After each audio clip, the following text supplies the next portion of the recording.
Welcome back, everyone. Welcome back to another week, another edition of ESL Open Cup Americas number 216.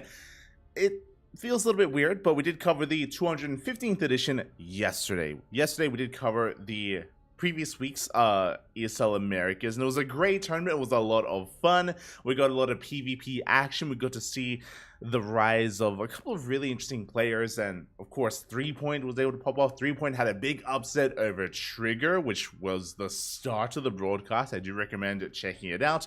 We saw Hero dominate. We saw MaxPax able to overcome some obstacles that previously have kind of been a thorn in his side, specifically his series against Dark, and of course Hero just wrapping things up, barely dropping a single map in the entire tournament. It was crazy, the run that Hero was able to go on. I recommend the VODs. Meanwhile, we are here catching up on ESL Open Cup Americas 216. Again, this is a replay cast. If you're curious, these events did occur a couple of days ago. They occurred a couple of days ago, less than a week. Let me just quickly double check. It was like 3 days ago. So not too long. Again, we're just catching up on events that happened earlier this week. I have yet to look at the bracket myself. There is a bracket command, !B. You will get a link to the Wikipedia page, but be careful. Be careful of that link. If you do want to avoid spoilers, then be wary of it and how far you do traverse on that bracket, on that page, as we are diving into our first matchup, our first series of the night. We are going to be getting through the round of 32, round of 16 thereafter, and the quarterfinals towards the end. We're going to be having a short break after the quarterfinals, and then we will dive into the semis, both semifinals and the grand finals as well. 7 matches in total here tonight. Let us begin with something a little bit spicier, something a little bit more Mimi. As you can see here, it is going to be Euthermal versus Maples. Oh boy. I'm ready for the nonsense, Bobby. I'm ready for the nonsense. Let's go, Bobby. Let's go. Now, quickly double checking. Euthermal, Ubu-thermal, if you will. His main race is Terran. True. But he is not playing as Terran. He is off racing as Zerg. Oh boy. And again, when it comes to Euthermal, I don't know what level his Protoss and his Zerg are. I know his Terran obviously is his main race, and I mean, he was a pro gamer for a long time, so his Terran is damn good. I don't know what the level of his Zerg and Protoss are, so I don't really know what I'm about to stumble into. I don't know. So we're all gonna find out together here. How good is Euthermal's off race? I mean, I'm sure he's made videos of it. I don't watch much content, unfortunately, when it comes to, you know, the YouTube man's content.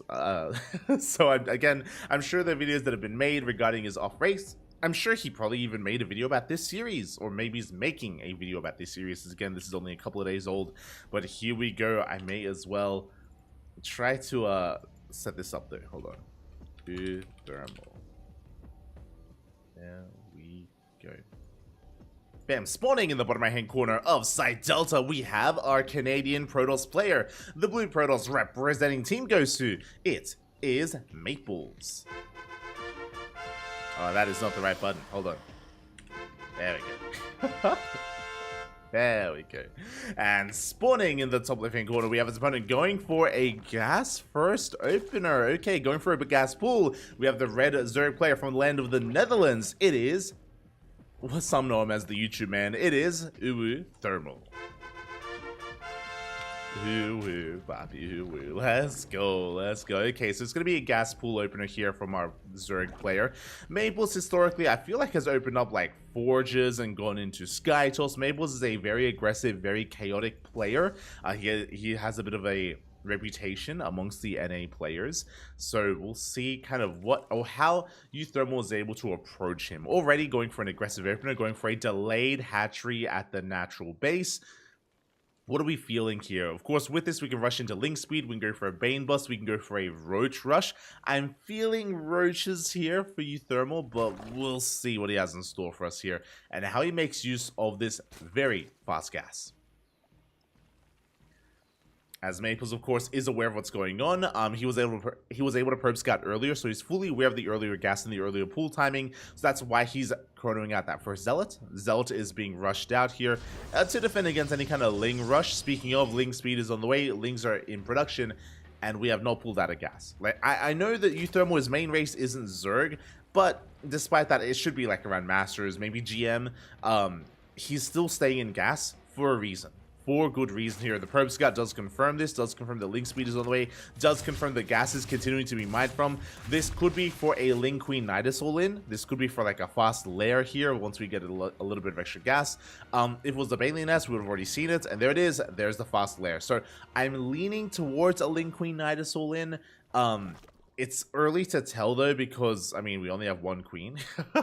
This could also be a Dropper The Overlord is being set up outside, and once the lair is done, you can morph in a Dropper.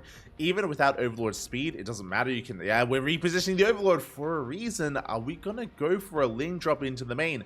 I'm leaning towards that, but again, if we take extra gases, we could go for a Nidus, where meanwhile we do have the Adept shading in.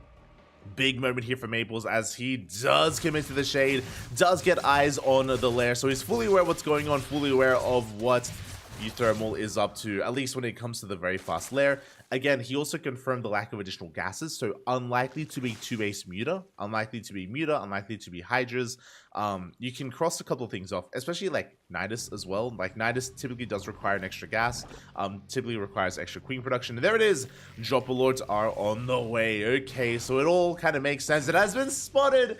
Maples, he's fully aware of the Dropper Lords. He sees one, doesn't see the other. And again, we do see that Euthermal will be able to bypass this. Well, here we go, dropping in anyway. One Stalker is not enough DPS. And Lings, they have arrived. Do we have a shield battery in the main base? It's on the way. We do reposition that Stalker. Void Rays in production. We do try to bust into the main base, but there's a shield battery in position. So far, good defense from Maples, but probes are now going down. Cheeky hold position micro there in the main base. Getting 3 probes. Hello, Mr. Ling. On a bit of a move command there, unfortunately. We do have more Lings flooding in towards the main base as well, trying to hold position micro here, but so far only 4 probes have gone down. Really nice defense so far by Maples, despite the bare minimum that he has to defend. Remember, Warp Gate is still not quite done. We still need a couple of seconds. The one Stalker has been holding. We're going for a Glaive follow-up, and behind this, we're taking all 4 gases, and it is going to be a Spire transition for Euthermal. I'm worried. I'm worried for Euthermal because I feel like the Adepts, especially if we chrono out Glaives, we can hit with Adepts first. There it is, chrono on the Glaives. We should be able to get across the map before Mutas hit the field. Meanwhile, big scout here. Lings, they confirm the Twilight Council. They see it researching. Glaives can be something that Euthermal can deduce. And he needs more damage, but again, he's not doing any damage whatsoever because of the shield battery. The Lings, they do nothing. And after all said and done, we have to take stock here at the resources lost. We can see that 16 Lings have gone down. Both Dropper Lords went down as well. And we killed 5 probes. Not a good trade. Not a good trade here for Euthermal. Not a good moment for him whatsoever. Maples is coming out ahead after the openers. And again, he has a lot of counterattack potential. But he has to hit now. Again, the Spire is about to finish. It's about to finish, and we're going to be harassing with a couple of units. Void Ray dipping into the main base. How many queens do we have? We have 3 queens to defend. Mutas are on the way. It may be too late. This transition may be too late here for Maples, as Mutas, they're going to be able to shut down the Void Ray, and they can get across the map and deal some damage. We have a handful of Adepts shading in, which is nice. Boys are being pulled. Oh, good positioning here by Maples. Does take down 5 workers at the natural base already. We dive in towards the main. And we need more Adepts as the Mutas have been revealed. Phoenixes are on the way for Maples. Again, he has the tools he needs to defend. Shield batteries, Phoenixes, we need more Adepts. I mean, ideally, so the plan would be is to send out Adepts as the Mutas are harassing. And again, there's very little on the ground. We're droning, we're going into Hydras. Oh, a very expensive tech transition here from Euthermal. I almost called him the YouTube man. I mean, he'd probably like it. As Mutas, they rotate around. How many Mutas do we have? 6 Mutas. That's a decent amount. Is enough to one-shot. One-shot probes, I should emphasize, not Stalkers. So we have a threatening force here, and again, we're going double Evo Chamber behind this into a very delayed third base. Here come the Adepts, though, in towards that natural. They go for the Queen. The Queen, do we have a transfuse? We do, but no reaction. The Queen goes down. Oof, big loss there for Euthermal. And these Adepts, they're going ham. And again, as we mentioned, the Mutas that were busy across the map, now they're racing back home. They run into the Phoenixes. Good control out of Maples. He does chip away at those Mutas, and the drones are going down so quick. 17 workers fall. Did I say 17? I'm going to say 19, as we still have 2 more Adepts in the main base. We have the Phoenixes catching another Queen as well. And this is becoming game-ending damage. This is becoming far too much here. Again, a really good response from Maples, really good initial defense as well, reading what Euthermal was up to. Again, there were only a handful of things that it could have been. The Dropper Lords did nothing. The Mutas didn't do enough either. What did the Mutas do? They killed like 1 extra worker, and they killed a pylon. And now we have Euthermal trying to recover here. Now, there is a world where maybe these Mutas kill him in our line. You know, maybe Maples is out of position. Maybe he's moving out across the map. Euthermal comes in. Maples responds by turning back around. By the time he gets home, he loses however many workers, right? Like, there's a world where maybe we can make something like that happen. Maybe we can get into a Ling run by. Right now, we're spending a lot of gas on Hydras. There's no Baneling Nest. Euthermal is just in a really rough position here. It's hard to imagine a world where he can bounce back outside of Maples making a mistake, right? If Maples, if he like fumbles the ball, if he makes a big blunder, then Euthermal can bounce back. Definitely 100%. But that's kind of what we're hoping for. You know, we're hoping like maybe Maples overextends with these Phoenixes. Maybe he sends them over the Hydras and it loses all the Phoenixes, for example. Something along those lines, as we get 4 drone kills here after the 3rd. Dive into the main base. We're going to be able to pick up another Queen. Ooh, another 2 Queens even. Mutas are going across the map. We have plenty of Adepts to defend. They can't quite defend against the Mutas, so probes are going down, but I don't think we care. Yeah, let's just move out across the map. Phoenixes should be racing back home. They do get recalled. And the Mutas, they do get damage done. 6 probes, 7, 8, almost 8. Ooh, but they are going to be shut down by the Phoenixes, and here come the Adepts. And again, Adepts, they do well against all things light. What are light units? Lings and Hydras. Exactly what Euthermal has. Hydra's going to melt against this. And GG gets called. We don't even get the final fight, and Maples will take a lead in the series 1-0. GG. GG, well played. Again, solid defense out of Maples. More importantly, though, what I will say, something that carried Maples a lot more there. Oh, shit. Is his scouting. Maples, he was able to confirm the gas opener. He was able to confirm the lair follow-up. He was able to deduce what was happening as he confirmed the lack of gases. So that is why the Dropper Lords did so little, because Maples was so on top of everything that Euthermal was doing. Well, solid scouting there out of Maple, solid reaction, solid responses. With that, that is game 1 in the books. But now we're getting ready for game number 2. Will Maples 2-0 Euthermal? Will Euthermal bounce back? Will Euthermal switch races? I'm curious. Game 1, Euthermal was Zerg. Do we go for the trifecta? Do we go back to Terran? Do we commit to Zerg?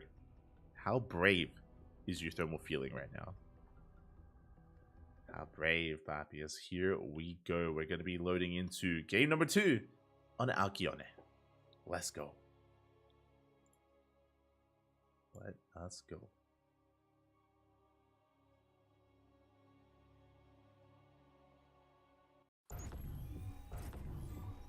Oh, they switched places. God damn it.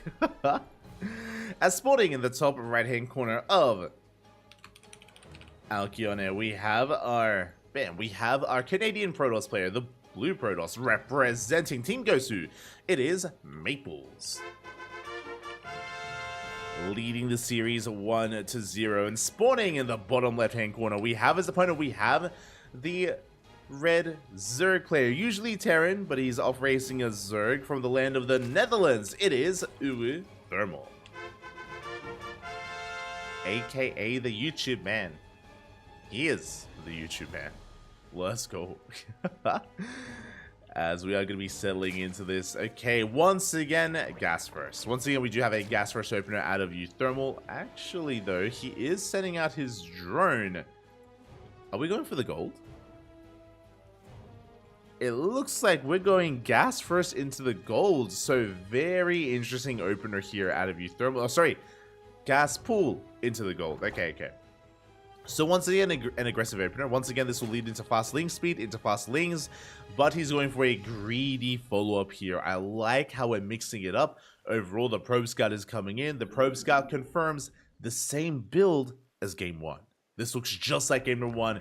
Gas first for fast link speed, followed by the spawning pool for faster links as well. So this looks like the same build, and will Maple Scout, will he check the gold? That is what's important right now. Probe is going to be checking the right-hand side, and oh, we do! We check the goal base location. Again, Maples, he was born and raised in the NA server. He knows all the tricks he can whip out, does confirm the goal base. How does he respond? How does he react to it? What are we going for? As we do see Maples mining out the minerals on the right-hand side to gain access to the goal base. It's already a good reaction here from Maples. Mining through those minerals. Meanwhile, he did delay his expansion, went for a Gate Cybercore opener because of the faster spawning pool of Euthermal. And once again, link speed, and we don't pull out of gas. We have not pulled out of gas. That typically means that we're going to be rushing into either roaches, a Bailey nest, or, I mean, we've seen a Bailey nest by now, so roaches or a lair. Just like last game, it could be a fast lair. Yep, there we go. Fast lair is on the way for Euthermal. Now, last game we tried to go for Dropper Lords. I don't see that happening this time. This could be for just straight up 2-base Muta. With the gold base, it's wise to Link Flood. So maybe just a straight up Link Flood with Dropper Lords again. I wouldn't be too opposed to it. We have an Overlord here towards left, Overlord coming in towards right. Did we go for the same build, but with an added goal? That is the question. Yeah, as more Lings are on the way. I do like this. In a way, this goal base is kind of like a magnet. It's forcing Maples to be a little bit more aggressive, and Maples is exposing himself while Euthermal is just flooding links. Flooding links across the map, trying to catch out some of these depths, and it looks like he will. Barely won't. Barely will not catch them. Overlords, they're getting in position, and again, we're flooding links to, I imagine, drop into the bases. Yeah, we're going to be fully walling off on 2 bases. This time, Maples did not confirm the lair, so this time he has very limited scouting information available. They're the Dropper Lords on the way once again straight into the main base. No shield battery in the main this time. Uh-oh. We're less prepared than before. Adepts, they get in position. The Dropper Lords have been revealed. And again, there's a shield battery at the natural. There we go. Now a shield battery starts up in the main base. Lings are flooding in. Oh my god, that's going to be a lot of Lings. We dive into that main. So far, good reaction by Maples. He's going to lose a worker. Oh, at least he should. Yeah, boys are being pulled. One is around. One that does get surrounded. Never mind. The drone drilling. The probe drilling. From Maples, a really clean defense. Doesn't lose his adept. Doesn't lose anything. He will deflect Euthermal. This time, though, we're saturating the gold, and we are not taking all of our gases. We're going into 2-base Roach. It's going to be a 2-base Roach all-in follow-up by Euthermal. It is not going to be Mutas this time. What this means is that Glaive Adepts will not hard counter. Glaive Adepts, they kind of hard countered Ling Muta into Hydra. Like, there was nothing to do with the Adepts. Nothing could deal with the Adepts.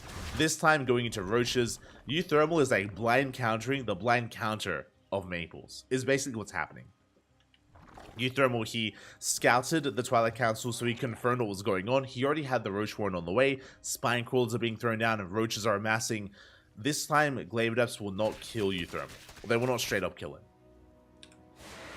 As we are moving out with a handful of Adepts on the right-hand side, this will get eyes on the Roach Warren, and this should tell Maples to start Immortal production, or start a Robo. Drones are being focused down. A good amount of damage so far, getting 2 workers. Ooh, I assumed a Robo. We're going for a Dark Shrine. Risky. This is risky because of one thing. One big thing that I'm concerned about. Maples should see the Roach Warren researching. I know that we're killing a lot of drones. Oh my god, the target firing. 10 workers go down. I was going to say Maples, he didn't see the lair, but he saw the Roach Warren researching. So he should be aware that the lair is done, which means we have access to Overseers. Like, we have mobile detection. Like, Euthermal, he will have the tools to defend against ETs. It won't be the cleanest defense. We don't have any spores, for example. No spores, so there's potential for damage, but we'll see. We'll see how this all comes together. Behind this, Euthermal going into a Hydroden. Adepts, they shade into the main base, killing more drones. Oh my god. Euthermal struggling to hold on right now, losing so much of his economy. He's being forced all in. He is now all in, and again, there's no robots to defend, but DTs, they can actually work beautifully defensively if we can work them in. There we go. Boys are being pulled.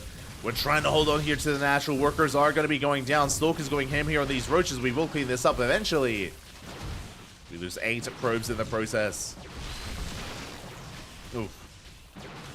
It looks like we do clean this up. Maples, he maintains a worker lead. Dark Shrine is done. DTs are being warped in across the map. Do we have detection? We do not. Quickly checking the units tab here. No Overseer, no Spores. These DTs, they're going to get damage done. But we need to go here and now as Euthermal is amassing Hydras as we speak. Building up his roaches, redroning his goal base. Resaturating. We're not going in yet. The longer that we wait, the higher chance there is of there being detection. But Maples is supply blocked. Oof. So it looks like Maples wants to warp in more DTs, and he can't because of the brutal supply block here. Pylons are on the way. And finally we can warp in. We're going to be warping in Stalkers on the front lines. Now we waddle in with the DT. I was hoping for additional DTs, and we waited too long. Now we have detection. Overseer is here just in time.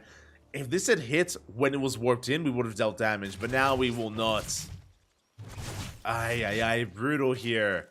We do have damage being done in the main, as 6 workers did go down. That's some damage. But again, now we're getting detection all over the place. Looks like this was the Adepts. Adepts in the main. CTs are chilling here at the gold. And Euthermal, he is building up quite hard here with his army. We do see Maples now moving out with a handful of Stalkers. Being somewhat active here. No Blink, bear that in mind. Oh no, my apologies. Blink is done. Thought Blink was still on the way, but no, Blink is done. Maples has potential, but he runs into the Hydras. Oh, runs into the Hydras. Gets 1 Hydra for his troubles. Oh. Won't lose anything. Again, Overseer is still in position. Because it's an Overseer, I would love Adept Harass. Just straight up Adept Harass would work wonders here. Just focus firing drones. Stalkers, they try to come in. Forced back by the army. Yeah, as the Hydras get forced away, this is when the Adepts can come in. But that's a lot of Hydras, and we might commit to the attack here. Yeah, as the Hydras, they turn back around. They're close enough here to the mineral line. Adepts arrive, but the Hydras are in position. And Maples doesn't find any damage. Doesn't find anything here at the gold. Gonna try to shade past the army towards the main, but again, the Hydras are coming in. They're closing in on the army. Stalkers, they also rock up, but the Hydras are in position. Yeah, Maples doesn't find any damage. As I say that, he does shade into the main. He gets 4 drones. Not bad. 5 drones. Let's go. 6 workers towards the end. This suddenly is more worth it here for Maples. Unfortunately, he didn't deny the gold mining, and the gold more than makes up for the dead workers. And this is not a fight to take. Again, against Hydra, Stalkers, they struggle. Like, they are not a good unit to fight against Hydra, especially Mass Hydra. We need Charge Lots, Archon, or Splash Damage, right? Colossus, Disruptors. Mainly Colossus or Storm. Anything else. Goal base is going to be denied. There's no way to hold on to this. And Maple's a little bit too cavalier. A little bit too adventurous. As Euthermal is going to keep on pushing. As Stutter stepping forward and camping the production here. Camping the production takes down a Cybercore.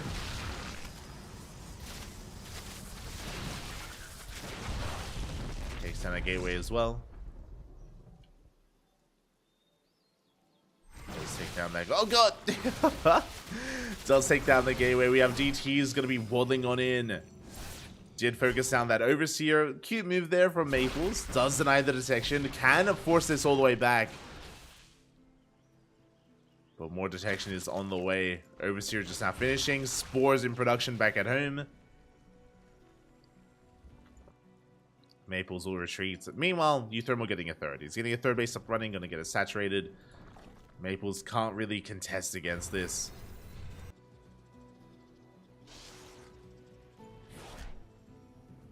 As a couple of DTs do trickle in. Maples getting a ninja base. Let's go. As he runs his DTs into the army. Ay, ay, ay. That's a lot of Dark Templar going down. And GG gets called. We don't even get the final fight there as the writing was on the wall. And Euthermal fights back, tying up the series 1-1. GG. Okay. We find ourselves with an ace match, and Euthermal has been quite aggressive with these openers so far. Going for gas pool lane drops every single game. Do we do it again in game 3? In game number 3, likewise, the Glaive Depths did quite well. I was talking about how, I wasn't too fond of the Glaive Depths because we already had Roaches coming out. Despite that, Euthermal was pulled apart, and the Adepts were doing quite well for themselves. The DT follow-up was risky. Going DT instead of Robo Immortal production, or Robo production in general, was a risky move. I do think that if we didn't get supply blocked, if Maples didn't get supply blocked, then we could have done more damage. We would have 100% done more damage. So Maples, he did slip up there in his own macro and was punished hard for it. Otherwise, it could have been a very different game, especially if the DTs had hit then and there. Would have been a very different outcome. I don't know if it would have been a different outcome, but a different game state nonetheless. And now we're getting into the ace match. We're getting into game number 3. Let's go.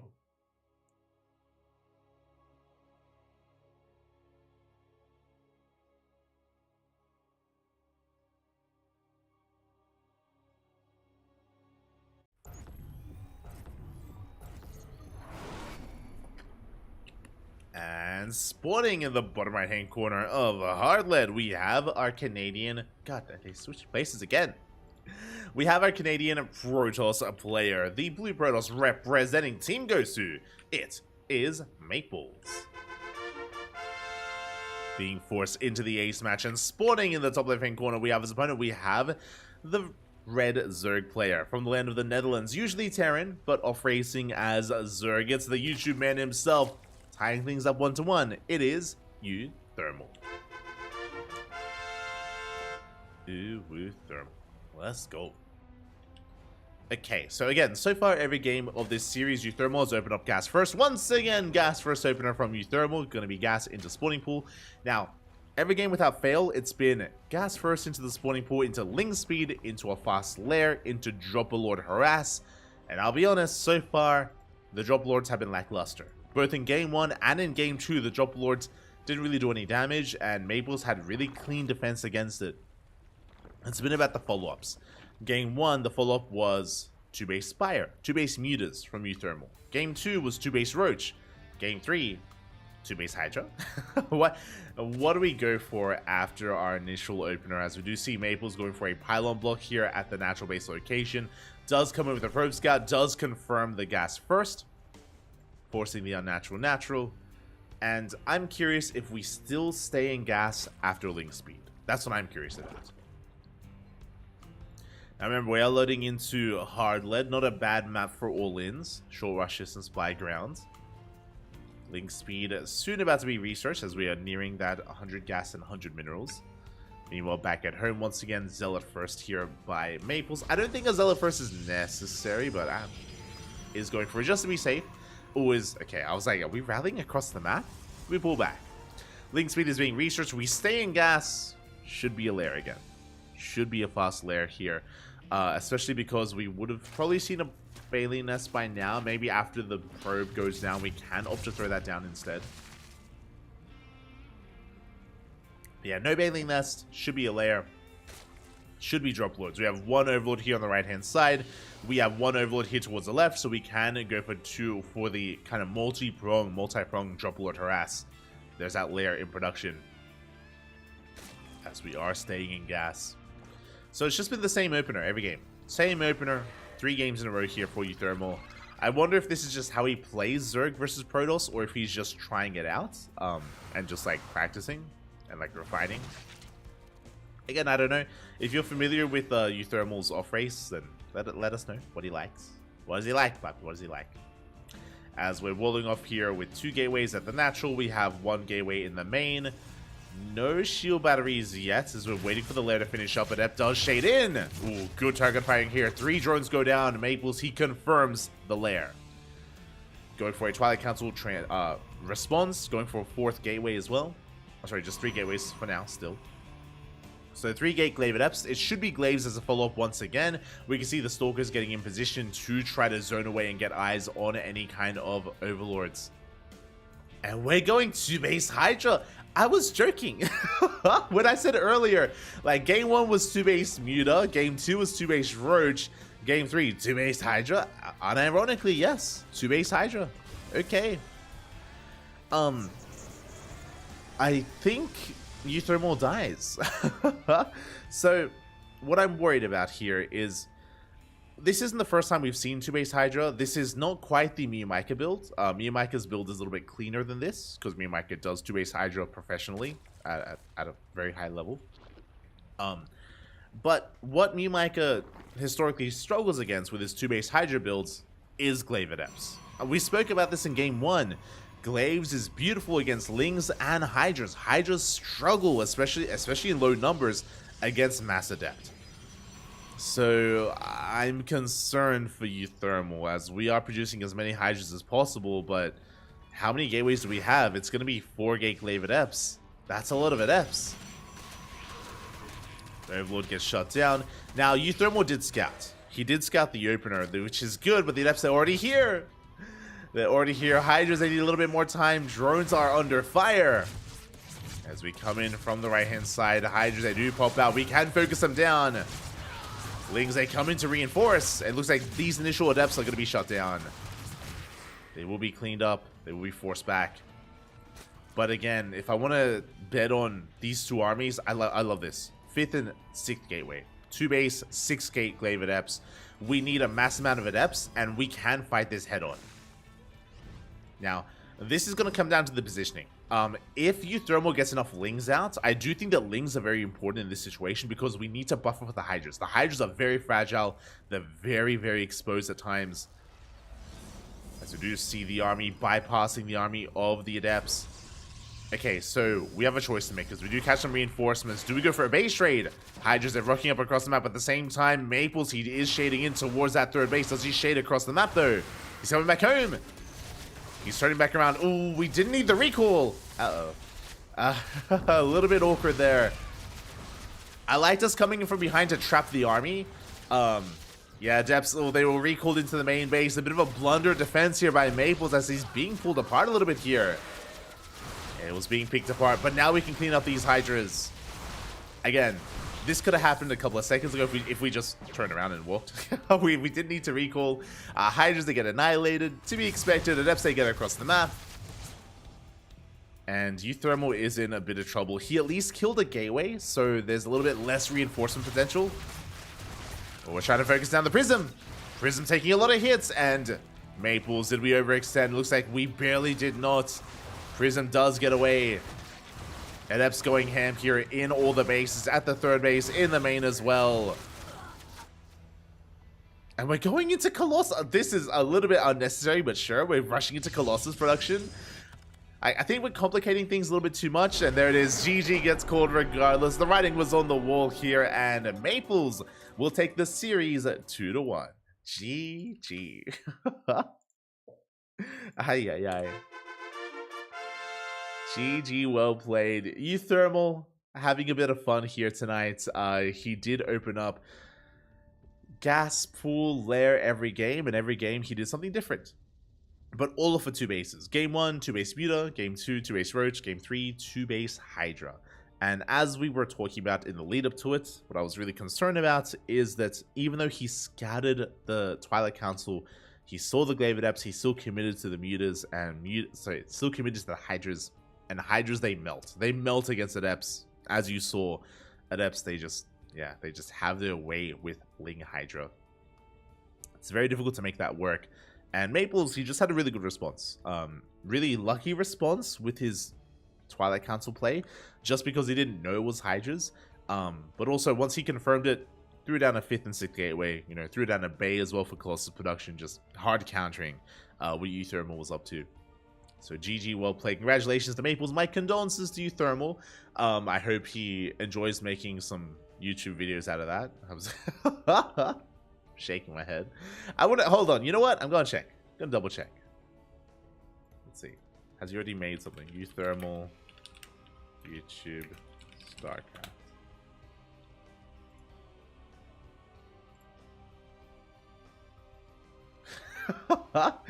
No shot. So this is so deceiving. So Euthermal, can I show this?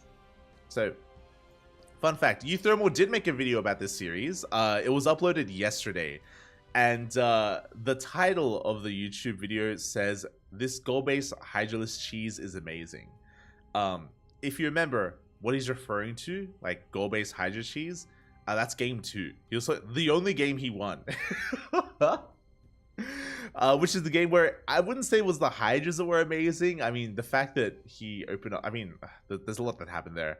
I do kind of put it down to Maples getting supply blocked and delaying his DT harass in that game. But you know, it's fine. It's fine. So yeah, Ethan made a video about it. It looks like, to be fair, it looks like he made a video out of the whole series. I'm curious what his thoughts are on his own gameplay. Este Thermal. As from here, we're going to be moving on to the round 16. That was our round of 32 match, but now we're moving on to the round 16. Instead, we're going to be hopping over to another portion of the bracket, hopping over to a ZVZ between Solar and Sue. Let's go. Solar versus Sue coming up next. And hold on, I just need to find it. Just need to come across that series here. And again, Sue, he has been back for quite some time. Sue, like stats, like a lot of the Kwangdong Freak players, hasn't really found his stride. But what I do appreciate out of Sue, more so than Alive, Keen, Armani, even TY, is that Sue's very active. Sue is very active, and he does play from time to time in the ESL Open Cups and in KSL as well, which is more than I can say for the other Kwangdong Freak players that I just mentioned, like Keen and again Armani back before he retired, and TY as well, and even Stats. I think Sue is more active than Stats in these online weeklies, so I do appreciate that. I do always appreciate that. And here we go, spawning in the bottom left-hand corner of Alkion, and we have our blue Zerg player representing Team Vitality. His new team, it is Solar. And spawning in the top right-hand corner, we have his opponent, we have the red Zerg player representing the Kwangdong Freaks. It is Sue. Also, I apologize. It was just my reflex. No longer on the Kwangdong Freaks. I believe Sue is now teamless. I believe Kwangdong Freaks let go of most of their players. I think the only player they still have is TY, I think, because TY does represent them in Brood War. Let's just double check. But I do know that a lot of players did leave Kwangdong Freaks. Just double checking here. Yes. Basically, Kwangdong Freaks, they let go of their entire roster except for TY, because of ASL or Brood War. Meanwhile, we do have Solo going for a hatch first, yes, but he's rushing into the gold. This is what's difficult about this map. Alkion and a ZVZ can be a knife fight here, rushing into the gold base. Sue is soon about to confirm this. Overlords are moving out. His first Overlord, is going straight to the natural. Will confirm the natural is missing. The second Overlord can then confirm that the gold base has been taken as well. So Sue will soon piece together what's going on. He himself went for a hatch gas pool, standard opener out of Sue, so he won't be able to punish this yet, but he's going to need to, otherwise Solo will get out of control, as he does main out over and he is already saturating this goal base. Oh boy, it is up and running. There we go, Overlord does confirm that the gold has been taken. Sue fully aware of what's been happening. And we'll see What's if Su can deal with this, because there it is, Roach Warren has been thrown down. Now thankfully Su sees it. He does confirm the Roach Warren. He's now fully aware that this is a 2-base all-in. 2-base all-in at a Solar. Usually in ZVZ, if you take the gold, it's to either go for a Ling Bane all-in or a Roach Rush. Like, both are viable, and you do want to just go all in. And basically what this does is it's a good way to take advantage of the gold base early on. It's also a good way to defend against the gold, because you're forcing the opposing player to stay at home, to be stuck back at home defending, to allow you to get this up and running. So Solar is going for the all-in. Su back at home goes for his third base for Lava, is happily droning up. Now he can defend against this with Queen Ling. He may need a Spine Crawler at his natural. Ooh, going for his own Roach Warren. Okay, staying on 1 gas, saturating at least half of his natural base, and we are flooding Lings. So he's flooding out Lings right now. His goal here is hope. Is to surround these roaches once they do pop out. Roaches, they are on the way. Again, Solar only on 1 gas as well. He's going for roaches as the backbone of his army, and Lings to support. There we go, we are moving out. Su gonna be pulling back. Gonna try to defend. He's keeping up with these Lings at least. Does get a lot of damage done on them. But again, he cannot engage, not yet, not prematurely. As the third base does finish, it is under threat. Queens are going to be coming in to support. Queens are waddling on forward. Roaches are in production for Su. He may have to give it this base. Yeah, the base is going to be going down. Su going to try to make use of those broodlings. He engages with the Lings. He's going for the surround. He's trying to surround those roaches. We have reinforcements coming in, and it looks like the roaches stepping might be a little bit too good. No, we do get on top of some of the roaches. Oh, it's so close. We get 1. 1 roach goes down. Oh, that was quite a big investment. Sorry, 2 roaches went down for 28 Lings. A brutal trade for Su. Solar retains his roach count. He's droning. He's getting a third base. Solar, he's backing off. He is content killing the third and then retreating. Solar, he does back the hell off. And with this, Solar can get ahead. He's got the gold base, so he's got better mining going on. He's got the faster third base. It's already up and running. He has the roach lead. Solar is looking in control, and now Su has to find a way to come back. Now, there are a couple of things that we can whip out here. We can try to bypass, or try to bypass the army and hit the gold. Like, the gold is quite exposed. We could do the opposite and bypass the gold and go straight for the third base instead. The problem here is that Solar, he's done droning. He droned up a little bit. He saturated his, not even fully saturated his main. He droned up to 24, and now he's going for a second all-in. Solar is going for his second all-in, this time with a couple of Ravagers. More roaches on the way, more Lings, and Su is droning. Uh-oh. Su, he's droning up a little bit too much. He's working on a third base. Little does he know that Solar is still all in. Ay. Now, thankfully, Su is cutting workers at 33, and hopefully he doesn't make any more from here. Solar has arrived. But not quite connecting. Ravager survives for Su. Does make it out. Lings, they're going to be coming in to reinforce. Wiles, going to be connecting on some Lings as well. Solar. And we see Solar trying to collapse on this army. Won't be able to. Is being forced back. Solar, he has an overwhelming amount of Lings, but he cannot actually make use of it. He needs to get on top of these roaches. On top of Su's army. The longer this goes on, the better it is for Su. Lings are going down. Solar trying to collapse on this. The Vials. Doing it with their friendly fire. And it looks like Solar, he's running out of steam. He's running out of Lings. And Su, he's holding. He has the better concave. He has the defender's advantage. And Su, we are holding on to that ramp. To that third base. Queens aren't going down. But only the Queens. Again, good splitting there out of Su. Cleans this up, forces this back. And now Su is miles ahead. +1 range is about to kick in when remaking the Queens. We're joining up. Making 4 workers at a time. Su is in a beautiful position, and Solar's still all in. Like, from this moment, Solar can't drone. Not anymore. He cannot drone. If he drones, he's dead anyway. So the all-in is the only thing he can hope for. Basically, Solar, he's hoping that maybe Su overdrones. Maybe Su stops making units, but we can see that's not the case. Su, he is droning, but he's sprinkling in roaches and lings here and there. He still has an army. So things are looking worse and worse for Solar. Things are looking a bit dire for him. He's going to try to go in with his army, collapsing on the roaches, shows the Biles. Oh, not connecting. Good splits out of Su. Yeah, avoids the Biles. Lings, though, they finally get on top of the roaches. Up! Solar! He finally got on top of the roaches. Big Biles here on the Queens, but there's just still not enough.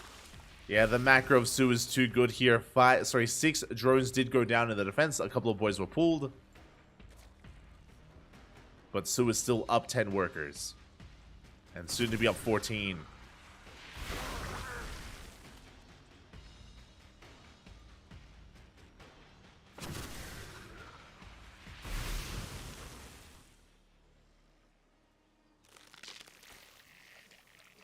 Soon to be up 14 here as we do see Solar going to be engaging. Oh, Biles grazing the army, but yeah, it's not going to be enough again. We have a solid wall set up by Su. GG gets called, and Su takes game number 1.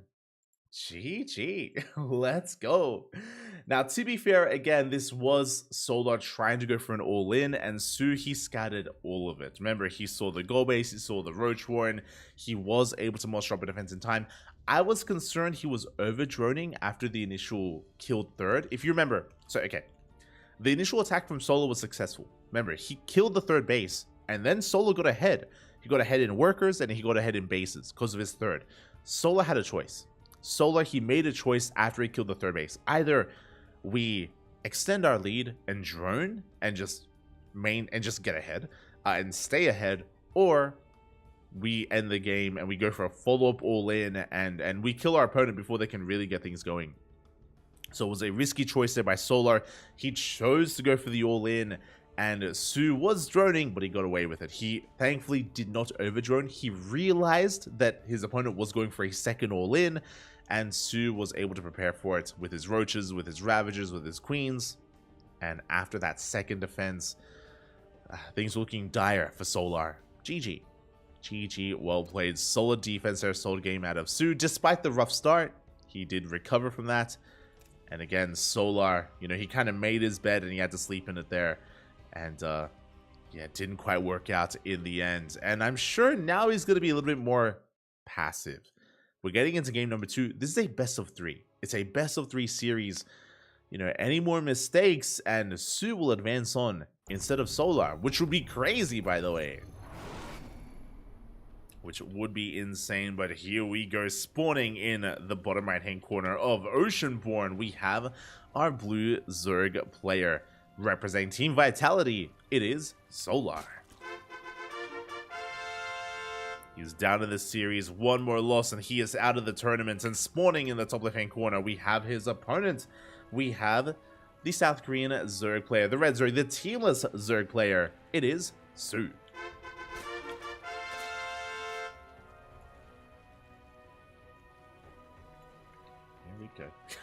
The puns. I'm looking at the YouTube chat. Someone said he's Biles ahead. Oh, you're an animal.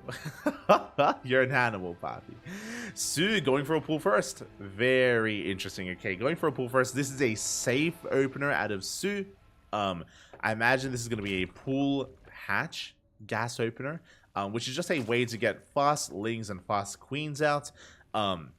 So with this, you're going to be able to have a really good defense and really good start against something like a 12 pool or a 13-12 or a gas first. Just a safe way to open up here from Su. Meanwhile, Solar is opening up hatch gas pool. So Solar has the better economy. Su is going to be safer but falling behind in the economy. Now, what he may do, still no gas. Interesting. Okay, still no gases by Su. It's a gasless opener. It is a gasless opener. This is going to be leading into 2 Ace Roach. Lings are moving out. He makes 6 lings, so he is investing quite a bit. what he's going to be doing here, he's hoping to kill some drones. He's going to get across the map, and his goal is to kill 1, 2, maybe 3 drones here at the natural. That's the ideal. That is like the perfect scenario here for Su with these Lings, as he is going to be pushing across the map. At the same time, behind this, he's going to be delaying any gases, saturating on 2 bases, walling off on 2 bases, and going 2 base Roach, or 2 base Muta. Like 2 base play, essentially, from Su. That is what this will become. Meanwhile, Lings are moving out across the map. They're going to be heading towards that natural. Solar has spotted the Lings. He still hasn't evacuated the drones. Interesting choice. There we go. He's going to pull away, but he's going to be losing a worker. At least he should lose at least 1. Good movement there out of Solar. Does slow down those Lings. Does buy time for the drones to escape. And he does escape with the drones. Does keep them alive. Gets into the mineral line, and so far the drone drilling. Oh my god. Very nice drilling there out of Solar. Losing 1 drone against 3 Lings.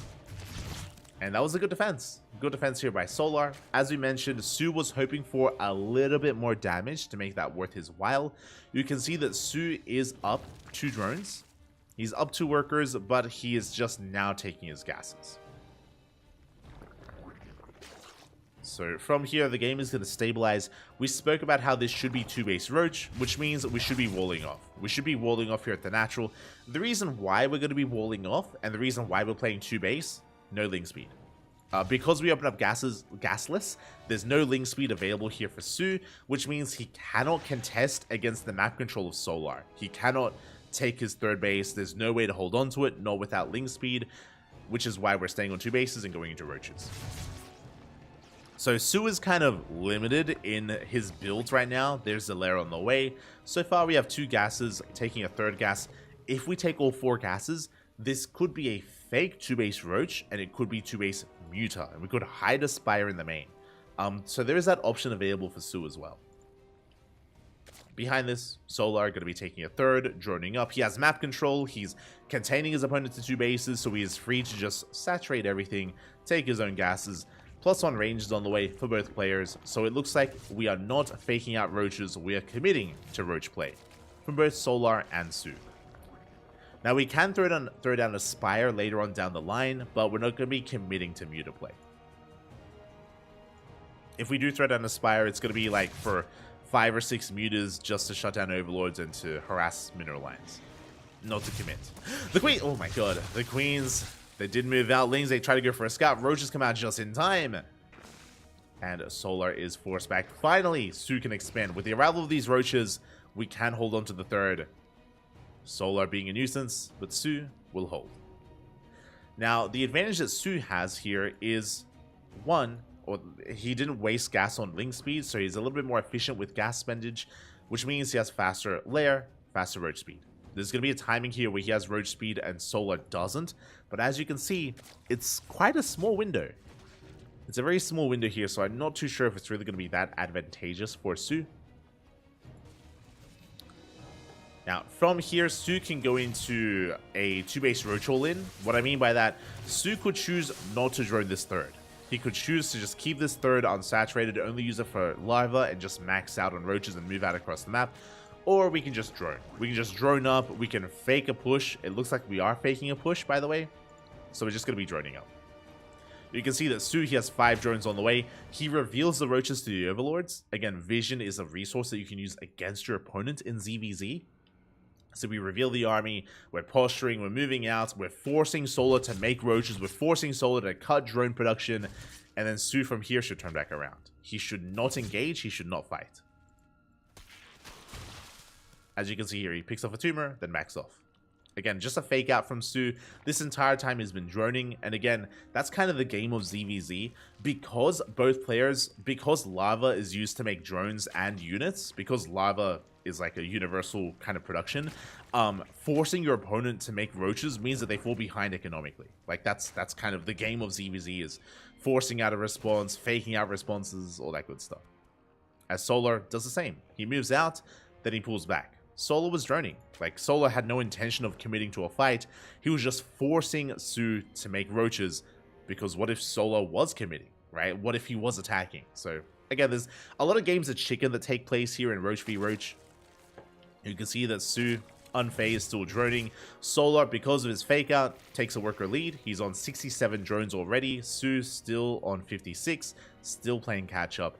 And we can make a choice from here. I mean, we should have a fourth. A fourth should be on the way for Lava at least. We're working towards 2-1. Oh, Solar will have better upgrades, but the contamination, let's go! The contamination on +2 is huge. Big delay here for Solar. Su happily working on his own upgrade. Again, these, oh my, the second contamination, Bappy. So delaying upgrades is huge in a mirror matchup. Like, if there's like a couple of seconds where you have +2 and your opponent doesn't, that could be everything. Meanwhile, Su going to be going for some Drop Lord harass across the map. +2 eventually will get on the way. Su will finish up +2 first. Ideally, you want to hit a +2 timing, but +1 carapace is still a ways off, and Su may be feeling a little bit uncertain about that. Here we go. Drop Lord is on the way.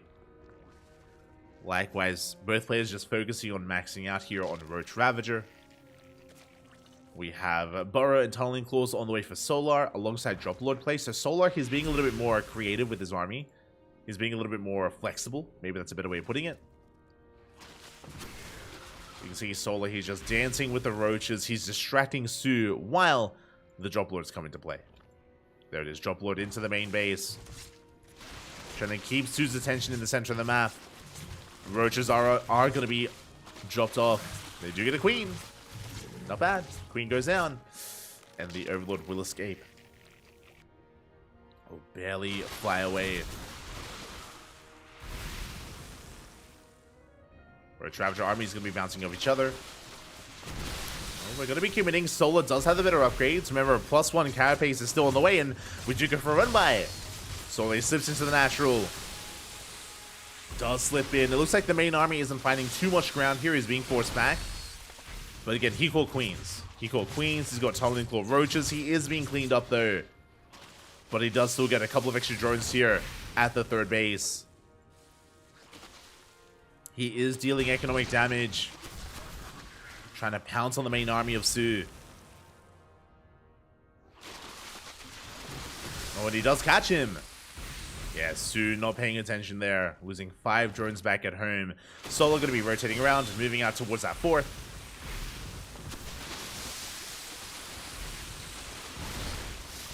Moving towards the fourth base. Files are going to be connecting, but Solar, he has too much. He's breaking through. Again, Su, he committed a little bit too many roaches to defend. He had less supply on the front lines. And sometimes that's all it takes. Ooh, as reinforcements finally come in, Solar being forced back. Oh, the Wiles. Oh my god. Solar is forced back for a moment. Once again, taking another fight. Reinforcements are coming in. More drones going down in the main. Again, 2 borrowed roaches. That's all it takes. They kill 7 drones in the main base. They take down the queen as well. The main army of Solar is being forced back, but he's crippling the economy. Solar, he's up 10 workers. His reinforcements, he's snowballing out of control. He collapses on the army from both ends. GG gets called, and Solar takes game number 2, tying up the series 1-1. GG. GG. Again, both players were playing similarly. I mean, they had different openers, yes. But the mid-game, they were kind of evening things up. Again, really nice contaminations out of Su. But because Solar had the higher drone count, because he had the better economy, what was Solar spending that money on? What was he spending it on? Drop Lords, Burrow, and Tunneling Claw roaches. And you saw that even though he was in many ways struggling to gain ground with his main army, he was just constantly harassing with the Drop Lord roaches, with the Burrowed Tunneling Claw roaches as well. And that wasn't just dealing damage, it wasn't just killing workers and killing queens, it was also forcing supply to stay at home. It was forcing Su to turn back around with usually a larger amount of roaches to defend against the small amount of harassing roaches. And that meant that the main army was that much weaker. That's why Solar was able to gain ground. That's why he was able to eventually push through and just have better engagements overall. GG. GG, well played. A solid game there out of Solar. And with that, we're getting into the ace match. We're getting into game number 3. Oh my god! What were the vetoes? Game 3 is gonna be on Radisson Station. They're animals, Papi. They're animals. Let's go. Okay, we're gonna be wandering. We're gonna be waddling into Radisson Station, the largest map in the map pool, one of the most unorthodox maps in quite some time, in quite a number of seasons. The most vetoed map in the map pool. Let's go. Let us go. We're spawning in the top right-hand corner of Radisson Station. We have the South Korean Zerg player, the Blue Zerg, representing Team Vitality. It is Solar. And spawning.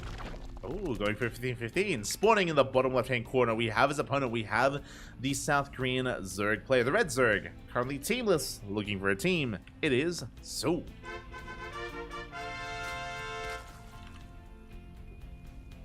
Here we go. Now, I'm not overly fond of what Solar is doing here in the early game. So Solar is going for a very safe opener. He's going for a 15-15. 15 hatchery into a 15 spawning pool into delayed gases.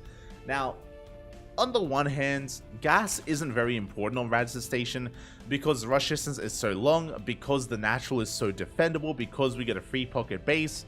Gas isn't really a priority here. So on that end, you know, I kind of like this. On the other hand, though, just a straight up like gasless opener may be a little bit better. I guess it's riskier. The opener that Sue went for essentially in game number 2. It is a little bit riskier, but Dark does it often. Something that we've seen a lot from Dark on this map in ZVZ is opening up gasless, just because Radisson Station can be a game of greed. You just be as greedy as possible, open up gasless, you know, get up to 3 base saturation, take your gases, then, you know, get into late game, right? There's just so many bases to take. Rush distance is so long, it's so hard to be aggressive. May as well just be as greedy as possible. Solar, a little bit of middle of the road here. Goes for a safe opener. Is going gasless though. Let's go. We spoke about it. That's what he's doing. No gases in the main, no gases at the natural. Third base is being taken. If you're a Zerg player out there, if you find yourself in a ZVZ on Radisson Station, I do like this a lot. Gasless openers are quite commonplace amongst the pro Zerg players in ZVZ, just because, as we mentioned, link speed isn't important. Sue went for a hatch gas pool, standard opener. It's good, it's a standard opener, but again, what is link speed really doing for you right now? Because this map is so defendable, because there's a ramp coming into the natural, you can wall off here with Evo Chamber, Roach Warren, the Queen. Map control and link speed doesn't really, give you anything in a ZVZ here, which is why Solar just avoids it. So in the openers, I do like Solar's position a lot more than Sue's. We can see Sue now getting into his third base as well, but again, he isn't cutting as many corners as Solar is, as we should be just easing into the mid game. There shouldn't be any Ling Bane aggression here. There shouldn't be any Ling Bane aggression between our players. This is going to come down to either the Roach v Roach or the Muta versus Muta. Mutas are quite commonplace and they're quite popular on this map as well, just because of how large it is, because there's a lot of room to maneuver. I would not be surprised if one of our players tries to play Muta. As Soul's taking his gases here at the natural. Link Scout comes in, just confirming the opener, confirming the greed. Does get eyes on the third base. Roach Warren has been thrown down. Now, just because we have a Roach Warren doesn't mean it's going to be Roach play. As we mentioned before, this could just be the wall that we're producing, and we can still go into mutas behind this. As the wall was disrupted from it. There we go. Wall was disrupted, but the wall is now getting up and running. Behind this, we're just droning. We should soon be taking our gases in the main base, and we're just chilling here.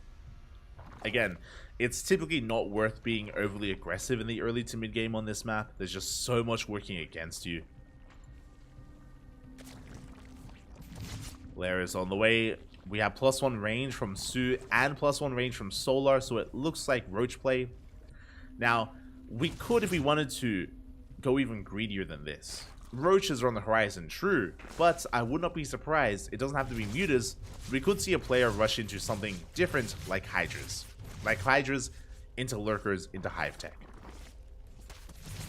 Again, I expect the mid game to be relatively passive between these two players because of the map. So I'm going to be keeping my eye out again for something like a higher form of tech, whether it's an Infestation Pit, a Spire, or a Hydra Den. Slayers are finishing up. They are soon to be finishing up, focusing on our upgrades. Roach speed should be on the way for both players. Again, Roaches will still be the bread and butter of our composition of our players.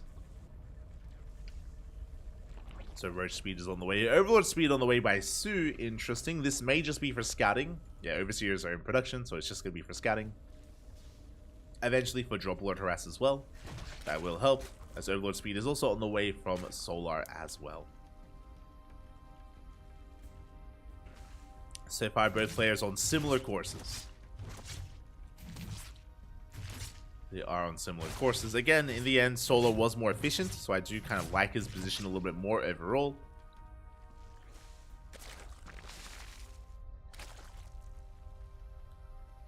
But we'll see where this does take us. As the Overseer is being forced back, Drop Lord on the way. And there's the tech that we were looking for. We mentioned we're looking for a Hydrogen, a Spire, or an Infestation Pit. And there it is. The pit is on the way. This will be for a fast Hive. This will be for Hive Tech, for Lurker Tech. Or for Vipers and Lurkers, basically. So Solar is already working on the late game. Meanwhile, Sue is still focusing on the mid game instead. Sue is taking a 4th base, that is true. Solar, he already has a 4th, yeah, well underway. But it looks like Sue is going to be focusing on a Roach Ravager push. Otherwise, we would have seen another form of tech already. So Sue is going to be building and maxing out here on Roach Ravager. 1-1 finishing up, 2-2 on the way, soon to be on the way. Again, Solar's doing something similar, but there it is. There's the fast Hive. There's the Hydra Den. We are going towards Lurkers. Lurkers, sorry, Hydra Lurker Viper, or Roach Hydra Lurker Viper, is the late game of ZVZ.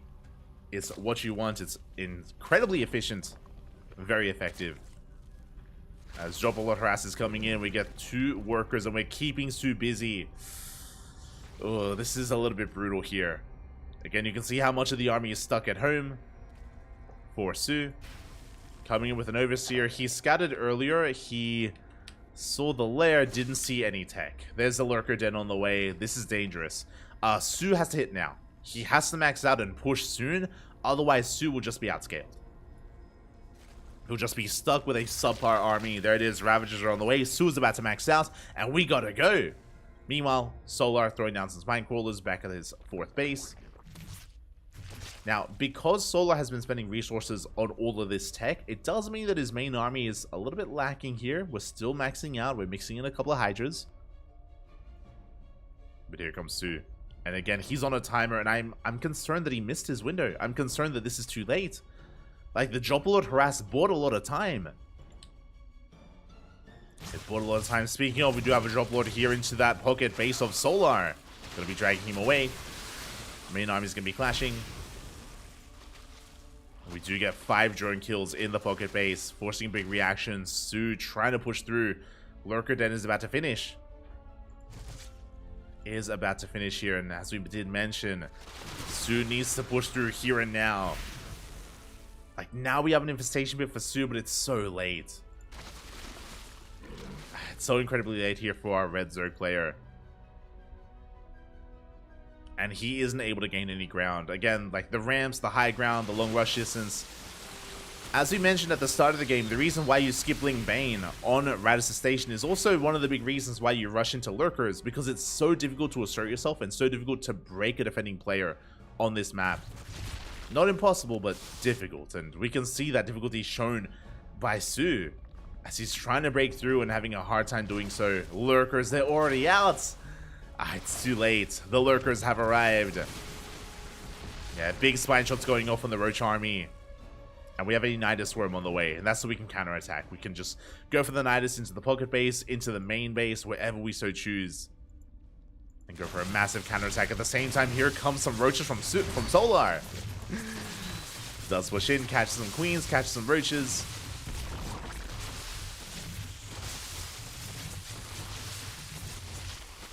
Yeah, Solar, he is able to drag away the army, able to trade very nicely here with this army, with those roaches. He hasn't gone for the Nidus yet, but again, he's already got the tech that he wants.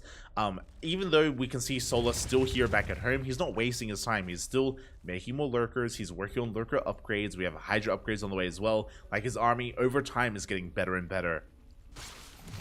Nidus Swarm into the pocket. And where's the Roach army? Su, he's out of position. Late reaction, late response. The Nidus will finish. And the lurkers can pop out. Now, how many do we get? Oh, that's quite a lot of lurkers. Files are going to be connecting. Can we trade well, though? As Solar tries to collapse on... Sorry, as Su tries to collapse on this, more lurkers pop out. The Nidus lives! The Nidus does live, and we take control of the pocket base, and this is meant to be the kill move. The checkmate move here from Solar. Yeah, he crushes the army. We can see Su plummet in supply. GG gets called, and Solar will take the series 2-1. GG. GG, very well played here by Solar. Again, making full use of the map. Again, a bit of a PSA if you want to unveto Radisson Station out there. If you want to play like Solar, like that's just like textbook Radisson Station, you know. He opened up gasless, he took his third base, took his fourth base very quickly, he went straight into roach play, and he went straight into lurkers from there. Just rush into that higher form of tech, which is something that you can do on Radisson Station because it's so difficult to be aggressive early on. We saw that Su moved out with his roaches but could not break the defensive line of Solar and couldn't punish him before he got into lurkers. Now, to be fair, I also want to attribute a bit of that to Solar's drop harass. If you remember, the drop harass was buying time, and it's possible that if Solar wasn't going for drop harass, then maybe Su is able to hit earlier, is able to hit harder, and maybe Su breaks Solar. Maybe that occurs if there wasn't drop harass. It's possible, it's possible. But regardless, like, there was a lot of pressure on Su. There was a lot of pressure on him because he was just behind tech-wise. He was just all in, essentially. Essentially, Su was like 4 base all in, which is a weird thing to say, but he was just that far behind tech-wise with the Hive tech, with the lurkers, with the upgrades, with the Hydras. There was just so much working against him there. So very well done by Solar. Again, my PSA, my public service announcement is that don't play like that on other maps. don't do what Solar did on like Hard Lead or Golden Aura or Oceanborn, because you'll just get killed. It'll just it's very unique to some of these larger maps. You can maybe get away with it on a map like Equilibrium. Not even. The goal base changes things, so not even on Equilibrium. Maybe on Alcyone, maybe. Not even, because the goal base. The problem with Equilibrium and Alcyone is that they both have goal bases, which means like you can just rush into the gold and go for all-ins, or be up against all-ins. I said, never mind. Never mind. Regardless, GG, well played. Solar, he will advance on into the next round, into, I believe, the quarterfinals, into the round of 8, where he has his next opponent. We're going to be following Solar into his ZVP up against Stats. Oh boy, let's go. Stats, another ex-Kwangdong Freak player. Remember, the Kwangdong Freaks, they used to support Stats and Su, but they have since kind of reduced their roster by quite a lot. So both Su and Stats are looking for teams, and they're both still building themselves up. Not going to be an easy match here whatsoever for Stats. Not going to be easy.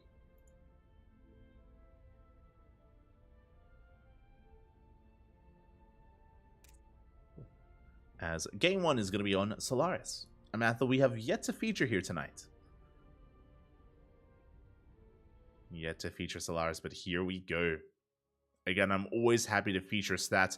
Every single time we cast him, we're always like keeping our eye out. We're always looking to see, you know, what is our state of play right now? How much have we improved? Where are we at skill-wise here compared to all of our other players? And here we go, spawning in the bottom left-hand corner of Solaris. We have our blue Protoss representing himself, Currently teamless, looking for a team. It is Stats. And spawning in the top right-hand corner, we have his opponent. We have the South Korean Zerg player, the Red Zerg representing Team Vitality. It is Solar. Here we go. I do apologize. I don't speak Korean, so I'm not too sure what they're saying to each other. But they are good friends. For those who remember, back in the day, back in 2018, if I remember correctly, 2018, 2019, both Solar and Stats were teammates. They were both on Splice. Splice was a pretty big team, actually, back in the day, and very competitive. They did have Stats, Solar, and TY. The three of them were all on Splice together. They were the Splice boys, if you will. Dubbed by Quirky. So we had a lot of love. We had a lot of love for the three of them, and big fans of the Splice boys. And yeah, it's good to see them. It's really nice to see all three of them actually still competing, still active to this day. All three of them are still active on different teams nowadays. They are spread out around the scene, but I'm sure they still, they still have fond memories together and are still good friends overall. As we do have a standard hatch gas pool opener here by Solar. Likewise, Stats going for a gate expand into the Cyber Core. Nothing too crazy from any of our players in the early game of Game 1. Everything looking as it should.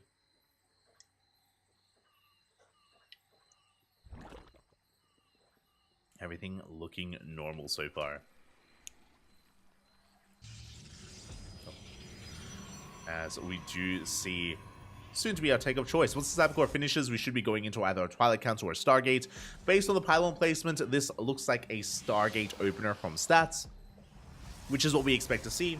Stats, he has been going for some very standard play here in the Protoss versus Zerg matchup, and there it is. Stargate has been thrown down from our Protoss. Should be Stargate into Oracle. I would not be opposed to a Void Ray opener, but I'm not too sure if Stats is really that kind of player right now. Not too sure if he's willing to splice it up with some Void Rays. We'll see. As Solar is going to be taking his third across the map. Taking his third base, droning. He has a handful of lings just for map control. And he's just waiting to receive his opponent, waiting to get a read on what's going on. As Stats should soon be moving out with his initial adepts. Interesting. Okay, so unlike other players, Stats, he keeps his first adept back at home, so he doesn't risk losing it. It does mean that Stats has less scouting information. He doesn't really know if we're rushing into a fast lair, rushing into a fast roach warren. Stats is still in the dark, but now we move out as we get up to 2 adepts. We have a stronger, more formidable force. 2 adepts, they one-shot drones, so they're quite devastating. They have to be respected. The downside, if we lose them, then Solar can counterattack and punish a third. So we have to be very careful here for Stats. We cannot throw these adepts away. We do commit to the shade. We get 1 drone. We get 2. 2 workers go down. We almost get a third, but we will be losing these adepts. They do get thrown away. Not the best trade. Trading 1 for 1, essentially. 2 adepts, so 2 drones. Meanwhile, the Oracle takes a lot of hits in the main. There's no Spore, but it takes so much damage. It gets 1 drone in the main base, barely does escape, and that does trigger a counterattack. Solar's going straight for the third base. What do we have to defend? There's nothing here. The Oracle is busy. Lings a rock up here. Second Oracle has made it, thankfully. Pulsar Beam has been activated. Energy is being spent. And it looks like Stats will hold on to the third. Third base will survive. We still have a couple of lings left over, but the wall is solid. We don't find a way in. And Solar, he does check the third base. It looks like he checked the triangular third first. So it was a little bit late to confirm the linear third base here from Stats. Overall, though, I do want to give the edge to Solar. Again, he did so much damage to that first Oracle. Thankfully, the Oracle is still alive, so Stats can still deal damage, but it's not going to be easy. As he's gone up to 3 Oracles. Again, triple Oracle opener into a Forge and Twilight Council. That should be the follow-up as we're headed towards that third base. Again, plenty of Queens in position. Also, I believe there is not a Forge. There's no forge in the main, and there's no forge at the natural. That is going to be a gateway explosion. That is going to be 6 gates plus a Twilight Council. This looks like, I want to say a Blink Stalker all in. I want to say a 3-base Blink all in. Could be Glaives. There it is, Blink, yeah. I would not be surprised if we throw down 2 more gateways. Like 6 gateways is already a lot here. But based on the fact that there's no forge, this feels like an all in. Otherwise, we would be working towards a later game with those upgrades. That's what I'm reading here so far. Meanwhile, Overlord, oof, not gonna quite be shut down. Do you keep alive? Lings, they come in for a surround. Well, the Oracles are here to support. They keep the Stalkers alive. Yep, there's the pylon. It's an all-in. It is an all-in setup here from Stats. His goal here is to warp in Stalkers, nothing but Stalkers, and try to end the game. And if Solo doesn't realize what's going on, then he may be caught with his pants down. He does come across the army. Yeah, Ling's doing a lot of damage here to the Stalkers. 1 Stalker goes down. But here come the reinforcements. Warping in 6 Stalkers at a time. They are slow warp-ins. But again, Solar, he should realize what's going on. The drone up to 53. They're trying to get us around. The blink isn't done, by the way. We get 1 Stalker. Oh, we're bleeding out a lot. So we get 1, we get 2. We're getting a 3rd Stalker as well. Oracles come in. Lings have to back off. Pylon gets shut down. We cannot reinforce. And Stats is in a really rough position. The all-in, it's falling on his face. We have 10 more seconds, and by the time Blink finishes, there may be nothing left. 3, 2, 1. Blink is now done. And we lose every single Stalker. Ay, ay, ay. Solar, he shuts down the all-in, going for a big counterattack. Now, back at home, Stats does have an economy. He does have workers, but he doesn't have any upgrades, and he doesn't have any tech. No Robo, no Twilight Count. Sorry, no Robo, no Temple Archives. No Forge. Solar, he is free to drone and tech. And what is his tech of choice? The Spire. Spire is on the way. Now, Solar, he did cut workers early on. So, the plus side for Stats is he has a better economy. And Solar wasn't really focusing on droning too much. He, yeah, maybe cut workers a little bit too early.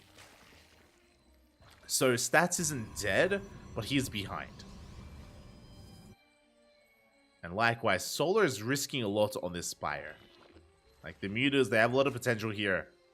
And Stats is throwing everything down. Robo, Forge, Temple Archives, everything is on the way for Stats. He needs time. I do like that he's being active. Warps in another big round of Stalkers. Rending the bases here of Solar. Solar banking up a lot of gas here for the Mutas. And there it is, 8 Mutas on the way. Now 10. 10 Mutas in production. Now, can Solar defend with purely Ling Queen while he allows his Mutas to get across the map and deal some economic damage? This is going to be a tight hold here for Solar.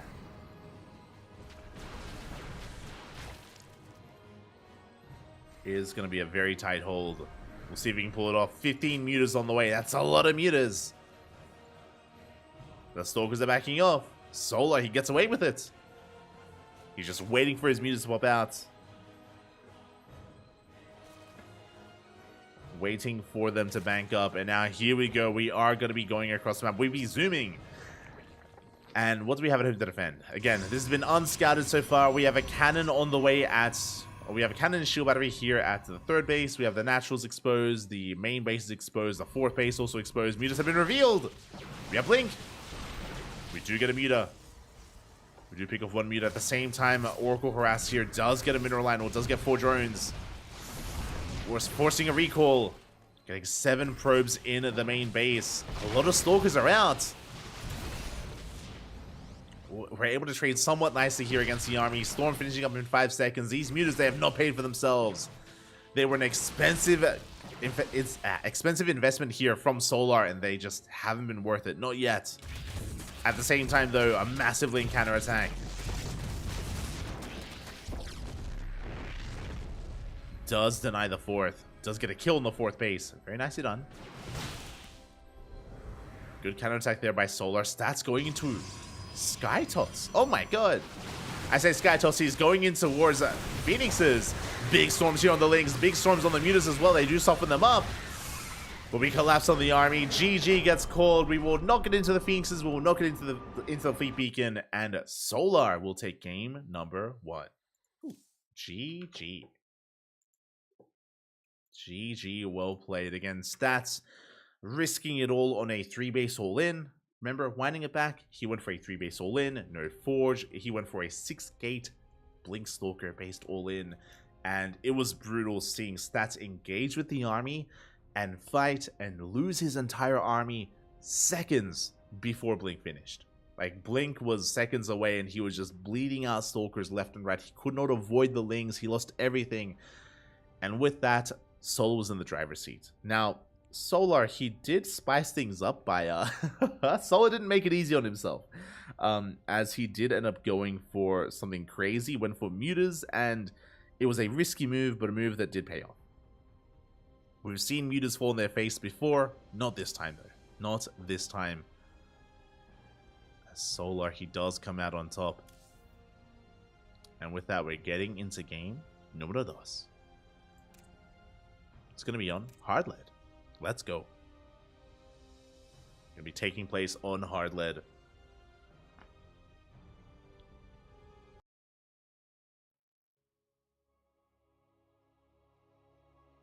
And we'll see if stats can bounce back.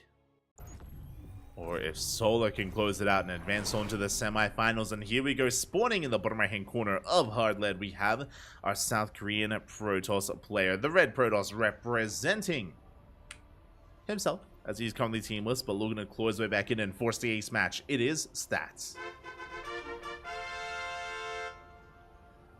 And spawning in the top left-hand corner, we have his opponent. We have the blue Zerg player, representing Team Vitality, leading the series 1-0. It is Solar.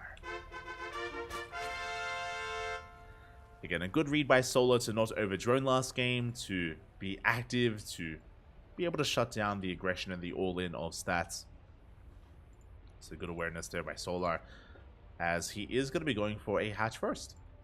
Okay, it is going to be a hatch gas pool opener, standard opener out of Solar.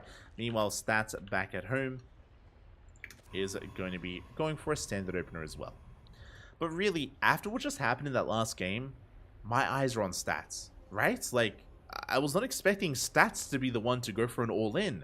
But that's what we saw in the last game. So we'll see how spicy Stats wants to be. You know, does that mean, do we go for a Twilight Council opener? Do we go for Glaive Adepts? Do we go for DTs? Do we go for Sky Toss and rush into, you know, a Stargate, into Void Ray, into second Stargate?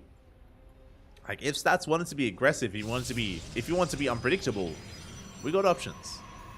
We do have a lot of options available here to Stats. So we'll see what we do embrace. For now, Gate Expand into Cybercore. Standard opener out of Stats. Likewise, Hatch Gas Pool. Standard opener out of Solar. Really, we're just waiting to see what our initial tech is and what the follow-up is, specifically from Stats. I don't really see Solar spicing things up too much himself. I mean, we are spawning into hard lead, and this map is known for its aggression. It's known for all-ins. That is true. Don't get me wrong. That is very true. But despite that, I'm not so sure if Solar will really embrace that at the moment against Stats. Well, it depends how confident he is. I feel like a lot does depend on that confidence.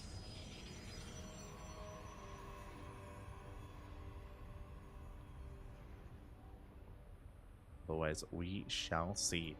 As we have our take of choice, once again, the pylon was thrown down a little bit further out. So this is going to be for a Stargate open. Stargate here from Stats. Should be for an Oracle. Should be, but again, I'm keeping my eyes peeled for something crazy like a Void Ray or even a Phoenix opener. Not unheard of. Not unheard of here from Protoss players. Back across the map, just going to be droning up, taking a third base. Again, everything's looking pretty passive from Solar.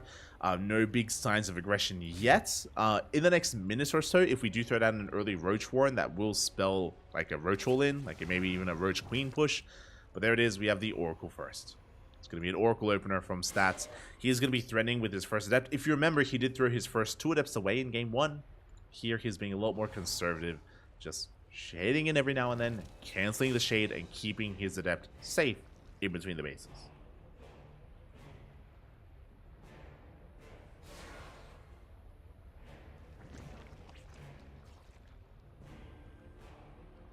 Does keep it safe here as he continues to threaten shades.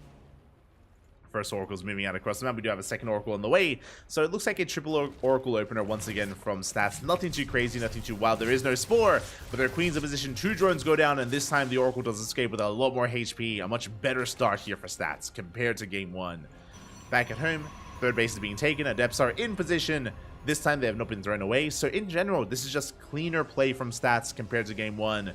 Kept the Adepts alive, retains more HP on the Oracle, killed more drones with it as well as he dives back in, goes to the Stasis Trap. But Solar, he will react in time. Nicely done here from Solar. At the same time, Oracle hits the third base, gets some Larva, not much else. Stats will hold. And now we have our follow-up. What do you have for us? What are we cooking, Pappy? What are we cooking? As it is going to be a Twilight Council. And I don't see a Forge. That's a third gateway. And that's a fourth gateway. Okay, so it looks, to me, it looks like the same build. It does look like the same build here from Stats, but obviously a cleaner execution so far. It looks like 4 gates with a Twilight Council should be into Blink. There we go. 5th and 6th gateway on the way. This should be Blink once again. And there it is. Blink is on the way from Stats, so it is the exact same build from game number 1. We'll see if this time Stats has more success. We shall see. As Stats is going to be moving out, pushing back those Lings. Now the goal here, the hope for Stats is for Solar to be too greedy. If he drones up too much, if he's too greedy overall, then he can be caught with his pants down, and Stats can kill him with this all in. But again, what I don't like about this from Stats is that Solar's already defended against this. He already shut it down in game 1. So we know that he can pull it off. Roach Warden is done. Lair is finishing up. We're droning up to around 56. So it was sub 60 workers that Solar did cut production, that did cut droning in the last game. Curious if that's going to be the case here. Probe is out to throw down the pylon. So we can reinforce. There it is. Pylon is on the way. Ooh, and Solar, he's droning up even further. Uh-oh. He was greedier this time. He was droning that much more, and that means that Stats, he's gaining ground. He's gaining ground right now. Very few Lings to work with for Solar. He's going for a counterattack instead. He knows he cannot engage. Running into reinforcements. He does catch a Stalker. Not bad. Does get a Stalker. Roach is in production as we speak.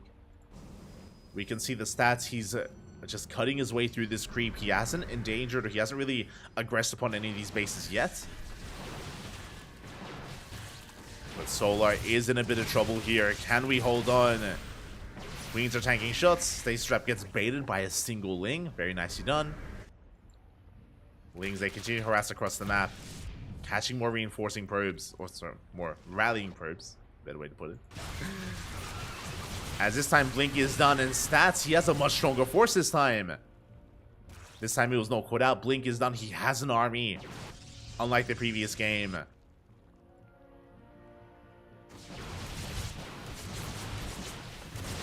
And we can keep pushing forward.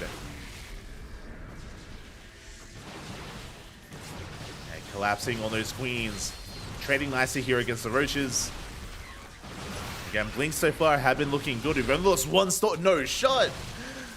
Now 2. We've only lost 2 Stalkers so far. Very efficient trades here by Stats. At the same time, Ling Harass does get a Gas Geyser. It's something. I appreciate what the Lings have been able to accomplish so far. Stasis Trap gets baited once again. Nicely done there by Solar. We have 2, 3 more Stasis Traps behind this. A Link Surround will not work. Not on Stats. Or it shouldn't work.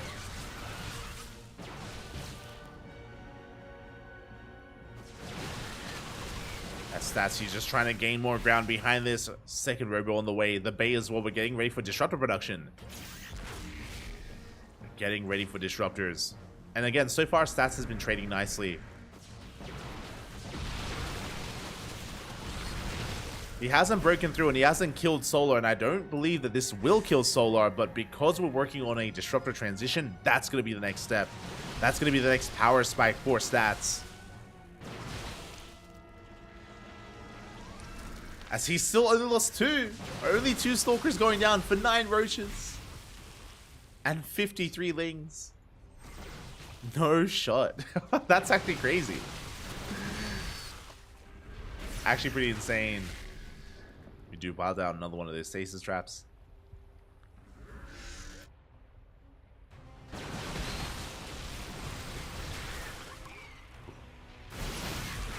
we push forward.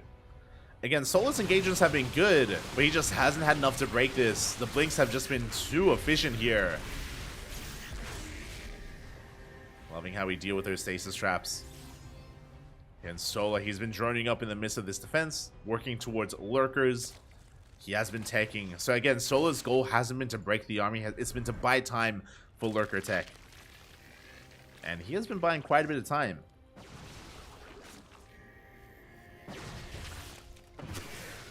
Lurkers have arrived. It's not disruptors, we're going into Colossus. Interesting choice. I mean, it is consistent splash damage, that is true. Not disruptors, not immortals. And we're getting up to 4 Colossus. A pretty big power spike here for Stats. Pretty big moment for him. He can push and he may not stop. Again, the lurkers are going to be crucial in the defense. How many lurkers do we have? We have Hive Tech already. We have 5, soon to be 8 lurkers out from Solar. He doesn't have the best economy. He's at 76 workers. He has decent saturation. You can see here based on the graph that the economy was in favor of Stats for quite some time. Now just getting in favor of Solar. He needs more time to allow that to really kick in. Lurkers are holding the line, but here comes detection. And the lurkers are looking exposed. He wants them. Yeah, he blinks on forward. Gets 1, gets 2, gets all 3. 3 lurkers go down. Big pickoffs here from Stats. Solar, he's out of position. He's across the map instead. You see the lurkers repositioning, but once again, there's not much support. Not much support here for the lurkers. And we're diving on forward. Another lurker goes down. Solar, now he's racing back home, but the damage has been done. And this base may just be broken. Can we get a Colossus? Up! Barely not. The Colossus, oh god. It's so low. Okay, it looks like Stats is going to back up from here. Catches reinforcing Roaches. As Solar, he just wanders into the army. Yeah, we blink on top of these lurkers. They're all being focused now, one after the other. There is just not enough support here. The counterattack from Solar wasn't worth it. And we are down to 2 lurkers. We do get the Colossus. We get 1, we get 2. And we come in from behind. A big surround here from Solar. He shuts down the Colossus. Big pickoff here. A beautiful engage, but at the same time, oh, we will lose the 4th. Sorry, we'll lose the 3rd. The hatchery does go down. Good pickoff here from Stats. At the same time, blinking on forward, focusing down on more of these Hydras, more of these Roaches. Pulling Solar apart. Now, Stats hasn't been making many pros, but he's been transitioning into Sky. Let's go! He's working on Sky Toss as another cancel on the 3rd base. Solar, he's barely holding on to his 4th. Barely holding on. Drones are getting picked up.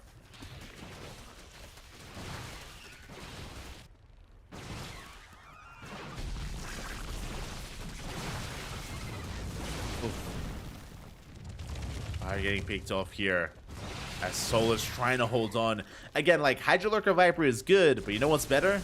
Carriers. Carriers are better here as, oh my god, Stassy's bleeding out quite a lot of Stalkers, but he will get a kill on the 4th base. Denying 2 bases at the same time. Hatcheries are going down. This is a kill, not a cancel. That was a kill. 600 minerals down the drain for Solar. He does have the center base, but he's down to a 3-base economy. Good target firing here out of Stats. Focusing down more of those Ravagers. And as he pulls back against Stats, he's just getting into a superior army. And Solar doesn't know. That's the scary thing. Solar, he has no idea what Stats is doing. No idea what comes next. For all he knows, we're rebuilding Colossus. We're going into Disruptors. Blinding Cloud gets thrown down. Stats getting forced back. We do pick off a couple of those Stalkers. Oh god, as he is relentless, just coming back in once again.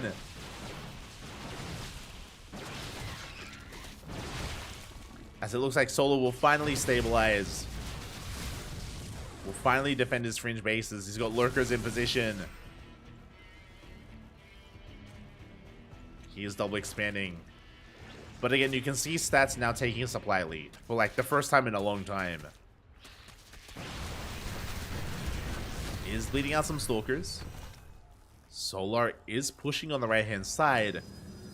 Oh, but Solar, he's in for a rude awakening as he's about to run into Stats' main army. Stats still hasn't revealed his Sky Toss yet. Good target firing on the Hydras. Big revelation here on the Lurkers as well. How many Lurkers do we have? We're on 9 Lurkers. How many Hydras? 11 Hydras. Oh, that is not enough. Considering we are on 5 carriers. Soon to be 6. That is critical mass. 6 carriers. We have hit critical mass of carriers. We have enough. And now is the time to push. Carriers, they have arrived. And there just is not enough anti-air to deal with this. We're going for the yoinks, though. Again, the one chance we have is an abduct on the carries. We go for the mothership. Ooh, that was 2 yoinks. That was 3 yoinks as well. That was all the... Oh, okay, now we have energy. I was like, was that all the energy? No, we still have a little bit more left over, but there's just not enough anti-air. The Hydras are going down. We go for the Power Bomb instead. But that's not going to do anything. GG gets called. Statsy snowballs out of control, and he will tap the series 1-1. GG. GG, well played. Very nicely done here by Stats. We'll force the ace match. We are going all the way here, and that was the game that Stats was hoping for in game 1. Remember, it was the same build. It was the exact same build.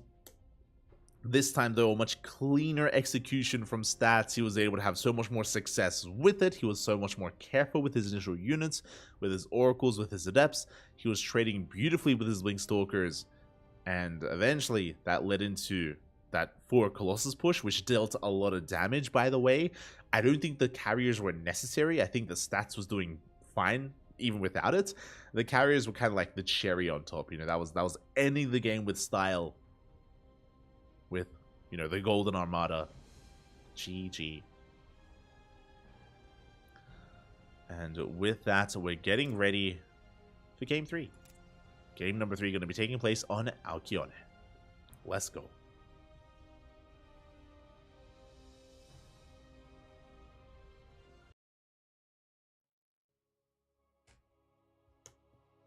Getting into our 3rd game. And this could still go either way. The question becomes, does Stats go for the same build again?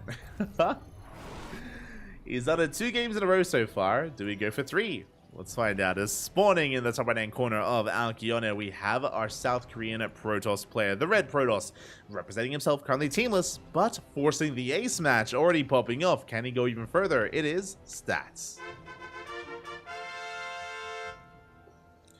And spawning in the bottom left-hand corner, we have his opponent. We have the South Korean Zerg player, the Blue Zerg, representing Team Vitality. It is Solar. Here we go. Again, great to see Stats popping off. I think what I really love about the last game, especially because game 1 was a bit of a blunder, right? Like, game 1 was a little bit lackluster from the side of Stats, but game 2, we got to see what he was made of, and taking a game off of Solar is not easy. I just go for the gold. Let's go. It's gonna be an all-in.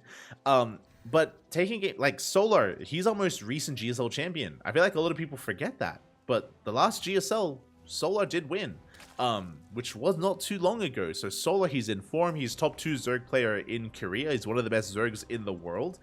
And yeah, for Stats to look good in that last game, and not just look good, abusing Solar from droning up too much and being a little bit too greedy, which was a factor, don't get me wrong. Like, Solar did drone up more heavily in game number 2. But his like multitasking, you know, his maneuverability with his stalkers, seeing vulnerable positions and pouncing on them like those lurkers as well, like that wasn't easy stuff. It was really impressive here out of Stats, fighting on multiple fronts and pulling the Zerg player apart, and at the same time taking up and transitioning into double Colossus production, and also after that taking up and transitioning into carrier production as well. So overall, a very impressive game from Stats, showing us a bit of a spark of what he was once made of. And can he keep that spark going? Can he keep it lit? Because Solar is rushing into the gold. Now, when you rush into a gold base like this, in this matchup or in general, it's usually for an all-in. It's usually either a Ling Flood or a Roach Rush or maybe a Bane Bust. It is not for a longer macro game, typically. Just because this base is so difficult to defend as the game goes on. It's very exposed. And it does typically force aggressive reactions from the Protoss player. We do see Stats going for a 2-gate opener. Very interesting. Okay, with a 2-gate opener, we do have an abundance of adepts. We have 2 adepts, we have 4, and then 6 adepts thereafter. Adepts have arrived. 2 of them already. Ooh, we do focus on one of those drones. We deny some mining here in the natural base in the gold.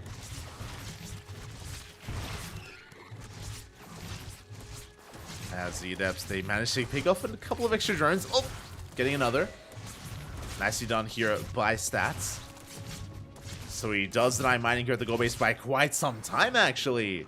So big delay for Solar, and more adepts are coming out. Again, this is the power of a 2-gate opener. Again, Stats, he delayed his Nexus in favor of that second gateway. So it has to pay off. And so far it is. So far.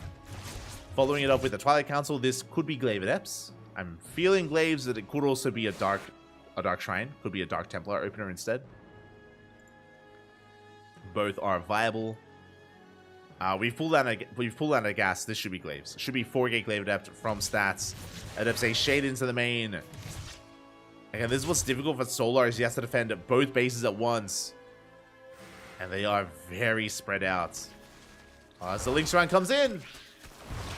Yeah, the Lings, they collapse here on the Adepts, and they should focus them down. A really good positioning here out of Stats. That one Adept is on 1 HP, but it does so much extra DPS there before going down. And there are those Glaives. 2 gateways here at the natural, 2 gateways in the main. Overlord Scout will confirm this. We'll get eyes on all the gateways and the Twilight Council and the researching building. So Solar sees everything he needs to confirm what is going on. Did he see the Twilight Council? Didn't see the Twilight Council researching, but he saw the gateways anyway. Roach Warren is in production. We may throw down some safety Spore Crawlers in case we think it's going to be DTs. Otherwise, again, Glaive Adepts are a very common follow-up here by Stats to punish the greed of Solar. Can he pull it off? Roach Warren's about to finish. Roaches are going to be on the way. Stats is moving out.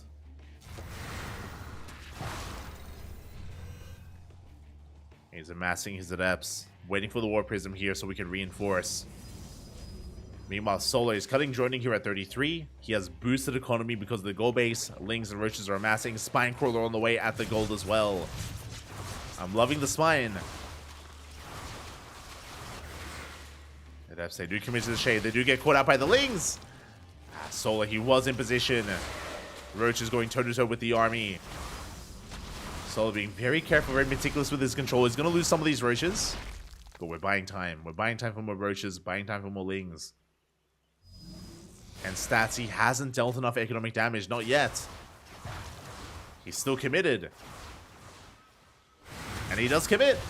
He shades into the main base. We get a surrounder. The Lings are in position. The Roaches as well. A lot of Adepts are going to be going down. And we don't kill any drones. Finally, a couple of workers are going to get picked up. Not even. As we end up shading out Lings that were lying in wait as well. And Stats is being cleaned up. And this is getting out of hand. This is getting out of hand at this point because that Roach count is getting higher and higher. We're getting more Roaches, we're getting more Lings. And this will soon trigger a counterattack. As the Adepts are all forced back. And Solar has held. Solar, he has held. Again, just really good response so far with the static defense, with the Roaches, with his Link production. And Stats is going to have a hard time expanding. He has an Immortal and he's building as many Immortals as he can, but he's stuck on 2 bases. And I don't see him taking a third anytime soon. Like, from here, Solar can drone, Solar can saturate his third if he wanted to. He's doing both. He's droning and he's making Lings.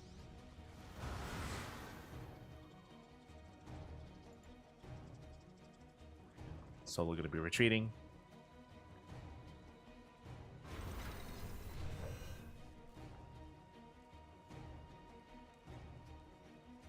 He's going to be retreating here.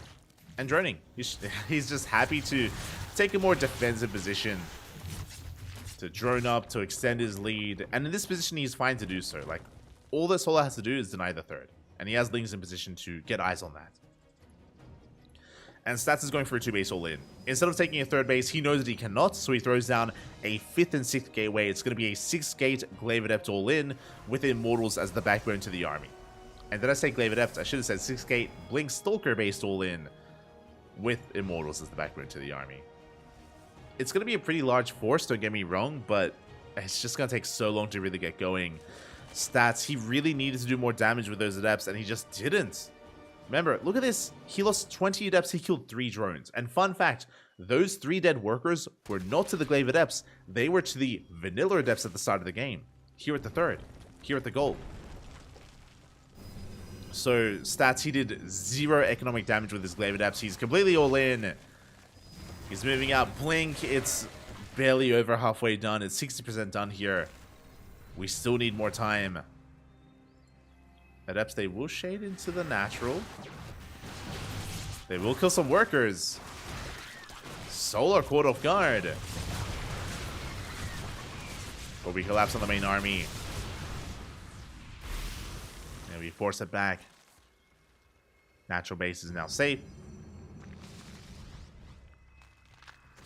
Blink is finishing up. But we're going for the surround. Yeah, and Biles here on the Prism, forcing it to unsiege.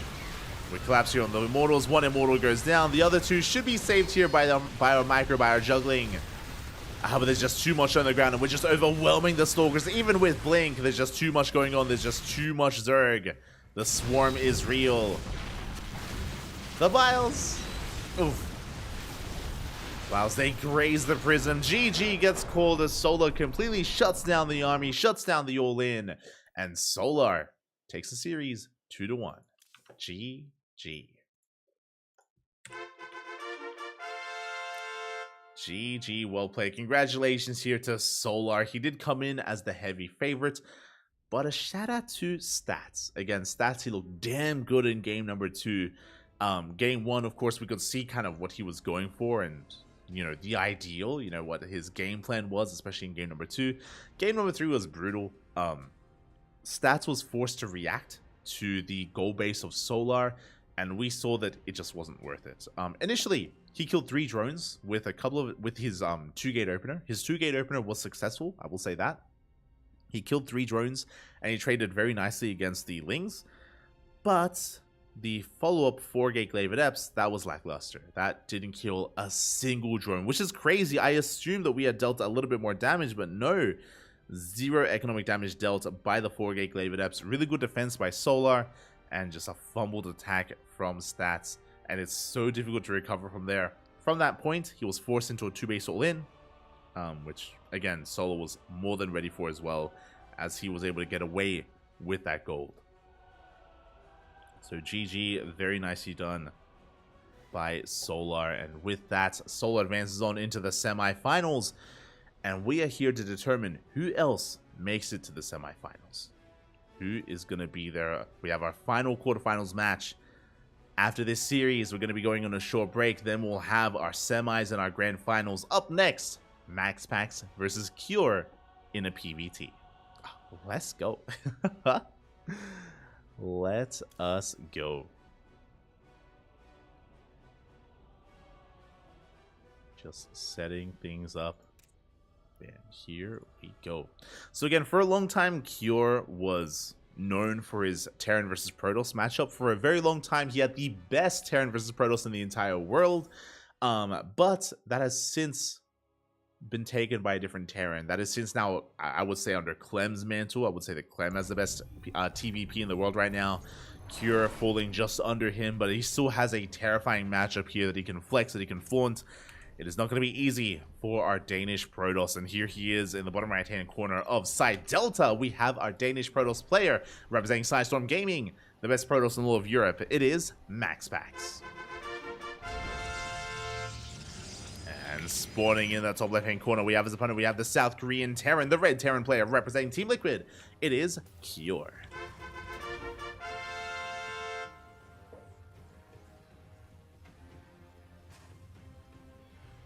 Here we go.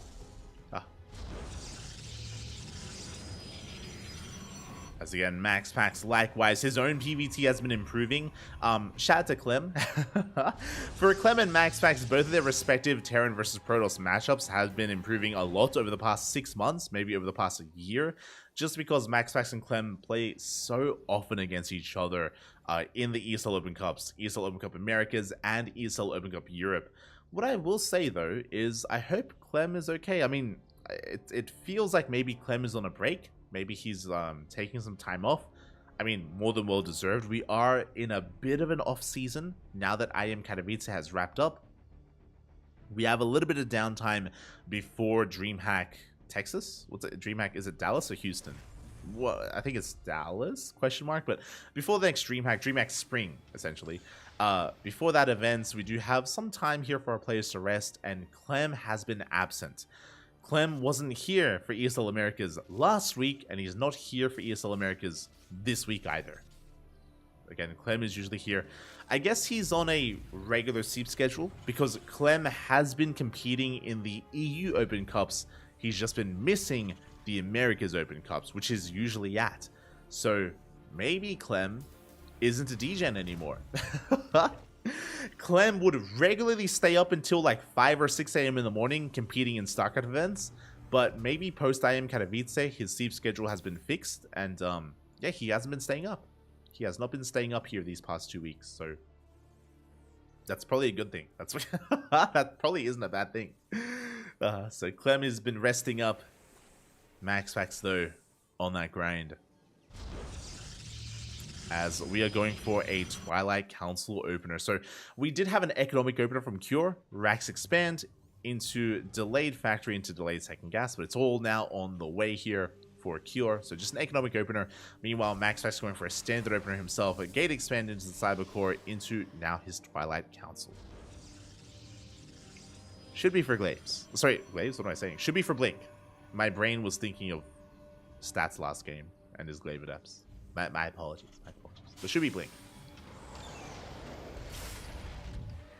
Glaives hasn't really been a thing in this matchup in many years. In a long time. For those that remember, there used to be a Glaive All-In that would be prevalent in this matchup. Was featured back in GSL. That was like around the beginning of Legacy of the Void. As we are not going for Blink, by the way. We're going for a DT opener. Bold move here by MaxPax. Going for Dark Shrine. Going for the Dark Templar. The Invisible Man. I mean, it's pretty good. But we speak about this often. It is risky to go for a DT opener in this matchup. To be fair, Raven openers aren't as common as they once were. But Ravens are still viable here in openers in TVP. So that's kind of a risk that you take. Likewise, scans might be available as well for those Dark Templars. So high risk, high reward here for MaxPax. He's, as we do see Cure moving out with Marines, Hellion, a random Widowmine as well. He's going to be reinforcing with the Medevac.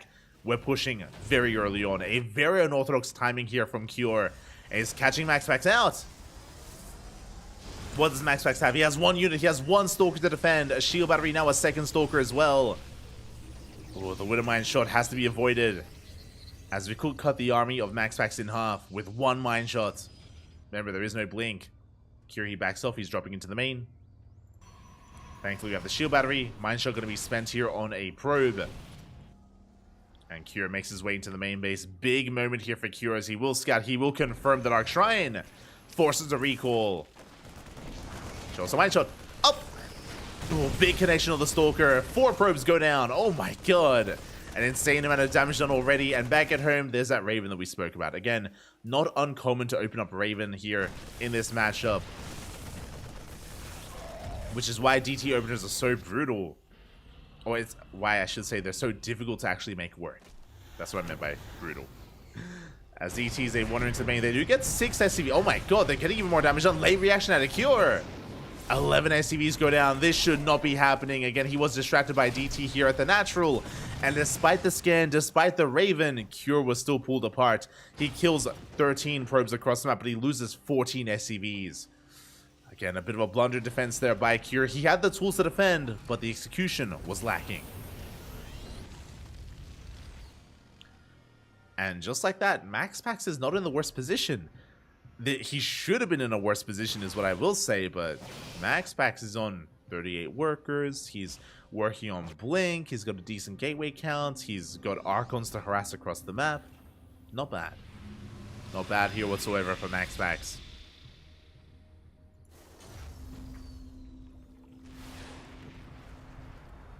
Here he does come across the Prism. Comes across the Archons as well. His force back. So do you see MaxPax wandering on in. Going for that Viking once again. He's going to get it. Yeah, one more shot. The Viking goes down. Again, very proactive out of MaxPax. Very nice pick off. Behind this, we do have our Bay on the way. Our third base as well. We are working towards the mid game, towards Colossus production.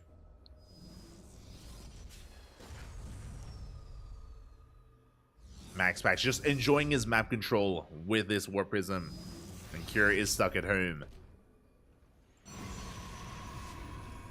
Hellion does at least confirm the third, so he's now aware of the macro outlook that MaxPax has. Is where the MaxPax is working towards the mid game. Meanwhile, Curie's stuck waiting for Stim and combat shields. We'll get 2 probes here across the map with that one Hellion. Not bad. Arco jump coming back in. Getting a couple of Marines. A couple of units going to be going down. Once again, oh, the Liberator going to overextend. Cure bleeding out a lot of units. Bleed out his Viking, his Lib, a bunch of Marines. Drop moves out, but MaxPax he sees. Does get eyes on the drop. Will force the unload. Cure having a rough time here this game. As we blink on forward, we can focus on the medevac, and we do not get it. Barely does escape. Barely does get away.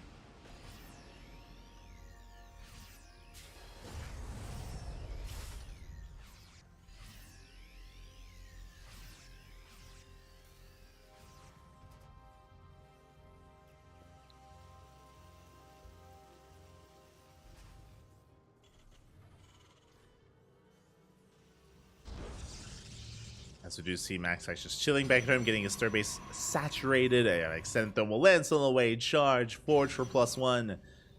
Again, all of our upgrades are on the way here. Now Cure's building up towards a push. So he cannot afford to lose the tank. Whew. Oh my god, MaxPax, he wanted it. The tank does barely survive. And Cure, he's not all in. He is taking a third base. He's expanding, but again, we are pushing first, expanding behind it. But can we accomplish much with this? He has a tank that's barely alive. He does have his upgrades for his bio army. He does not have interference matrix. The Raven! Oh my god. Cure, calm down. The Raven also taking a lot of hits as well. Now he does have the posture, but I don't think we can commit. It's going to be close. Yeah, auto turrets are thrown down. Raven gets focused. We do take down a lot of those gateway units. But with the shield battery, with the overcharge, the Colossus should be perfectly fine. As Curie does stim up the ramp, but there's a Colossus waiting for him. Yeah, there's no breaking this position. Big swipes going off here on the army. And Curie can't lose too much. The tank goes down. And now MaxPax is on the hunt. He's going to try and chase this down. Reinforcements are coming in. Curie, he can take a fight. Oh, but the Zealots. The charge, though, they do complicate things. Marauder goes down.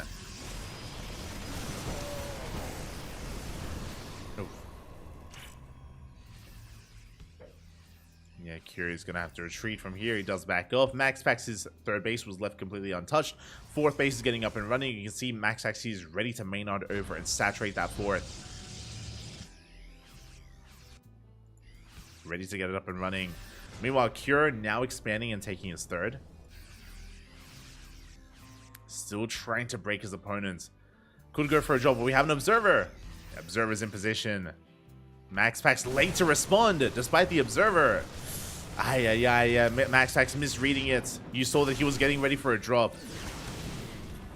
He was getting in position for a drop into the main, but there was none. War Prism going across the map. We do deny the fourth. A big pick off there by Cure. Oh, Widowmine doesn't quite connect. As Zealots are warped into the main base, but we're going to shut this down.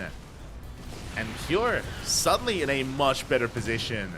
I was really concerned that MaxPax was going to be able to get this fourth base unhindered and then focus on maxing from there. But now he's contained, and you can see that reflected in the supplies. Now Cure is getting ahead. His third base is getting up and running. He cleaned up the War Prism, cleaning up the Zealots. Still no fourth base from MaxPax. And Cure is going to be the first to max out. Let's go. Now, what I will say, even though MaxPax is falling behind in the overall supplies, disruptors are on the way. That is a good way to catch back up into this. Likewise, you have to be very careful with our drop play, as MaxPax was in position to deny them. DD harass coming in. Ooh, SCVs going down both at the third base and at the natural. We get 10 SCVs. Good damage dealt here by MaxPax. You can see him evening things up. Fourth base now on the way. And Cure, he has to rotate over to deny it.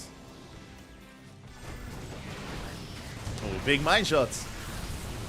Good mine connection here on the army, but a tank goes down. Cure, he can take this fight, but he has to be careful. He has to respect that disruptor.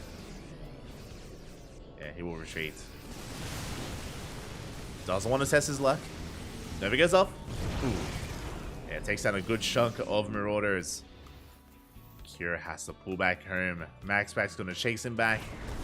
Zealot Runback comes in. And again, MaxPax is doing everything he can to keep the army busy. He catches some medevacs. Miscontrol there from Cure. He loses what? 3 medevacs go down. Almost a fourth. Bleeding out a lot of units. Zealot's getting ready to come in from behind as well. And as the armies are dancing, that means that Cure doesn't have the time to punish the fourth. He doesn't have the time here to keep up and to hunt down that fourth base. As MaxPax is keeping the attention of Cure here on the front lines. Zealots being set up. More disruptors on the way. Blink for the DTs. Bold move here from MaxPax, but you love to see it. Shadow Stride in production.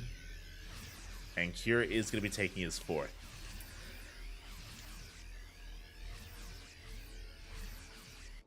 Again, showing us that MaxPax is able to achieve his goal here of keeping Cure busy. So MaxPax, he gets away with the fourth base. Cannons and shield batteries are finishing up. And now MaxPax has a better economy than Cure. Well, has a comparable economy than Cure. Maybe a better way of putting it. Cure no longer has that economic advantage. Army is moving forward.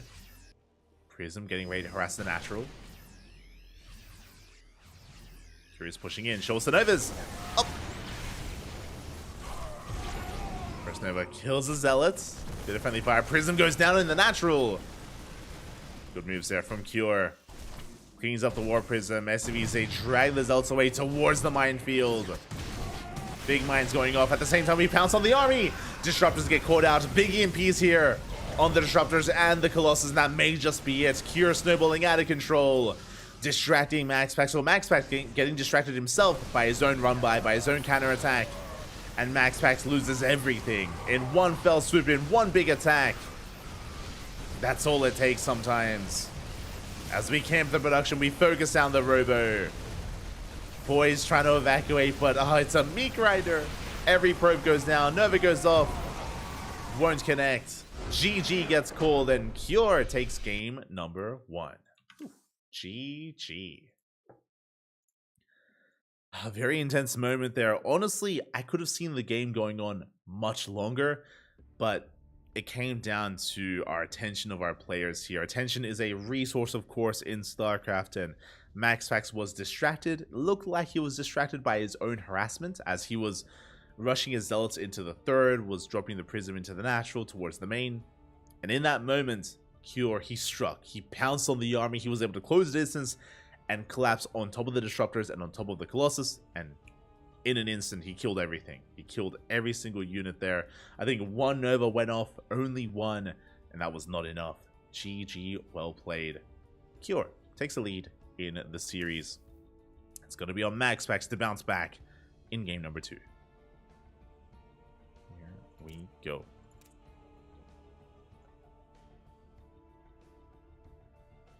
And we'll be here to see if he can pull it off. Can we bounce back? Can we force the ace match? Game 2 gonna be on Oceanborn. Let's go.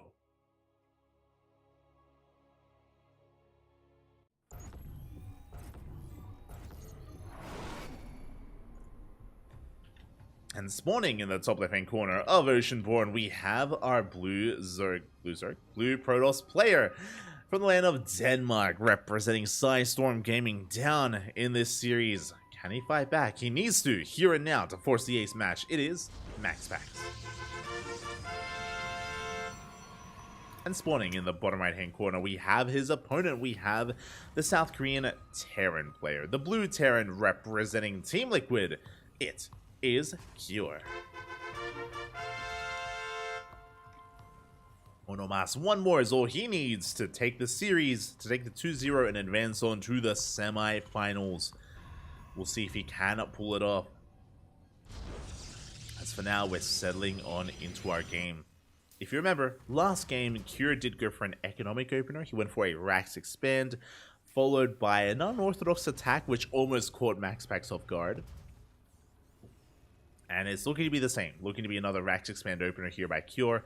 Meanwhile, MaxPax last game did go for a Dark Templar opener, and it was worth it. Remember, he killed, what was it, 14, 15 SCVs? He did an insane amount of damage with his DTs.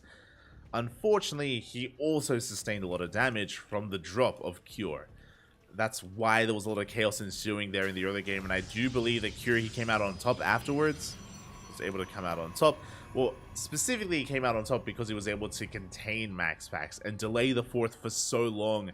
Cure was able to take an economic lead as he was able to deny the fourth for as long as he did.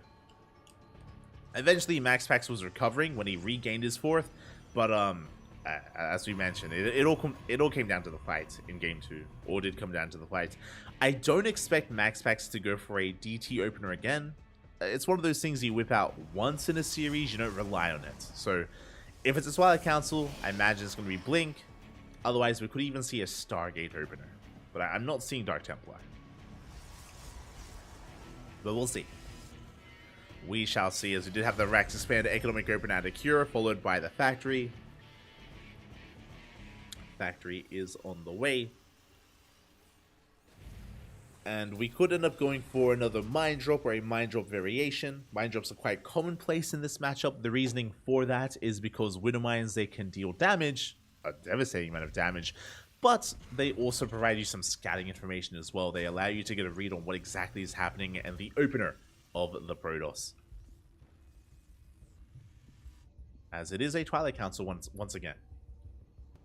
Twilight Council from MaxPax. Again, this time it should be Blink, but we'll keep an eye on him. There's a crazy world out there where it's going to be Dark Shrine again. Or even Chargelots. But Blink would be the standard. MaxPax, he does shade across the map. Gets into Mineral Line. He doesn't get much damage done yet. Oh, as he will get an SCV. Does get one worker. Whereas Hellions, they come in to reinforce. We do pick off one of the Adepts. Very nicely done there by Cure. Trading one SCV for one Adept. A better trade for Cure, so that I would say. Better trade from the Terran. We can see that we have not quite got into Widow Mines. We've gone into Hellion, into Cyclone. We delay the Starport. A very aggressive build here by Cure. Let's go. Blink here from MaxPax. We're throwing down additional gateways. We had one gateway here at the natural, 2 more gates on the way. Sorry. 2 gates already done. It's going to be 4-gate blink. 4-gate blink stalkers here from MaxPax. Very aggressive build here from our Protoss player, and this is going to work well for him because Cure is going for a bio-heavy composition. I am concerned for Cure. So, a couple of things going on. One, Cure is playing very aggressively because he's delaying his starport. There's no starport. We delay the starport in favor of 2 more Vaxes. We're going for an add-on swap. We're going for a stim, combat shields, concussive shell timing. Like a very strong bio army. That is true. This can even lead into a 2-base all-in. The downside, no tanks. No tanks and very limited scouting. We have not seen anything. We have no idea what MaxPax is doing. We don't know the tech. We don't know how many gateways there are either. So, Cure is playing blind. He's in the dark. He doesn't know how aggressive MaxPax is about to be. Otherwise, we'd see bunkers. We need bunkers. We have 1 bunker at the natural, nothing in the main. The main base is so exposed. And we could even dive into the main and deny blink. And if we deny blink, sorry, I say blink. We could deny stim. If we deny stim, that's game. Oh boy. Here we go. MaxPax is pushing out. And Cure just now getting a read on what's going on. A couple of units do get across now. We force a defensive warp in. But at the same time, MaxPax can dive into the main base again. Stim is still a ways away. Cyclone gets focused down. We do get in for the scout. We now realize what's been happening. We dive into the natural, not into the main, but SCVs are getting picked off. SCVs are going down. The Prism taking some damage as well.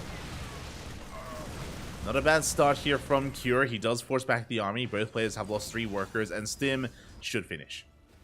It should now finish. We did not blink into the main. It should complete here for Cure.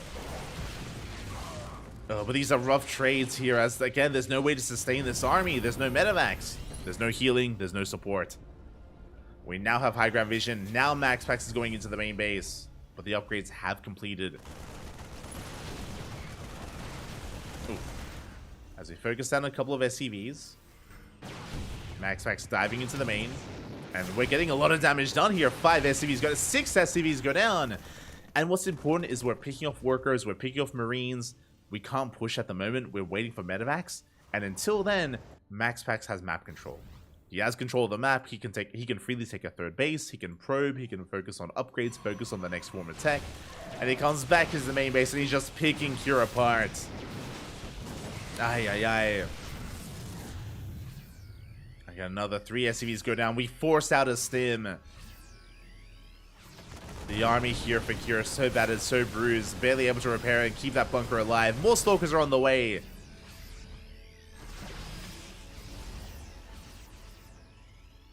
And as Cure splits up his army, there's just so much late mining here at the natural. So many SCVs forced to just be pulled and repaired. Oof. Marauder's getting low. Concussive shell just started. How we blink into the main. And we're getting even more SCVs. 2 more. Doesn't sound like a lot, but I mean, 2 SCVs for not a single stalker. Good trade here for MaxPax. Getting another 2 Marines. Not losing any stalkers. Just very efficient trades overall from MaxPax. Scan shuts down the observer. But MaxPax, he is far ahead here in the economy.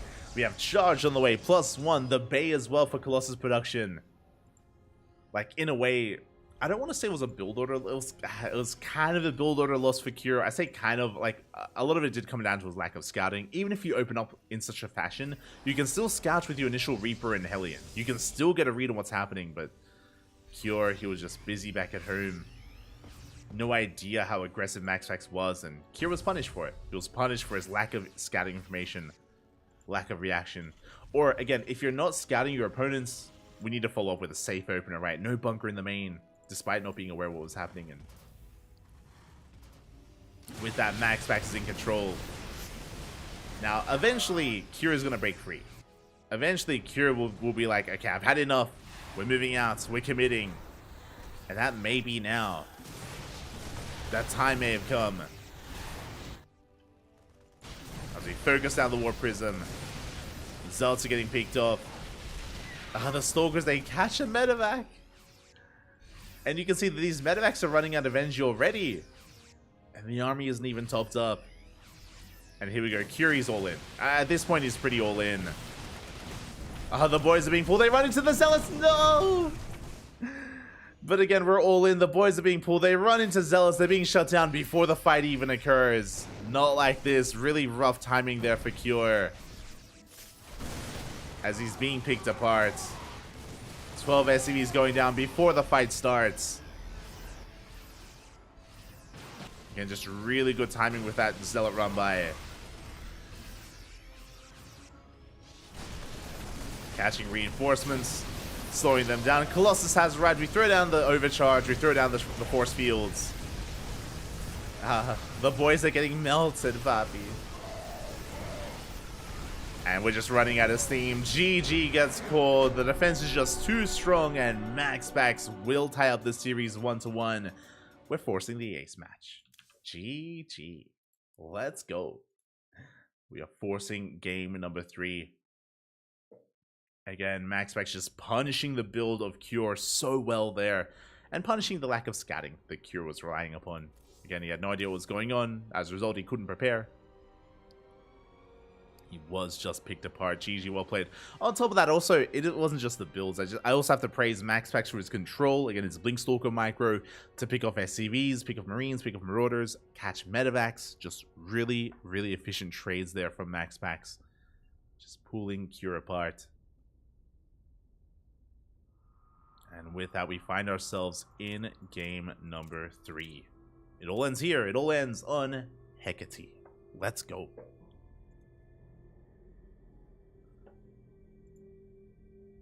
Let us go.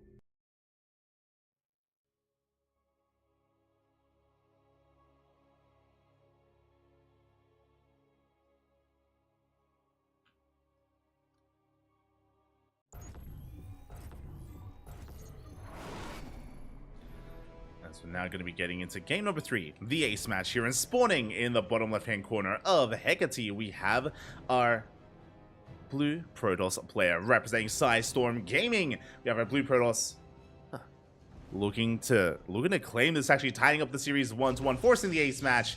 It is MaxPax. Land of Denmark, and spawning in the top right hand corner we have his opponent. We have the South Korean Terran player being forced into the ace match. We have the red Terran representing Team Liquid. It is Cure. Let's go. I got scouting while told of in your base. Yeah, exactly. Like, after the adepts were dealt with, as we did point out, my apologies if I didn't make it clear, Cure, he wasn't able to get an eye on how many gateways there were. He didn't get eyes on the tech opener either, so he didn't know how aggressive or how economic his opponent was being. We did point out the vision that Cure had, or the lack of vision that Cure had, as we were entering that stage of the game. If you remember, he didn't move out until the attack was already upon him. He moved out with 1 Reaper, 1 Hellion, and 1 Cyclone. By the time he reached the natural base, MaxPax was already pushing into the natural. He was already in Cure's face at that point. So Cure just did not have, or just wasn't able to scout in time to react in time to what MaxPax was up to. And here we go. MaxPax going for his own standard opener, going for a gate expand, or gate cyber expand. Likewise, Cure, 3 games in a row, has gone for an economic opener, going for a Rax expand himself. We spoke about this yesterday when we were casting Gumiho, but it's very commonplace, especially amongst the Korean Terrans, to go for, you know, single gas openers. Outside of more unorthodox players like Gumiho, more aggressive players, where they rely a lot more on double gas openers instead. I mean, ideally, you do want to mix it in, but Cure, he's not really one to do so too often. Of course, MaxPax does Probe Scout. He does confirm the CC on the low ground, so he's aware that there's no early game aggression coming his way. There shouldn't be, like, Reaper Hellion or a committed Mine Drop coming his way, or a double Cyclone Medevac drop. So MaxPax, he can already rule things out, and he can be the aggressor instead, moving out with his first Adept. And once again, going for a Twilight Council opener. We've seen a Twilight Council every game so far. Game 1 was DTs, Game 2 was 4-gate Blink, Game 3, what are we going for? I imagine it's going to be Blink once again, but how many gateways? Do we go 2-gate Blink into a third? Do we go 3-gate Blink, or even 4-gate Blink once again? It's all available, all on the table here for MaxPax. And hopefully this time, Cure can get a better read on how committed we are, and, you know, what MaxPax is up to. Behind this time we're going for a straight up 1-1-1. So a much safer opener here, much less aggressive from Cure. With this, we're going to be working towards a mine drop, so we will have scouting information. If you remember, last game, because of the 3-1-1 setup, as I'd say, shade into the main. And MaxPax, he does see the starport.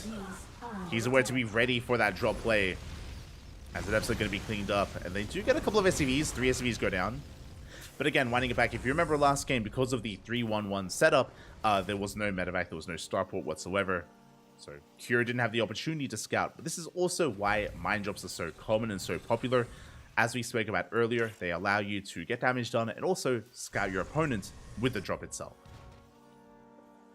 And we can see we are committing to additional gateways. Oh boy.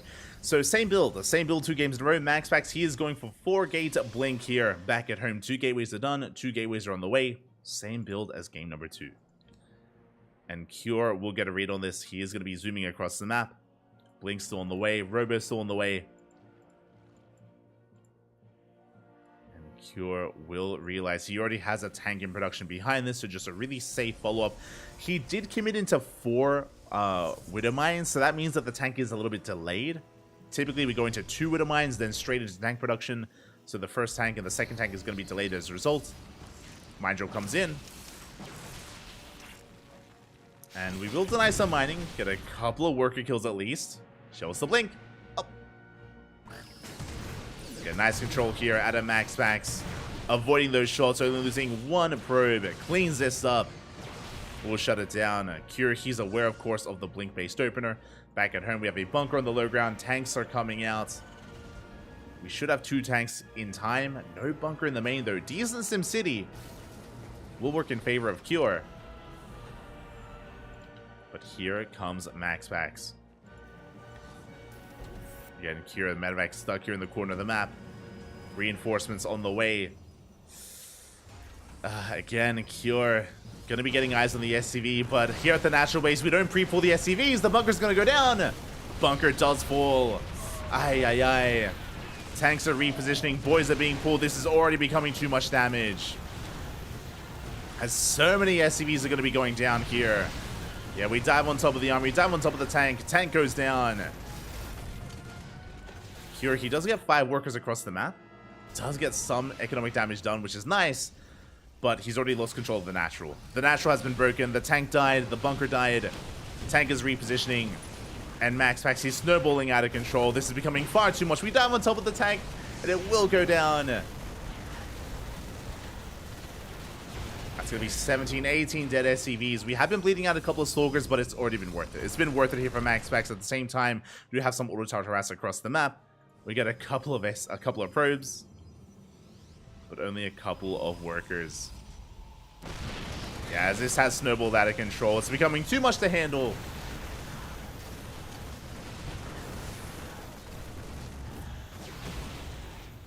And with that, because we just perpetually just reset the tank counts, Cure just doesn't have any momentum. There's no momentum on his side. And MaxPax, that Stalker army, getting larger and larger, splitting up even. Heading into the main, heading into the natural. We could even try and deny Stim. Stim is under fire. We're going for it. No. Stim is going to be targeted down. It is denied. And there's not another tank to cover the main base. Not anymore. Once again, boys being pulled. And this is game-ending damage. Behind this, MaxPax just chilling, taking a 3rd base. Getting his 3rd up and running. He can start taking towards a bay, towards Colossus production. Can blink towards the natural. Some decent tank volleys. Oh my god. From the low ground as well. Good tank shots there from Cure. Does clean up a lot of those Stalkers, but without Stim, these Marines, they don't really threaten the army. That's the reality here. The Marines, they're here to buffer, but they're not here to kill anything, as they can barely keep up. Once again, we killed one of the tanks, but now we have a 2nd tank coming out on the high ground. MaxPax, he can still skirt around the edge and go for the gas geysers. The gases are still exposed, and Stim has not been restarted, has not been rebuilt. Tech Lab's still on the way. Tank shot goes off. MaxPax now knows where the tank is. Ooh, we'll bleed out one of those Stalkers. Only getting a couple of SCVs. And here comes our follow-up. Fully saturated on 3 bases. Charges on the way. +1. There's that Bay that we spoke about for Colossus production. All on the way. MaxPax just securing himself. After the damage that was dealt, I was going to say that Cure may be forced into another all-in.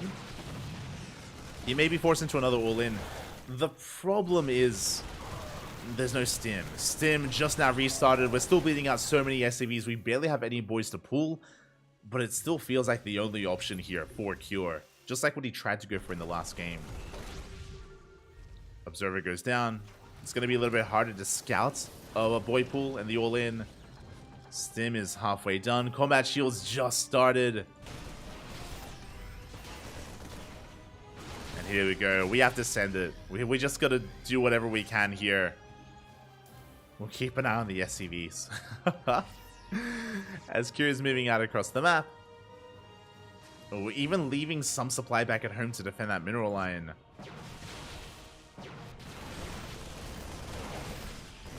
And MaxPax doing a great job of just slowing down the army, picking away at those Marines.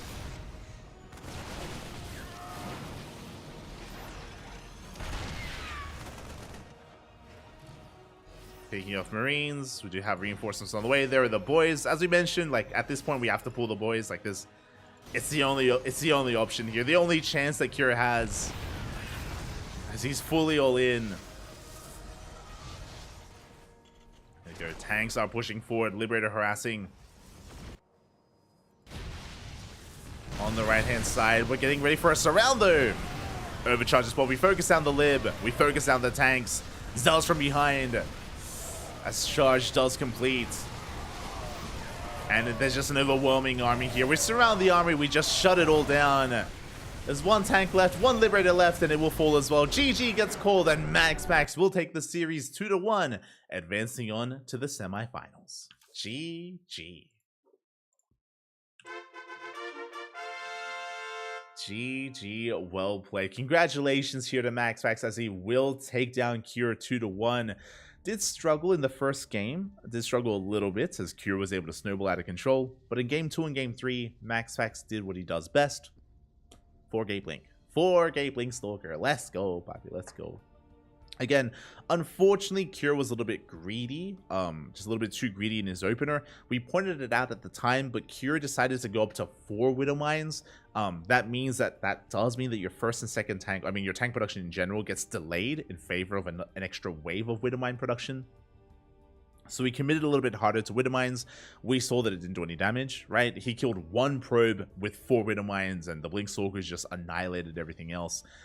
So again, committing into that big of an investment into those Widow Mines did not pay off. Likewise, there was no scouting Marine on the map. There was nothing, whether it was a Marine or an SCV, there was nothing on the map to get eyes on the move out of MaxPax, which is why even though we did have a bunker and a tank on the low ground, we didn't have the time we needed to react, to pull the boys, and to repair the bunker. The repair was very late from Cure. He did not have the heads up or, again, the time he needed to respond to that, and it just went down instantly.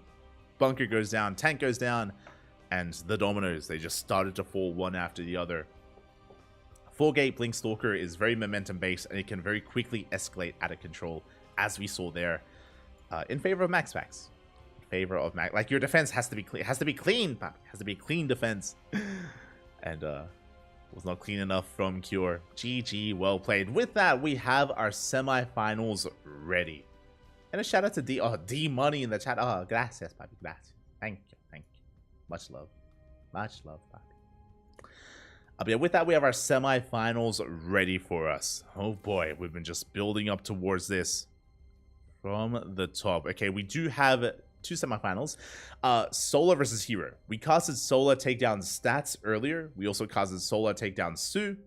And in the semifinals, there's going to be a ZVP between Solar versus Hero. Likewise, we casted MaxPax takedown Cure. And MaxPax advances on to the semis to face off against Estrella in a rematch in a PvP. If you were here yesterday, you would have been here for that series. We casted MaxPax versus Estrella, and MaxPax was looking dominant. He was looking very strong against Estrella.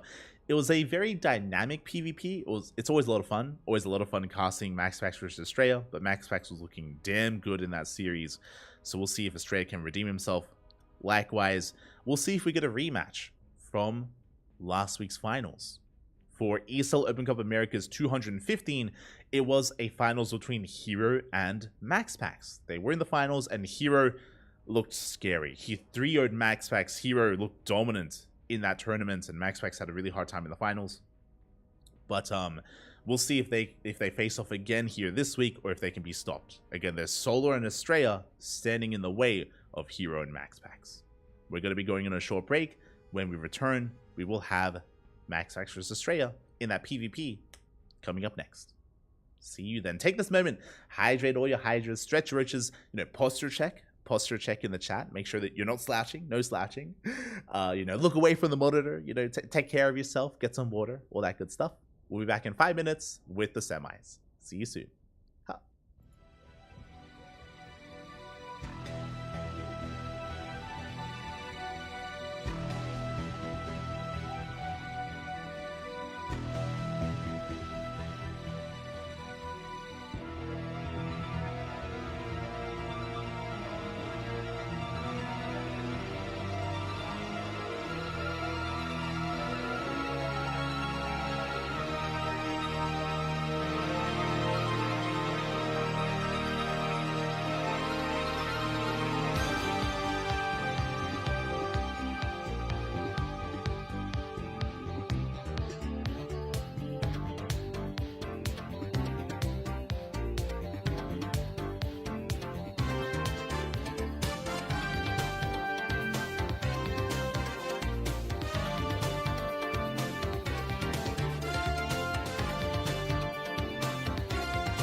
Welcome back, everyone. Welcome back. Hope you enjoyed that lovely brutal OST and that break as we have returned with the remainder of the broadcast. We have 3 matches remaining here tonight for ESL Open Cup Americas number 216. We have the semifinals. The semifinals are before us. It is going to be MaxPax versus Estrella, followed by Hero versus Solar, and then we have the grand finals, los grand finales, thereafter. So plenty to look forward to. Strap yourselves in for a rematch from yesterday, from last night. Again, MaxPax and Estrella, they did just face off, and it was a pretty interesting matchup. Basically, MaxPax defended against an all-in and executed his own all-in against Estrella. Like, he was just all over him. Actually, if I remember correctly, I think it was just 2 all-ins in a row. It was MaxPax just abusing Estrella's economic opener. I remember his game on Site Delta.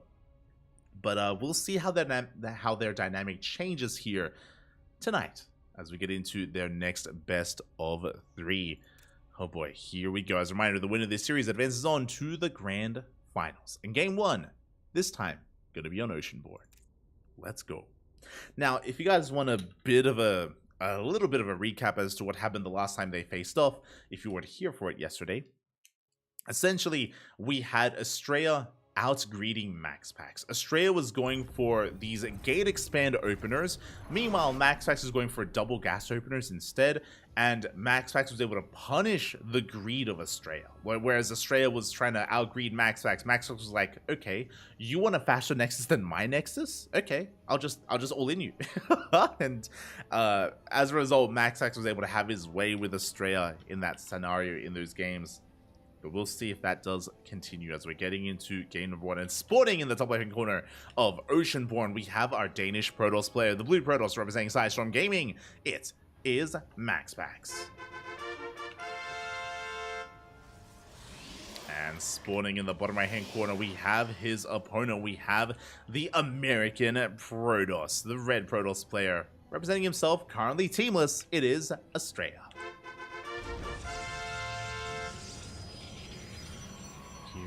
We go. As for the time being, we do have a gate expand set up here by MaxPax, gate expand by Estrella. Very similar to the last time we saw Estrella versus MaxPax. MaxPax is going for a double gas opener. If you're curious the way this works, MaxPax, even though he's known for his quote-unquote gate expands, that's not really what he does. He goes for 2 gases, which means he goes for a Cybercore into a Stargate, followed by a delayed expansion. That's typically how MaxPax does open up. Now, when you open up double gas like this, you can choose to be inefficient, and you can choose to skip the Stargate and go straight for the Nexus if you want. The option is open to you. Meanwhile, Estrella opens up with a single gas geyser, going for a gate into... oh, actually going for a 2-gate opener. Okay, it's going to be a 2-gate opener, followed by the Cybercore. Interesting. Zealot is on the way. And MaxPax does see this. He does confirm the 2-gate opener. He's aware of what's going on. We'll see if Estrella can break the defenses of MaxPax. And we'll see how economic Estrella is going to be. As we can see, MaxPax delaying the expansion. Zealot is being forced out. Zealot goes across the map. Is not going to stay at home to stop the pylon.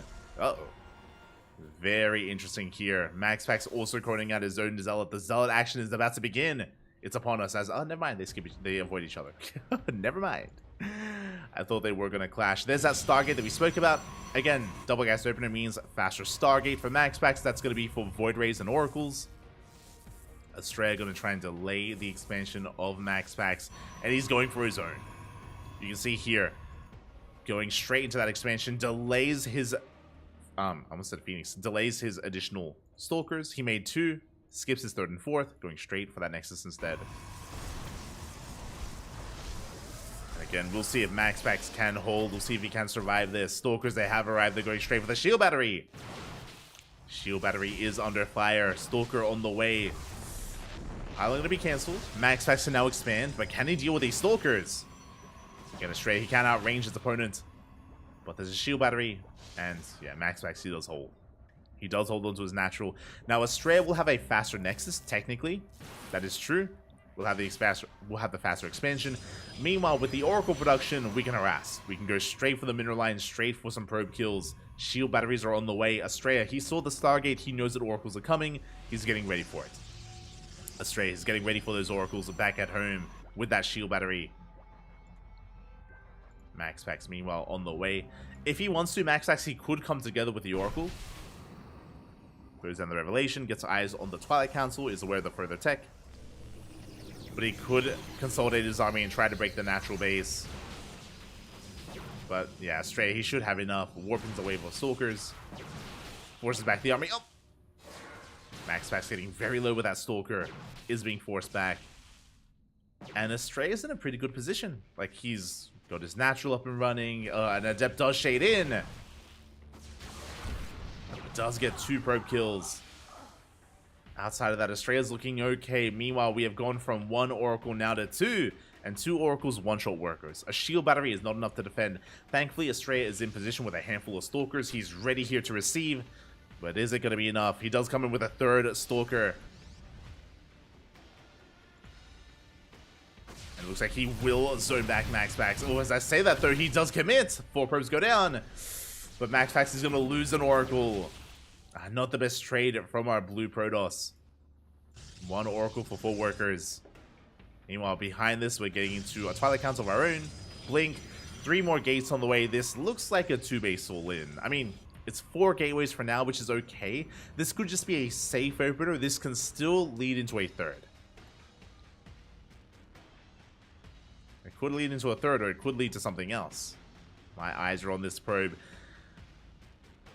As 4 gates can very quickly turn into 6, and very quickly turn into an all-in, as it looks like we are setting up for a proxy gateway across the map.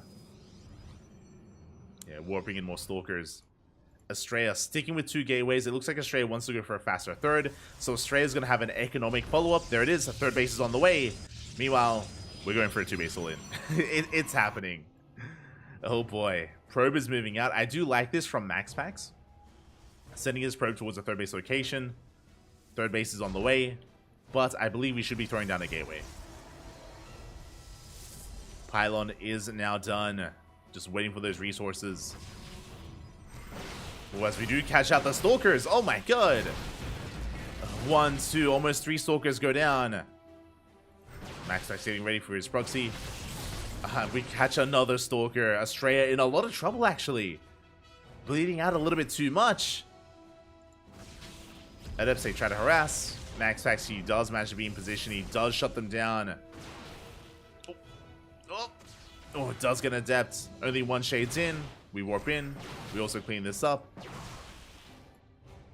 And now MaxPax can focus on his own push.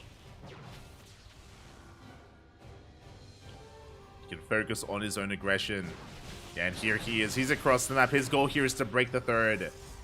We'll see if he can. There we go. Reinforcements on the way. Now, back at home, Astray, he has a shield battery. He has an immortal. He will soon have an overcharge. I think Astray can hold on. It's going to be close, though. Does depend on how many Stalkers we have, because MaxPax, he has double the Stalker count. Aye, aye, aye. 15 Stalkers. And he dives on the army, dives on the immortal. And the immortal will go down. Overcharge, not good enough. Well, as I say that, here comes another immortal. Just in time. Just in time to defend, just in time to deflect the army. Astray, he did bleed out his shield battery and an immortal, but he's still barely holding on. And MaxPax backs off.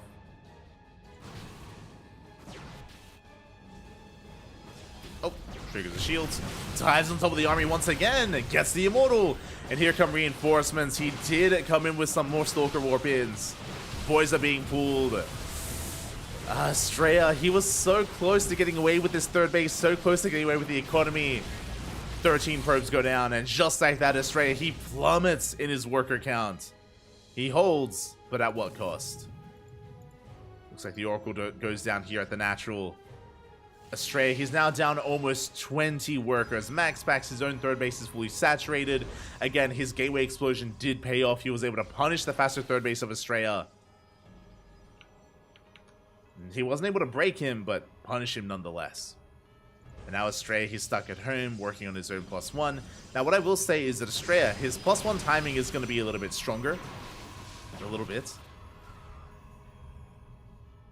Astray does have faster +1. Does have the Immortals as well. Immortal, even, as he only has 1. So Australia will have certain advantages, but more probes going down. We got 2 workers here at the third. MaxPax doing such a great job here just picking Australia apart. Ay. And now we're taking a 4th. We're going to be saturating that 4th base as well.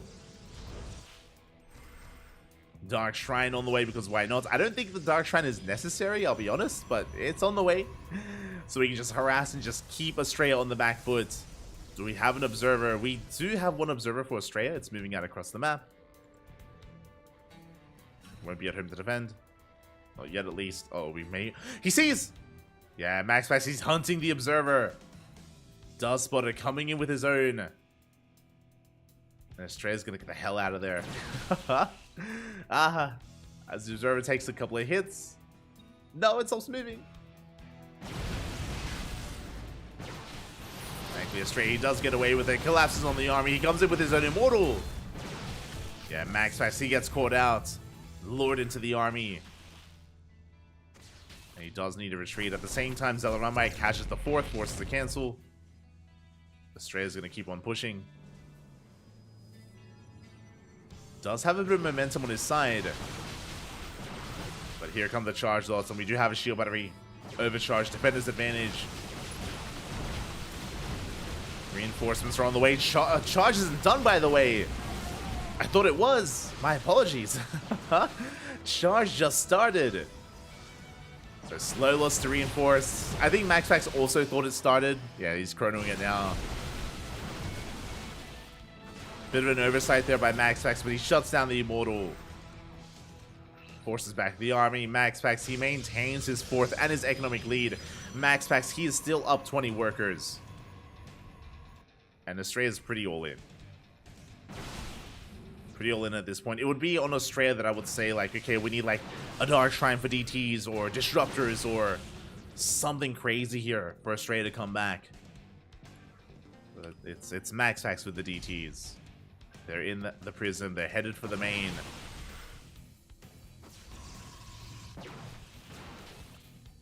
Now, DT does run into the army. Very fortunate for Australia. At the same time, War Prism slipping into the main base as well. We have a cannon at the 3rd, but no cannon in the main. Yeah, workers are going down. A lot of denied mining time. Ay. That's going to be 3 dead workers. At the same time, the main army is going to be clashing. Charge finally finishing up.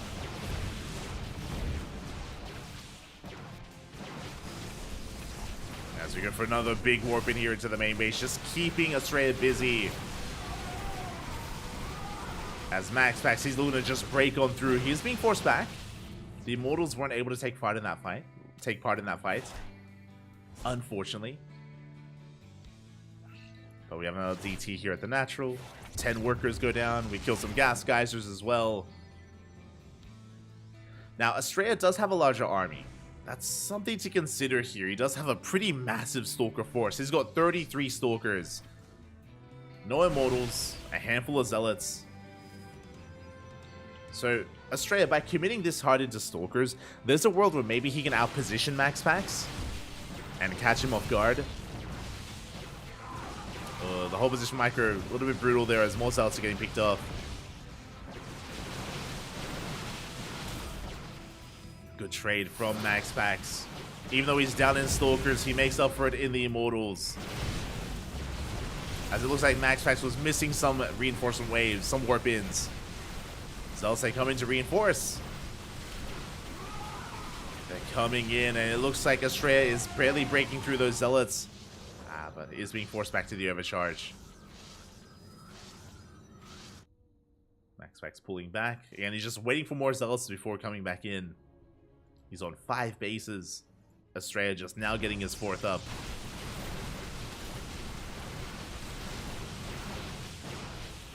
As Australia maintains that Stalker lead, has a better concave. As he's dancing with the main army, we do have a big DT counterattack. We have Shadow Stride. We dive into the mineral line, we focus down whenever we can. Shield batteries fall. Or we even recall. We recall back home, preserving the army. Preserving those Dark Templar. Estrella throwing down cannons, trying to wall up, trying to fortify himself. Does have 4. Oh my god, he has observers everywhere. 4 observers out for Estrella.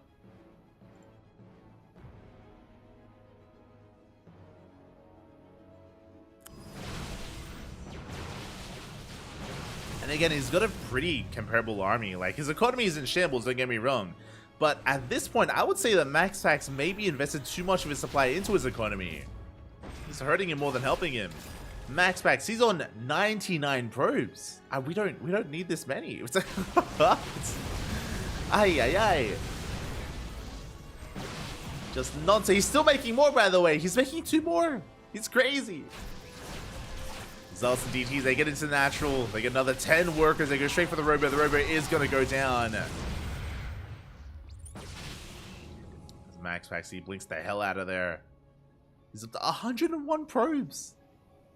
Ay. Again, this is going to be hurting MaxPax when he maxes out. Like, his army isn't going to be as large as it should be. So hopefully we throw away some of these. He's making more. Stop. Oh my god. MaxPax. Stop macroing MaxPax. Oh my god. We're up to 102. Can we keep going? I mean, the plus side is that if Estrella ever counterattacks, MaxPax, he can afford to lose some workers. It would be good for him to lose them. Maybe that's what he's used to. It's very TY-esque. As we do get forced back again. If you remember TY, people would ask him, because he would go up to over 100 SCVs in ZVT as we're breaking into the natural as well. DTs, they are slowly pushing through. There is detection. Estrella holding on at the same time. A mass amount of DTs in the main. Oh my god, how many Dark Templar do we have? 12. 12 Dark Templar. We collapse on the forge. We focus it down. +3 is denied. And what more do we want? What more could we ask for? More DTs being deflected here. But I was going to say, if you remember, this is back in early Legacy, I think. Or maybe, I think it was early Legacy.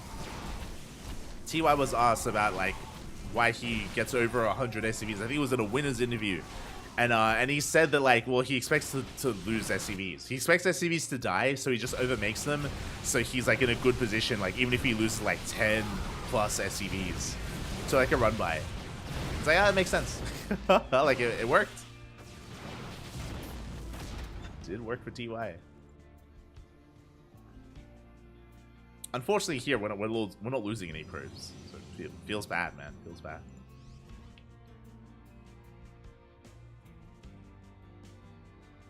I think that was laid hard this one.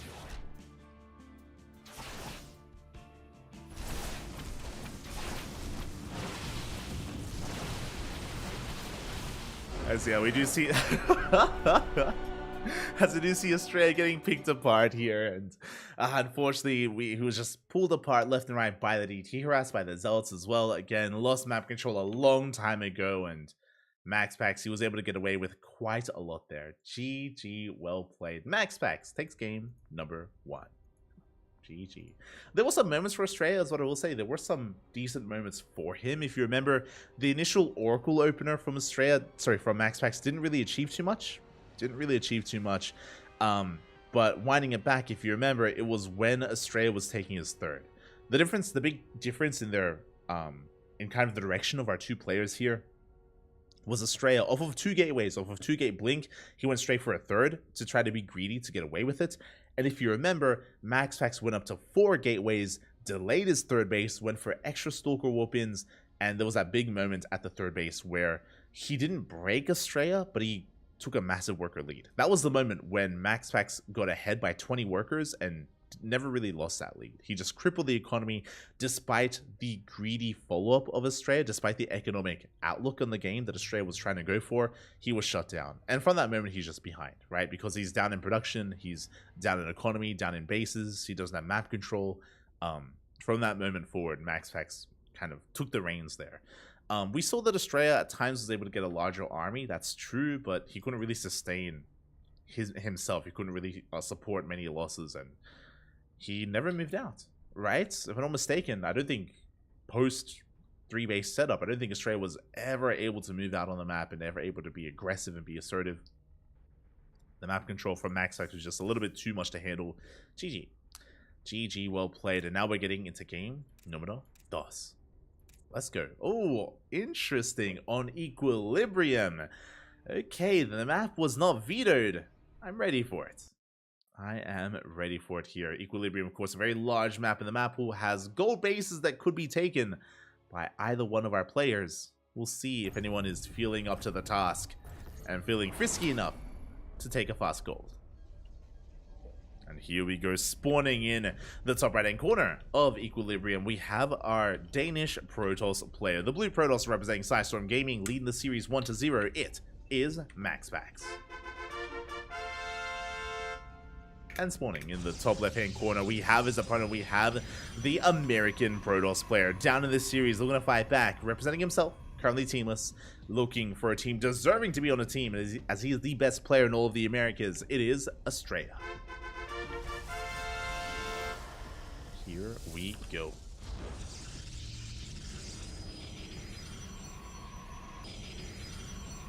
As we do have MaxPax going for his gateway on the low ground setup, as he usually does. Meanwhile, Australia going for a gateway on the high ground instead. Now, this could be a gate expand as well. It could be a gate into Cybercore into Nexus, or we could see a second gateway. Both are viable, both are available here to Australia.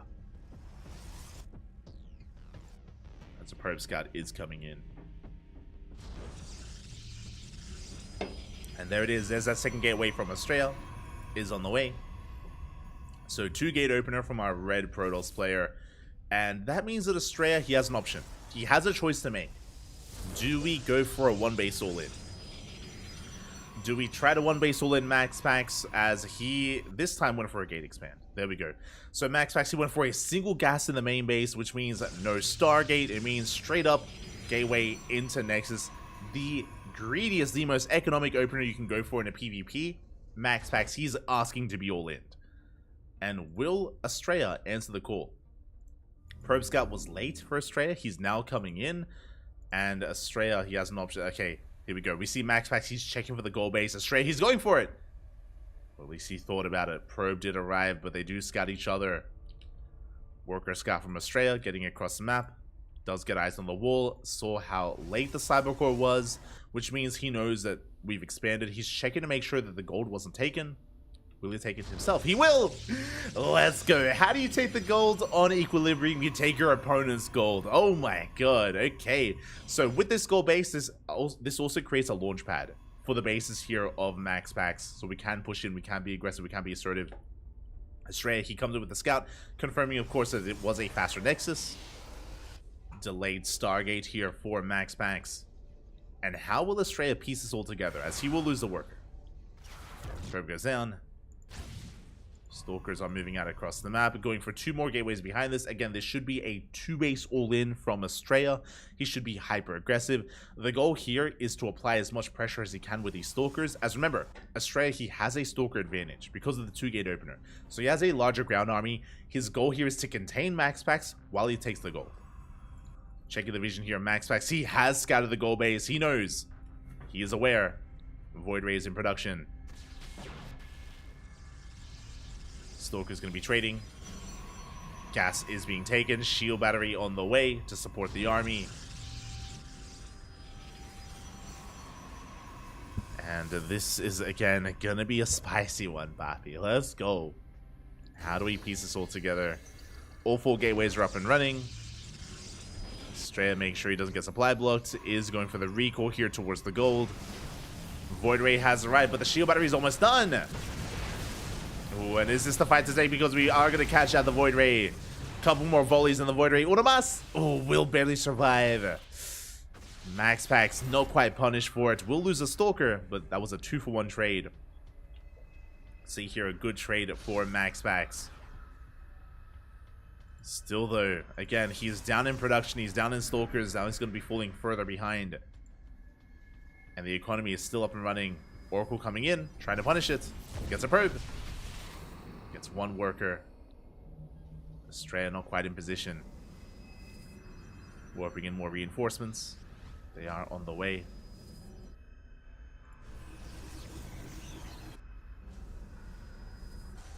On the way here.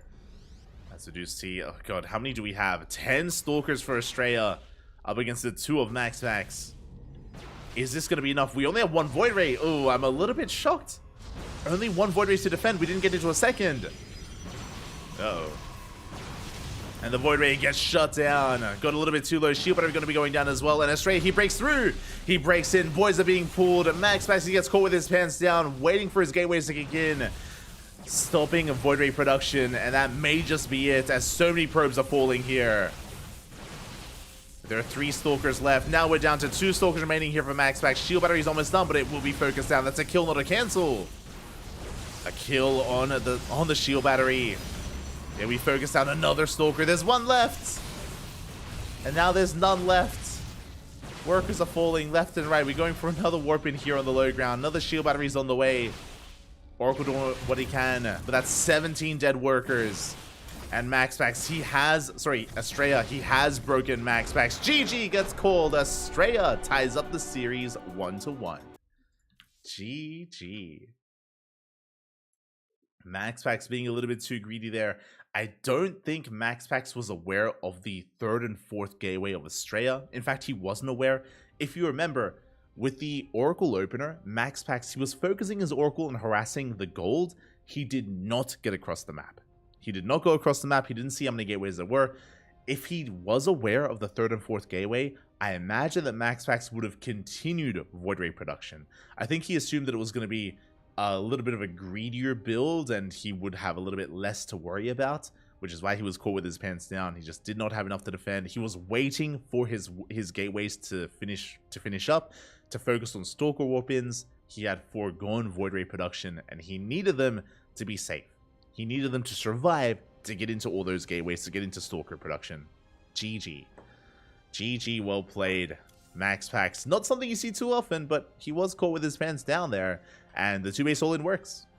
2-base all-in does come to fruition there. GG, well played. Congratulations to Estrella for forcing the ace match, but how will this story end? How will this story end as we're getting ready for game number 3? We're going to be loading into Hecate. Let's go. Let us go. But Estrella already performing better than yesterday. Remember, yesterday in the 215th edition of ESL Open Cup Americas, it was a 2-0 in favor of Max. Max 2-0 Estrella here. I love the build that we were able to whip out on Equilibrium. Again, it's very unique to the map because of the goal base.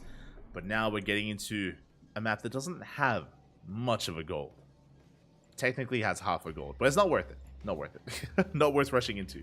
As spawning in the top right-hand corner of Hecate, we have our Danish Protoss player, the blue Protoss representing Storm Gaming, forced into the ace match, into a game 3. Can he bounce back? It is Max. And spawning in the bottom left-hand corner, we have his opponent. We have the American Protoss player, the red Protoss representing himself. Currently teamless, looking for a team, forcing the ace match, tying things up. Can he go the distance? It is Estrella.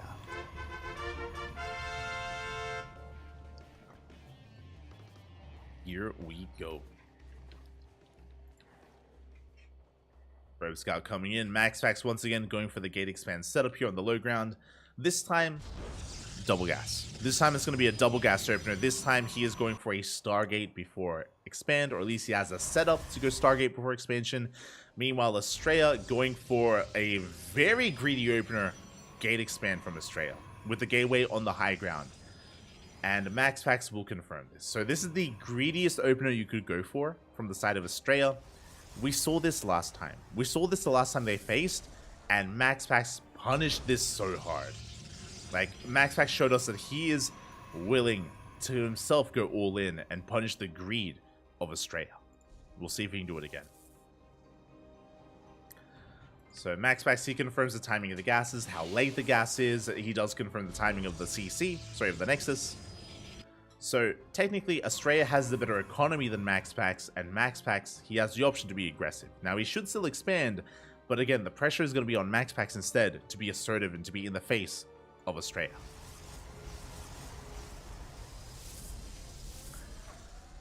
And with this, we should be going for, yep, there's that Stargate before expand. This will be for Oracle production. And with Oracles, we can harass and we can try to get some economic damage done, kill some workers, and we need to kill some workers, otherwise Max Pax will fall behind. Oh, Estrella being so annoying. Going for the pylon block. Does lay the nexus here of Max Pax. Does lay the expand. You see Max Pax now taking his own natural base. Perhaps they have come across each other. Estrella shooting first. But we're coming in with the Zealot. Oh! Zealot has arrived. Again, initial units just bouncing off each other. Estrella following this up with additional gateways, going up to 3 gateways back at home, which has been scouted. Max Pax does shade in. Uh-oh. And he does get a probe. Gets 1. Can he get 2? He will get a second probe as well. Will he get a third? So far, good damage. He will get a third probe. Does he get a 4th? This is becoming too much for 1 adept. He gets 4 probe kills in the main base. At the same time, Zealot wreaking havoc at the naturals. So much less mine time here for Estrella. Despite the faster expansion, Estrella, oh, he's being pulled apart. That is so much. Just, again, reduced mining. A big blow to the economy of Estrella. And the Oracle does arrive. Won't get any damage done yet, though. Max Pax did overextend. Has to pull back. Wait, is he adept? Is that the same adept? Okay, second adept, but it comes in, gets another probe. And that is 11 workers. 11 probes go down. Oracle goes for a bit of a drive-by there, gets another worker in the main. And this is brutal, and just like that, Max Pax, despite the later expansion, takes an economic lead. He is now ahead, Estrella warping across the map. Oracle's going ham. They take down the Stalker in the main. They wreak havoc here in the middle line. Probes are going down left and right, and Estrella's all in. Estrella, he's forced all in at this point. This is game-ending damage. 19, 20 probes go down. GG gets called. There's a Void Ray on the way. There's a shield battery. There's an overcharge, and Max Pax will take the series 2-1. GG. Ay.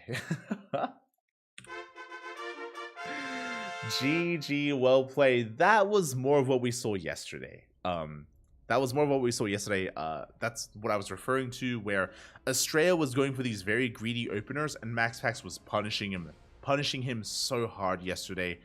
Exactly what we just saw in Game 3, where Estrella went for a gate expand into, 3 gates as a follow-up, and he was just pulled apart by Adept harass, by Zealot harass, by Oracle harass.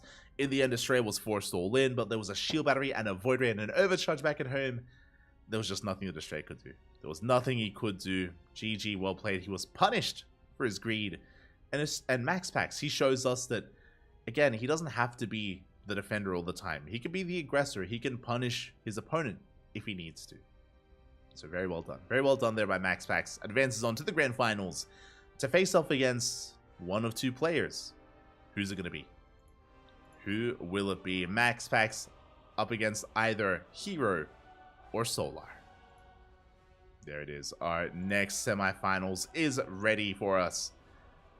Let's go. Hero versus Solar in a best of 3 semifinals match.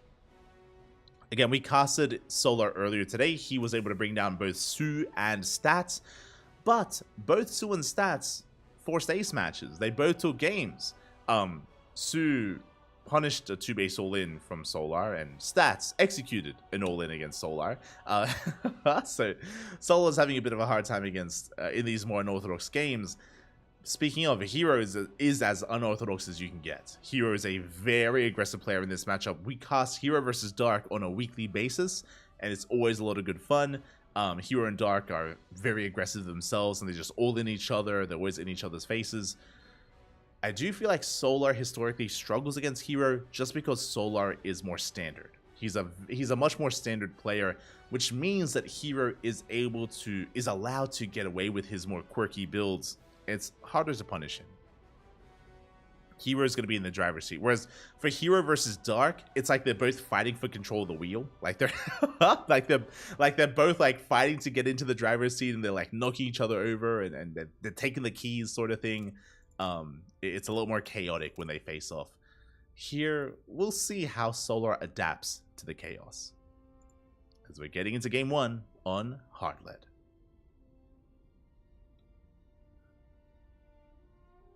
Here we go.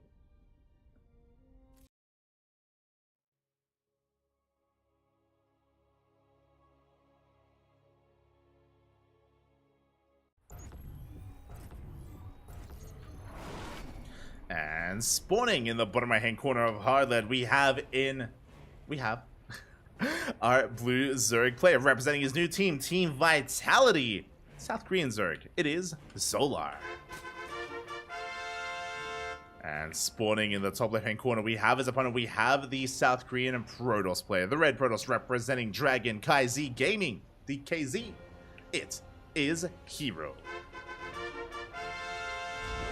I would go as far as to say the current best Protoss in the entire world right now. He had an insane run in Masters Coliseum in January. He had an insane run in IEM Katowice in February, and he has been looking quite dominant. Again, I look forward to seeing him in GSL.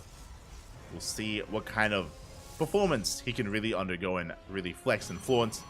He is also the reigning champion. He is last week's ESL Open Cup Americas champion. He took down MaxPax 3-0 in those finals.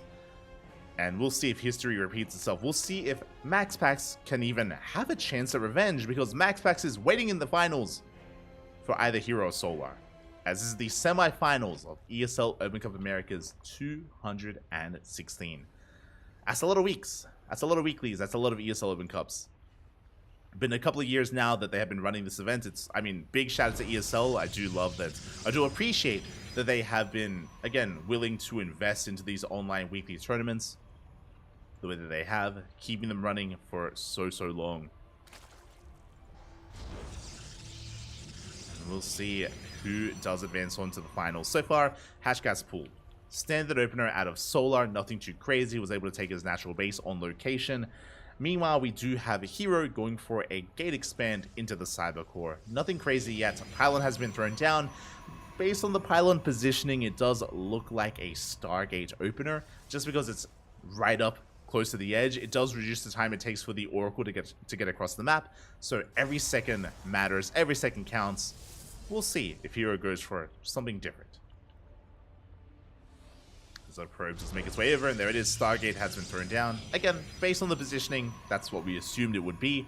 Based on the fact that it's right up against the wall, it should be an Oracle as well. If we went for a Void Ray opener, usually you want to hide it. You want to keep it further back to lure the Overlord in and to shut it down, and to hide the follow-up, which could be another Void Ray, second Stargate, an Oracle, or something else.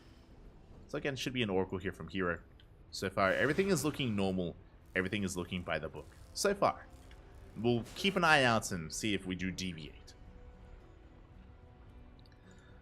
But now we are investing into a couple of Lings. The first adept does shade across the map. We're going for the Tumor, and we do not get it. We get one shot off, but the Tumor does survive. Very fortunate there for Solar. Hero, once again, threatening a shade. He has to be very careful. Again, if he loses the first adept, that will weaken the second adept timing and will weaken his defenses at the third base. So he has to be very careful with the first adept here. As Oracle production is underway, as we did mention, second adept has arrived. Two adepts do one-shot drones.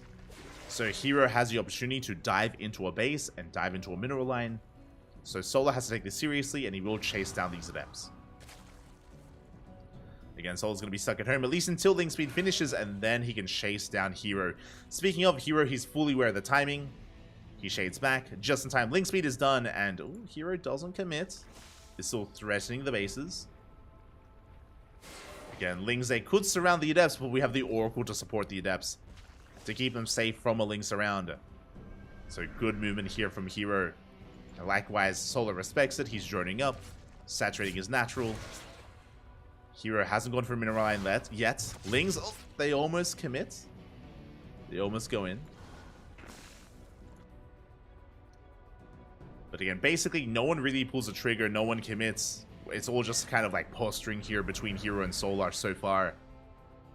Meanwhile, we're getting up to 3 Oracles. 2 Oracles can one-shot workers. Now they no longer have to support the Adepts. They can go straight for the bases, straight for the mineral line. In the main base, we have a Spore. We have Queens in position. Good reaction out of Solar. He does save his drones. Doesn't take any damage yet. Ooh, as the Adepts are getting surrounded. Big catch here from Solar. He does find the Adepts. We'll bring both of them down. Oracle's a little bit too late to respond. Just like that, Solar has map control. He goes for a big counterattack. We'll get eyes on the natural and the third base. Checks the natural, checks the third. There is an Adept in position, and we have Oracles back at home to defend. So Solar won't be able to punish the third, but he does at least gain map control and does shut down the initial Adepts. But now, Hero is in the driver's seat. He's up to 3 Oracles, has 2 more Adepts on the field. Still hasn't killed any drones yet. So far, Solar's done a great job here at just keeping up with the movement and saturating his bases. But here we go. We ignore the Queens. We get into the third base. The Spore isn't done. Spore is not done when we go to town here in the middle line. 7 drones go down. We get a Queen as well. Big pickoffs here from Hero, keeping all 3 Oracles alive. Solar was doing well, but there was just one moment here where he was vulnerable, and he was shut down. 7 worker kills across the map. Solar trying to go for a counterattack, but we are in position. Shield batteries are done. Nice hold position here with the Gateway Army. The Lings, they don't find any damage. So just like that, Hero finds himself in a good position. Behind this, we're going for a Twilight Council on the Forge. Standard follow-up for Blinken +1. Gonna be a standard follow-up here from Hero. Oracles, they get across the map. Gonna be threading a dive. Again, all 3 Oracles still with a good amount of energy. They find even more drones. They get 3 workers here at the natural. They head into the main as all the Queens. They're just being dragged out of position time and time again. 5 more workers. That is 12 in total for 2 Adepts. Like, every Oracle still does live. And we're working towards the next phase of this game. How many gateways do we have? We're on, okay, only 4 gateways. Soon to be 6. 6 gateways being set up. Do have a Temple Archives for eventually Archon production for Storm. Looks like Hero, he's working on further tech and working on a would-be 4th base, I imagine. Hero does have a Prism on the way to reinforce, to push, that is true. But based on his setup, he's not going for a 3-base all-in. Doesn't have the production for it. It keeps up with the Lings, does shut them down. Lings getting shaved off. Behind this, plus on Melee's about to finish up. We are getting into Lingbane Roach Ravager. But Solar, he's been stuck redroning. Because of so many dead workers, yes, Solar has recovered, but he's been forced to drone instead of making Lings to harass or Roaches to really build up an army. Again, Evo Chambers, tech, it's all a little bit more delayed as a result because of so many dead workers. Storm is on the way for Hero. And again, he should be looking to expand. Should be. There we go. We do have a Zealot run by being set up on the right-hand side. There it is. 4th base now on the way. And now that he's getting his 4th, he should be pushing in front of it. He should be expanding behind his push here. As he does come across the Lings, we'll shut them down. And his goal here is to hold on to his base by forcing Solar to focus on defense. To keep Solar on the back foot. As charge is not quite done, we're still a couple of seconds away. No anti-air though, so the Zealots are going to be saved. Stalkers, they catch out more Lings. Ooh, 1 Stalker goes down. We're going for a surround. Yeah, the Oracles have to activate their Pulsar beams. Stalkers are getting picked off. Not a bad trade for Solar, but oh, he's bleeding out Roaches. Bleeding out Roaches. Charge is now done. We can threaten and drop into the main. And as we mentioned, Solar has been stuck at home. He's been stuck defending, stuck trading with the army. And Hero is saturating his fort. Cannons, shield batteries, it's all on the way. He's getting away with it. And now he can focus on his push. Rocks are being knocked down. Storm is done, by the way. And we have how many High Templar? 3 High Templar ready for this. Each soon to have 1 Storm. First Storm gets thrown down. Zones the army. Not ideal. 2 Storms left. 2 Storms are remaining. Zealot drop into the main base. Prism will barely escape. Ooh. Does get away. Ling Rambai gets spotted. Does catch a couple of reinforcing Stalkers. And forces back the army. At the same time, we're pushing in towards the 4th base of Solar. We have an Immortal, we have a Storm. There we go, we have 1 Storm remaining. There it is, on top of the Morphing and Banelings. The Banelings will be shut down. 2 of them finished, but that is not going to be good enough. Solar forcing the army back. Big stasis here on the Lings. Reinforcers, they come in. We blink on top of the army. We go for the dive. And Roaches, they're getting annihilated. Yeah, Hero is snowballing out of control. The Immortals doing so much damage in the back line. We don't have a Storm yet, but that's soon about to change in a couple of seconds. And there it is. We have a Storm available. We have two. The Immortals. Big yoink here. Storms are thrown down. The Immortals are shut down. Very nice moves here out of Solar. Does pick off the Immortals. Does pick off the High Templar. And Hero, he's going to be forced back. The Concave a little bit too much here. Blinks are looking good from Hero though. Oh my god. He's breaking through. Such an aggressive Blink. I'm still on the fence about this, but here we go. An Immortal has arrived as we rally across the map and we break the fourth base. Hero does have too much. I was concerned we were spending too much money elsewhere. As the Prism gets shut down in the main base, we get a kill in the hatchery. What I mean by that, 2 Stargates, a Fleet Beacon, and +1 air attack. We are investing here into the late game, into Sky Toss. So I was worried that we wouldn't have enough reinforcements because we're, of course, spending our resources on tech. But Hero barely had enough. He breaks through. He does both at the same time. He breaks the fourth, and he's ready for Sky Toss. Ay, ay, ay. And Solar's in a rough position here. Again, you may look at the numbers, and you may be like, oh, but Solar, he's up in supply. Not really. The soup does lie when it comes to Roach armies. This is inflated supply by Solar. It is very inefficient, so even though he's up in army supply, these Roaches, they are deceiving. The quality of the army is lower than that of Hero.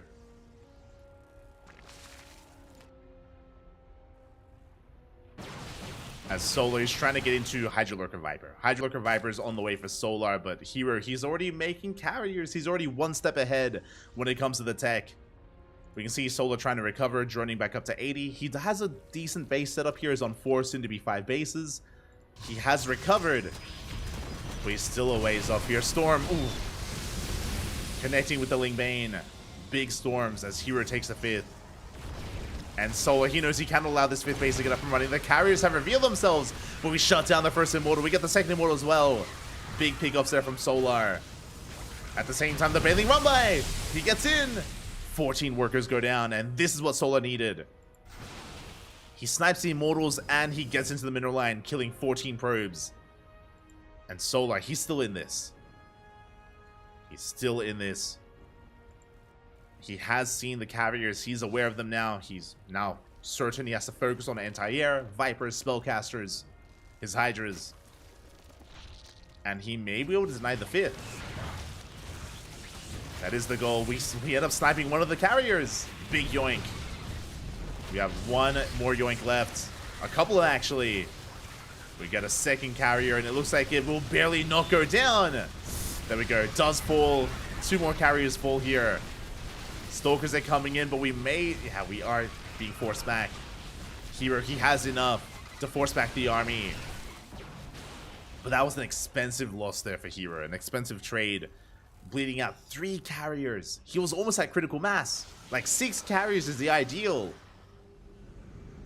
So very good pickoffs here from Solar. Very necessary. Honestly, if he hadn't killed those 3 carriers, Hero would probably be going for a death push. Like, he'd probably be moving out right now with the death wall of an army, and I don't think Solar would be able to defend against it. So, big moves there. Sniping those carriers. Vipers survived. They're regathering energy at the natural. Solar's got +2, pushing forward with Lurkers. Observer does spot the army. And Hero, we need some storms. We only have 2 High Templar. We need some kind of splash damage here. 1 Lurker goes down. The Viper's coming in. They yoink 2 of the carriers. And they're going to be focused down. 1 and then the other. Yeah, Solar, it looks like he has too much. He's breaking through the army. Not a single storm available. The High Templar go down. Hero trying desperately to hold on here. Barely takes out another Lurker. With 4 carries, it looks like Hero, he will win the battle here when it comes to the anti-air. He will shut down the Hydras, or will he? We're running out of interceptors. We're running out. Solar, he maintains his position. He's barely pushing through here, wedging himself in between the bases. Pushing in towards the 5th. Hero, he comes in with those Archons. Vipers, show us the yoinks. Barely don't have them though. as we're not able to abduct. But we have cut Hero off, and now we can lay siege upon the 5th base. And the 5th should be going down. Maybe every single worker here as well as we force. No, we're recalling on top of the army. No, the misrecall. Ay ay ay. 19 probes go down. We could have saved them. We could have saved them. Just recalled to the wrong base. Not like this. Ay ay ay. And Solar, he has done it. Wasn't easy. Remember, it was so crucial that he was able to pick off those carriers, so crucial that he was able to cripple the economy earlier as well. He fought back hard, kills the carrier, does doing another. We get a second carrier here, pulling back to the safety of those lurkers. Storms are now being thrown down, but it may just be too little too late. As Solar, he's snowballing out of control, this time with an actual, like, solid army supply. With Hydras, no roaches in sight. Hydra, Lurker, Viper, we got here. We focus on the carriers one after the other. And Hero has been broken. He had a strong start. Hero had a very strong start. But in the end, he was pulled apart. GG gets called, and Solar takes game number 1. Whew, let's go. GG. Does take game number 1, does take a lead in the series. Again, Hero just being caught with his pants down a little bit here. This is the power of hard lead. Again, the rush distance by ground is very short on hard lead, so you have very little time to react here to army move outs and you know, actually being in position. Hero wasn't able to react in time to the bailing run by. His immortals were exposed, his carriers initially were exposed as well. Some really key fights went in favor of Solar. And with that, does take game number 1. And now we're getting into game numero 2 on Alcyone. Let's go. Let us go.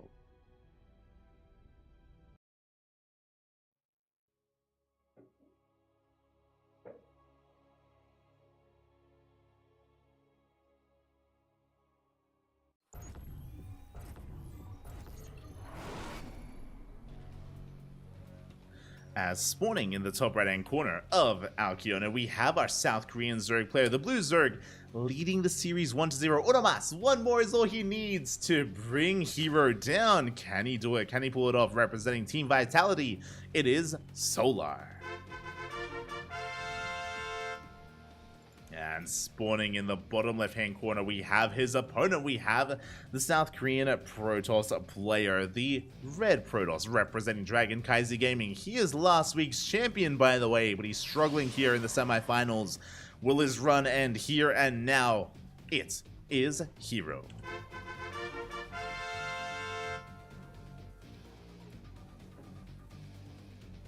We go. As our players are getting set up, it is going to be a hatch gas pool opener here by Solar. Hero likewise going for his gate expand. Now, Alcyone is going to be an interesting one. There are gold bases, and we have seen Solar and even Hero take advantage of this gold base in this matchup in the past. It is available here. It is risky to take as a 3rd or even a 4th. It can be risky, so that could come into play. We'll keep an eye on the gold bases, see if anyone rushes into them. Otherwise, this map is very macro-oriented. Alcyone has a very long rush distance. I believe the 2nd longest rush distance map in the map pool, second only to Radisson Station. It is longer than Equilibrium. So, because of that, it is going to be quite a bit more to be aggressive, to be assertive, to be in your face. There are a lot of bases to be taken as well. A lot of bases to be taken. It is quite easy to split the map in half. So, because of that, we've seen a lot of, like, 20, 30, 40-minute games, even a 50-minute game on Alcyone. Not unheard of. Not unheard of at all. Oh boy. So, yeah, that could be what we have in store for us once again. Could be. Aye, aye, aye. But again, I'm sure Hero is more than willing to try to end the game before he can get to that game state. Willing to be very aggressive. So my eyes are really on Hero, as he's going for a Stargate opener. He's going for the Stargate. I imagine going for oracles again. I mean, he found a lot of damage. Remember, he had a lot of success. At the beginning of game 1, he did find himself with a lead. He was killing a lot of workers, a lot of probes. He killed 12 drones without losing a single oracle and only losing 2 adepts. Like, it was very impressive, the damage that Hero was doing, as he does lay the 3rd base for at least a moment. Does delay the 3rd.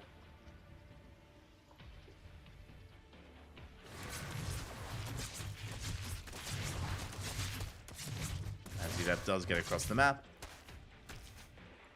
Oh, taking a lot of damage though. A little bit more careless here from Hero. Will shade away, but that Adept got very low. And again, if we lose the Adept too early, that will expose the 3rd. And that will give Solar map control. So Hero has to be very careful with how he does commit and how he does maneuver.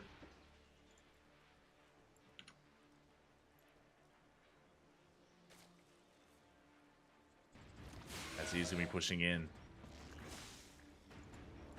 And the Adept's going to be shading in towards that main. Not committing. We shouldn't be committing here, but Solo doesn't know that.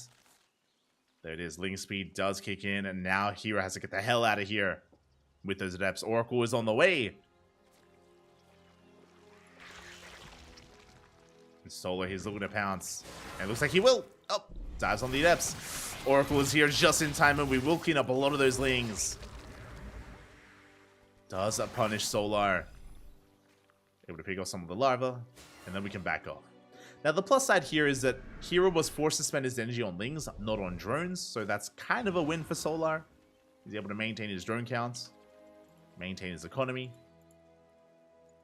2nd Oracle has arrived, 3rd Oracle on the way, so triple Oracle into a 3rd base. Very standard setup here from Hero. Being very active with those Oracles, heading towards that natural, going for a Queen. A little bit greedy, and it looks like we will get the Queen. Not enough energy for Transfuse, but we lose an Oracle. Not worth it. Not worth it for Hero. Losing an Oracle already here. The other taking some hull damage as well. This Hero has to back off. 3 drones and a Queen. It's okay, but again, ideally we want to retain our Oracle count and snowball from there. Lings, they do slip in. Wall is not a wall. The wall was wide open. We slip into the main base. Oof. Focusing down a couple of those workers. It looks like we will get 1. We also scout the follow-up. It's going to be Forge and Twilight Council. Looks like +1 on Blink. As we find some damage here at the 3rd base. Getting 2 drones. Good target firing out of Solar. Get a couple of workers. Oracles, they do end up in the corners of the bases. Threatening to go in once again once they do regather that energy and regenerate their shields. There it is. That blink is on the way. No gateway explosion. It's only 4 gates to begin with. Now additional gateways here on the way. Gonna be 6, gonna be 7 gates in total here from Hero. So he can be quite assertive with his Stalkers. He can push out. This is more Stalkers, more gateways than what we saw in game 1. At least initially. Okay. My eyes are on a Hero. Oracle goes into the main. Gets a stasis off. Only gets 1 drone. You can see Hero pushing through the center. Ling's getting ready for a run by. This time Hero's in position. No, he's not! The wall not quite tightly sealed, and the Stalker is going to go down. Big pick off there from Solar. Breaks into the natural, dives into the main base. Probes are going to be going down. Ooh, quite a lot of them, actually. We got 5, 6 probe kills. Oh, 7. And this should not be happening. So much damage is dealt. Adepts, they shade into the main. They get shut down. Solar sees an opportunity. He's going for a Spire. Going straight for the Spire. Bold move here, bold move from Solar, but because he dealt so much damage, Hero, he's going to have to be stuck back at home recovering. At least that's the hope. We can see, though, that we're not. We're pushing out. Hero, he's moving out. Hero now with his Blink Stalkers. Remember, he went up to 7 gateways. Ling run by once again coming in. This time gets shut down. Also, did I say 7 gateways? 8 gateways here from Hero. We're going. We're sending it. It's going to be 3 base, 8 gate blink. 8 gate blink from Hero. Very aggressive. Moving in with purely Blink Stalkers. Stasis Trap into the main. Distracts Solar. Gets a drone. Blink Run By. Doesn't quite find its way into the natural. Not this time. Good reaction out of Hero. Now he can focus on his push. Now it's all about the control. All about the micro. Hero's going to have a mass amount of Stalkers available, and he has to trade as efficiently as possible. Meanwhile, Solar is now finishing up with the Spire, but the Spire will not help in the defense. If Solar commits too much to meter production, then he may just die. He has to respect the Stalkers. As we are pushing in. Stalkers, you can see them gaining ground. They shave off all the Lings. They're pushing on top of the Queens, on top of the Roaches. At the same time, a big Ling counterattack. We do hit the third base. We're forcing Hero all in. We're forcing the all in out of the Protoss. 15 probes go down, and we bust into the Naturals. But we're going for the Cyber Core. Big pick off here. If only Hero didn't have charge. He can reinforce with purely Zealots. And Zealots, they warp him back at him to defend. Hero, he kills the fourth base, and again, it's all or nothing for Hero. Roaches are amassing the Queens. They want that War Prism. They want the Prism. It's going to be focused down, and the Prism will fall. But Zealots, they come in to reinforce. They get on top of the Roaches. And Hero, it looks like he may just have too much. Breaks through the Roaches, gets on top of the Queens. GG gets called. Hero forced into the all-in. And more than happy to embrace it as he breaks Solar and ties up the series 1-1. GG. Oh. GG, well played. Very fortunate towards the end that Hero did research charge immediately after Blink. So even though the Cyber Core went down, he had charge ults. He had plenty of charge ults to reinforce. They close the gap. They annihilate the Lings and the Roaches. No Banelings to defend. No Banelings to work with. And Hero snowballs out of control. GG. GG, well played. We have an ace match. We have a game 3. Let's go. It all ends on Oceanborn.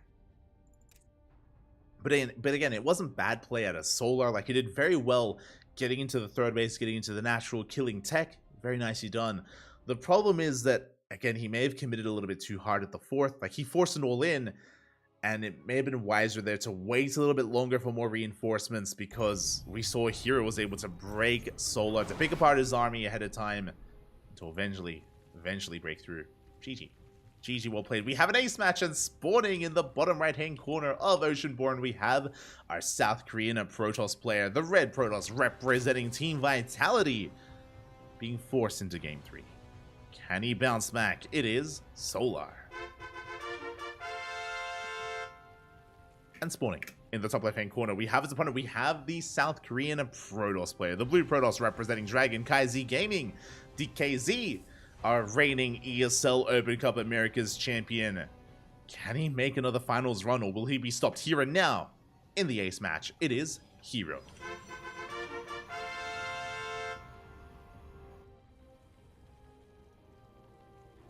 So Probe Scout is coming in. Solar going for a standard hatch gas pool. If I'm not mistaken. Yeah, standard hatch gas pool opener here from Solar. Able to expand on location. Meanwhile, Hero going for his own gate expand setup as well. Again, the early game shouldn't be too spicy. Winding it back, so far it's been pretty standard openers every game from Hero. Some more successful than others. I would say that Hero's Stargate triple Oracle opener was more successful in game 1. In game 2, it was shaky. It was a little bit more shaky in game number 2. But regardless, I imagine we'll be seeing the same opener. Stargate into triple Oracle, into a third base, into +1 Blink Stalkers. Now, as a reminder, in game number 1, Hero only had 4 gate Blink Stalkers, and then he was able to take up into a Templar Archives, right? Into Storm, into Charge Lots, into a 4th base. Hero was much more macro-oriented in game number 1. In game 2, he just exploded into 8 gates, and that's why he was even ahead of time, preparing for a very committed push and pretty all-in anyway. With 8 gate Blink Stalkers, followed by Charge and +2, so a very aggressive style in game number 2. So I expect the same opener in game 3, but a different follow-up, right? It could be 8 gate Blink again, it could be something more tech-heavy, like double Robo Colossus production. Could be going into Storm again. And Hero has options. As there's that Stargate. Stargate is thrown down for Hero. Should be for that Oracle production. I mean, even before we can talk about the follow-up tech here, after the Oracles and after the third, what we really should be keeping an eye on is the control of Hero. Remember, he popped off in game 1. He killed, what was it, 12 drones? Without losing a single Oracle. It was crazy how much damage he dealt. Game number 2 was lackluster. Remember, he killed 3 drones and a queen, then he started losing his Oracles. His stasis traps were a little bit lackluster. Solar had a much cleaner defense. And I'm expecting that to continue. I'm expecting Solar to be on top of that Oracle defense here in game 3. But we'll see. That could be telling as... Ooh, Hero. I'm getting ahead of myself. That is not an Oracle. So, I was going to point this out. I didn't want to bring too much attention to it if it was an Oracle opener.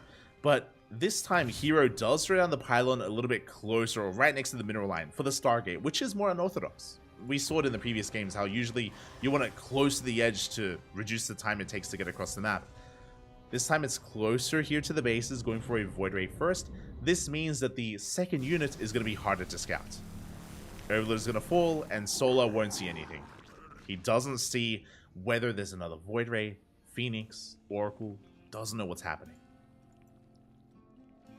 So now there's this kind of like shroud of ambiguity here surrounding Hero. Solar's in the dark, and Hero, we'll see what he does with that. Adepts a shade into the natural. We focus on a couple of drones. Ooh, but we do throw those Adepts away. I mean, we can afford to. Because Hero has a Void Ray, we have some consistent damage available. Lings, they ignore it. They just flood across the map. They're going for the third base, and Hero, can we defend? We do open one attempt, and then Oracle is on the way.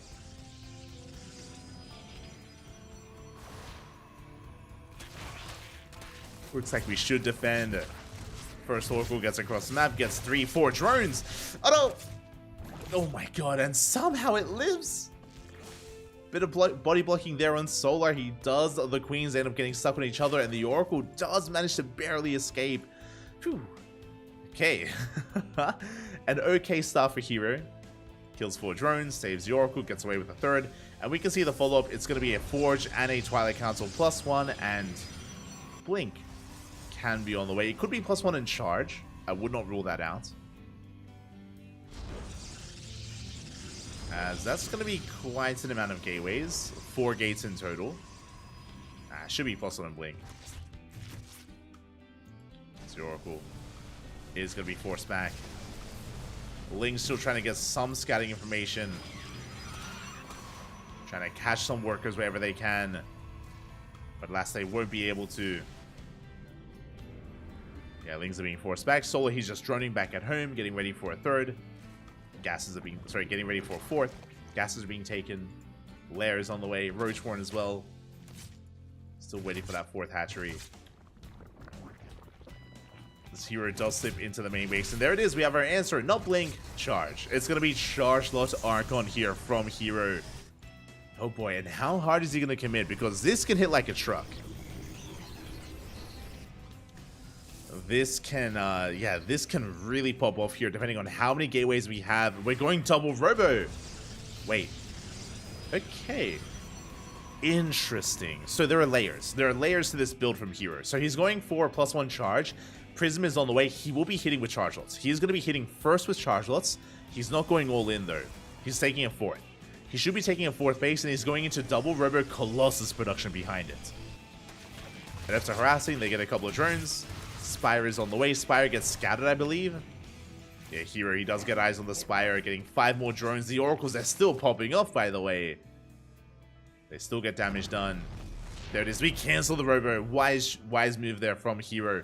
Basically, he saw the Spire. He saw the Spire. He knows about the mutas.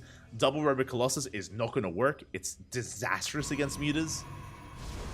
So instead, what do we see? A gateway explosion. He throws down a mass amount of gateways. He's going for Archons. He's going for Charge Archon instead. He's going to be in the face of Solar. He's going to be looking to try and break Solar before he can get into those mutas. Or as he's getting into the mutas.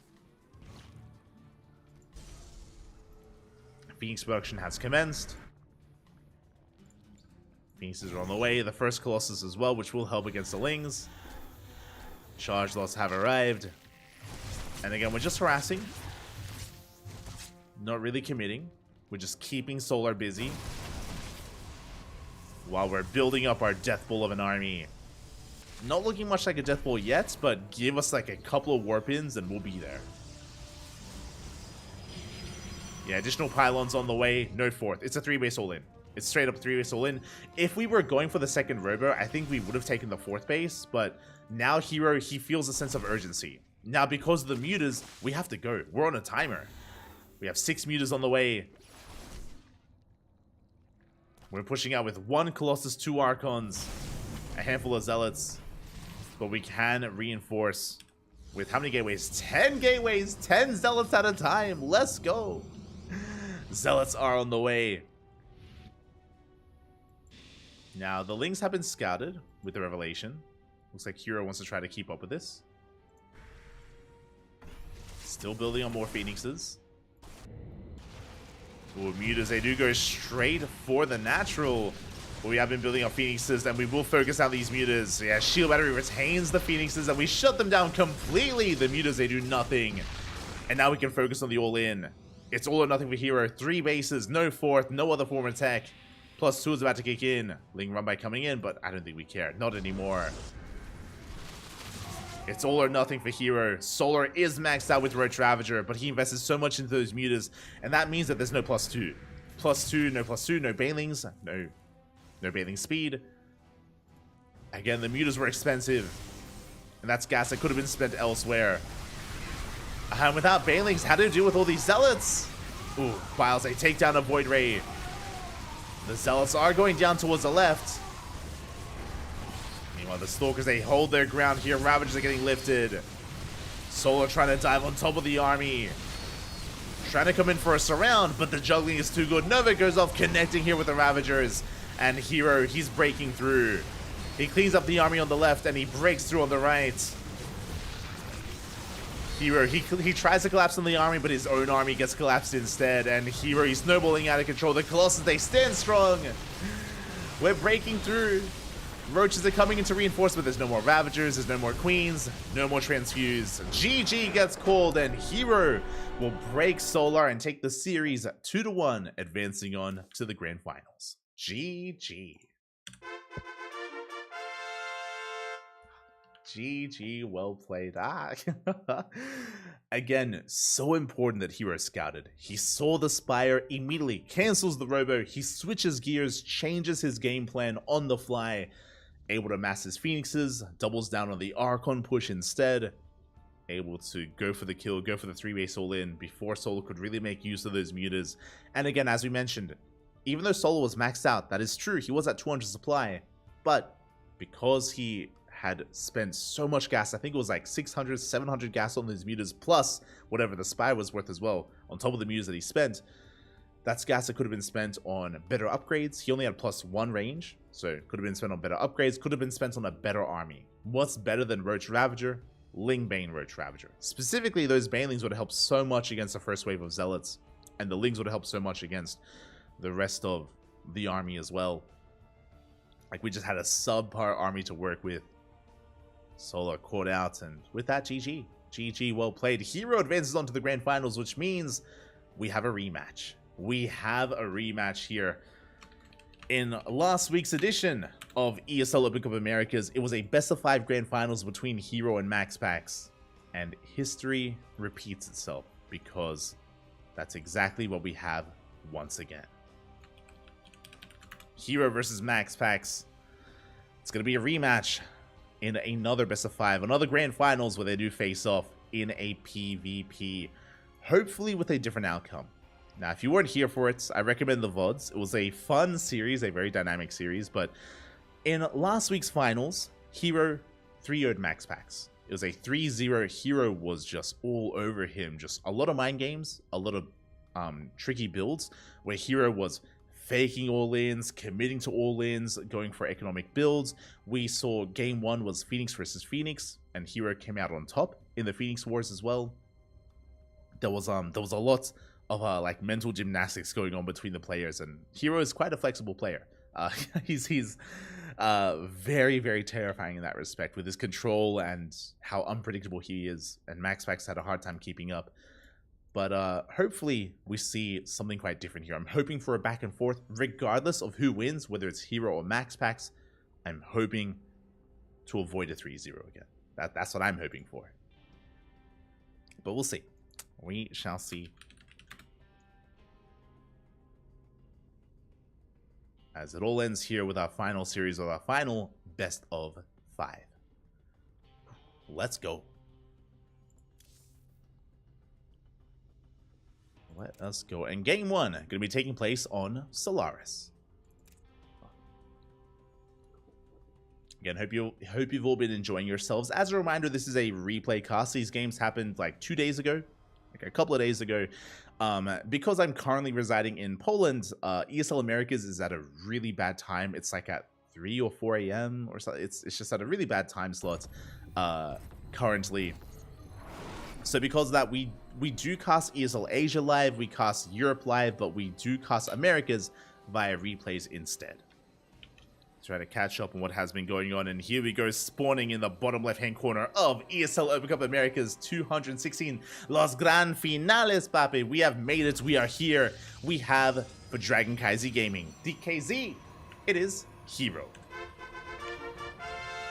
our reigning champion, and spawning in the top right-hand corner, we have his opponent. We have the best Protoss in all of Europa. We have the red Protoss representing Sidestorm Gaming, looking for revenge, looking to redeem himself after last week. It is MaxPax.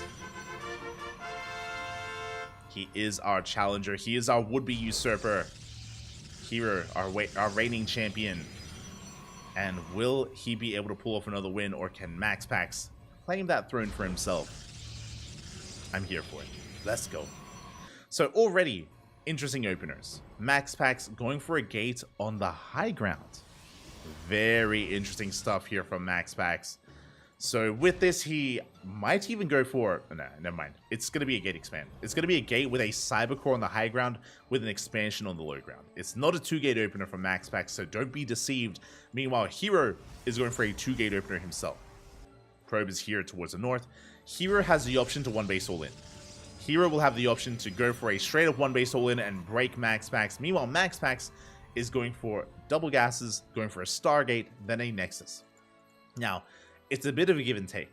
On the one hand, this setup means that MaxPax, his main base, is more fortified. It's more heavily fortified, and his natural is more exposed. So there's a give and take. He can defend on one base, but if we have a 1-base all-in, Hero will most likely break the natural. Most likely. As we are going for a delayed probe scout, hiding the first pylon here across the map. So MaxPax, he scouts, he does confirm that the second pylon is missing, and Hero is faking an all-in. He's faking a proxy. Meanwhile, Hero rocks up. Zealot was chronoed out here by MaxPax, very safe response. And Hero, he's hoping that MaxPax overreacts. There's a Stargate, there's a double gas opener. Hero is now aware that a Nexus is going to be on the way. And Hero shouldn't be going for the all-in, because remember, he faked an all-in, basically. So MaxPax is going to get away with a more economic opener. Hero going for his Stargate into an expansion. This is the beginning of Phoenix Wars. Now, MaxPax hasn't seen the tech. Hero has. So Hero should be going for a Phoenix first. MaxPax might go for the Oracle. There it is. Oracle is on the way. Rough moment here for MaxPax. It's going to be difficult to get damage done here with the Oracle because Hero should be making that Phoenix. And he should be aware that there's an Oracle on the way. So Hero, he has a little more knowledge, a little more scouting available to him. So with that better knowledge, he can make these better decisions. There it is. Phoenix is on the way. His goal is to shut down the Oracle and to continue Phoenix production behind that. Now, again, MaxPax doesn't know about the Phoenixes, so... Oh, he's going into... that's a second Oracle. This is risky. And this is looking a little bit rough here. I mean, it depends. It's possible that maybe MaxPax bypasses the Phoenixes, maybe he deals damage anyway. Pilot Council's on the way. Oracle's coming in. Shield battery is done. And we back the hell off. As soon as he saw the Phoenix in the Stargate, he gets the hell out of there. We gotta go, Papi. As we're racing back home, MaxPax, he has made the second Oracle, by the way. And he's forced to recall. Will save it. Races back home. And he's forced to keep these Oracles back in the main. In the corner of his own main base as well. Meanwhile, the Phoenixes, they're looking for the Oracles. Looking for the Oracles, they get a probe kill. They get one worker. On top of that, I believe Hero, he's scouted the Twilight Council, so he's aware of Blink. He's aware it's going to be a Blink-based opener. And Hero should be going for a Robo. Okay, so we have a very interesting dynamic. It's not Phoenix Wars, obviously. It's not going to be Phoenix Wars. But we should be seeing Hero go Phoenix into Immortal production because he's so far behind when it comes to Blink, we're avoiding Blink. It's going to be like kind of like a mech composition where it's like Mass Immortal Phoenix, maybe Void Rays as well. That's what Hero needs to survive here against the Massive Blink Stalker that MaxPax is going to have as he gets up to 3 gateways. Pretty hefty amount of gateways. Pieces are coming in. They catch a couple of workers here. Ooh, 3, 4, 5 probes going down. At the same time, here come the Oracles. They're making a beeline for the main base. Hero does leave his base exposed. Immortals are on the way. Does he recall? Not quite recalling. He does have one Phoenix in position. The Oracles are coming in. And again, they can one-shot probes. We're going to get 1, 2, 3 probes going down. We get a 4th. And we will lose these Oracles. Getting 5, 6, 7 pro. Oh my god. And this is the best we could have hoped for MaxPax. 7 probe kills for all of his Oracles. Meanwhile, that is a proxy 4th gateway. 2 base all in. 2 base all in from MaxPax. Mass Blink Stalker. He wants to try to break Hero here and now. And Hero, I believe he has not seen the proxy. Doesn't know.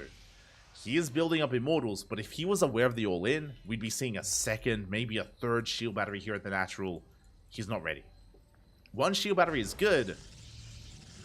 Oh, he's working towards Glaives. He's crazy. He's going for his own 2 base push, but MaxPax is going to hit first. And he's going to hit hard.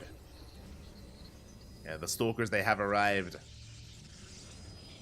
MaxPax expanding, taking a 3rd base behind this. He wants the Immortal. He's going to get it.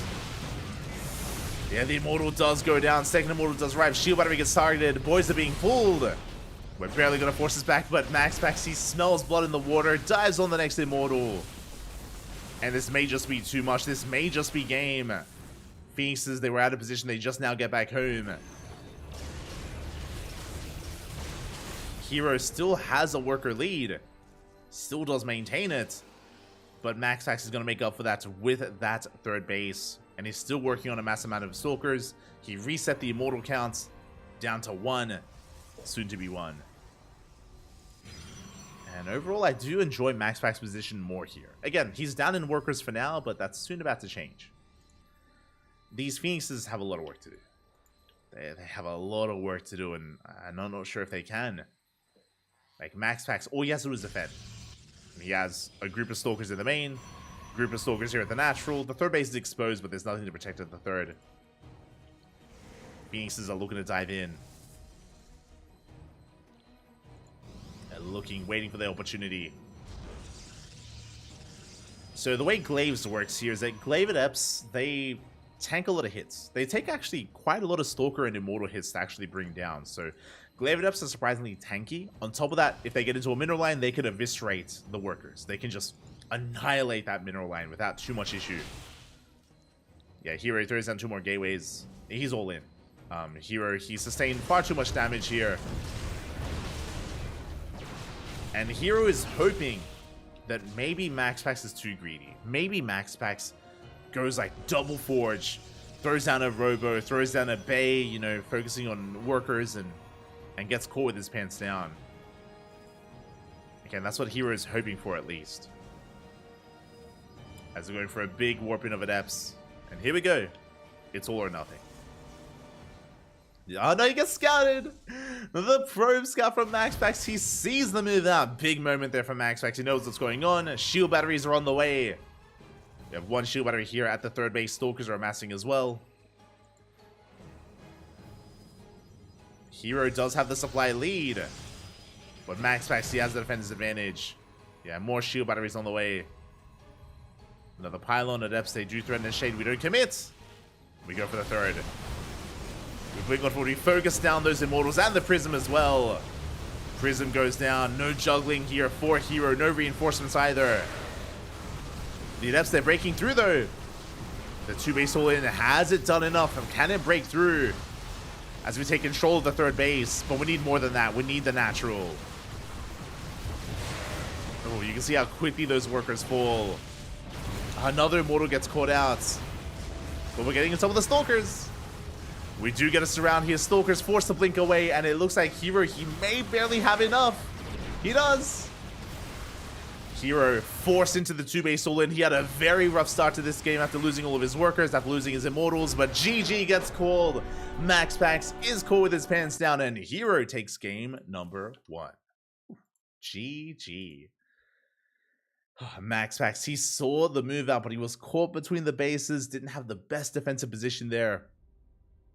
Only had the 1 shield battery, and Hero did barely have enough. Did break through. GG. Takes game number 1. Really, really dicey game there for Hero, but again, like an all-in was all he could go for in that position. Was forced into that, and yeah, was able to pull it off beautifully there. Game 1 under his belt, but it's a best of 5. It's a best of 5. Of course, we can sink our teeth into this, and I'm ready for the Phoenixes. Game 2, Side Delta. Side Delta, notorious for its Phoenix Wars. Are we gonna get it again? Let's go. We're loading into Game 2. Side Delta, Gibbs, baby, Gibbs. Also, a big shout out to Icegar. Big shout out to Icegar in the chat. Thank you so much for subscribing for 23 months, almost 2 years of support. Thank you, papi. Fala galera. Thank you so much for the support. We do appreciate it here, always here on the CranKy Ducklings. Hope you had a great day. Hope you have a great week, and hope you enjoy the content. Also, thank you so much. For those who don't know, Icegar is an ESL admin. He's an admin here that puts in a lot of work in esports and StarCraft. Thank you so much for all that you do. Gracias, papi, gracias. Much love to Icegar, and thank you again for resubscribing. Thank you, papi, thank you. So I can see Hero coming up on PvP once again. I mean, hey, he popped off last week. Can he do it again? We're here to find out. As spawning in the bottom right-hand corner of Side Delta, we have leading the series 1-0, our South Korean Protoss. The best Protoss in all of Korea, arguably the best Protoss in the world, representing Dragon Kaizi Gaming. It is Hero.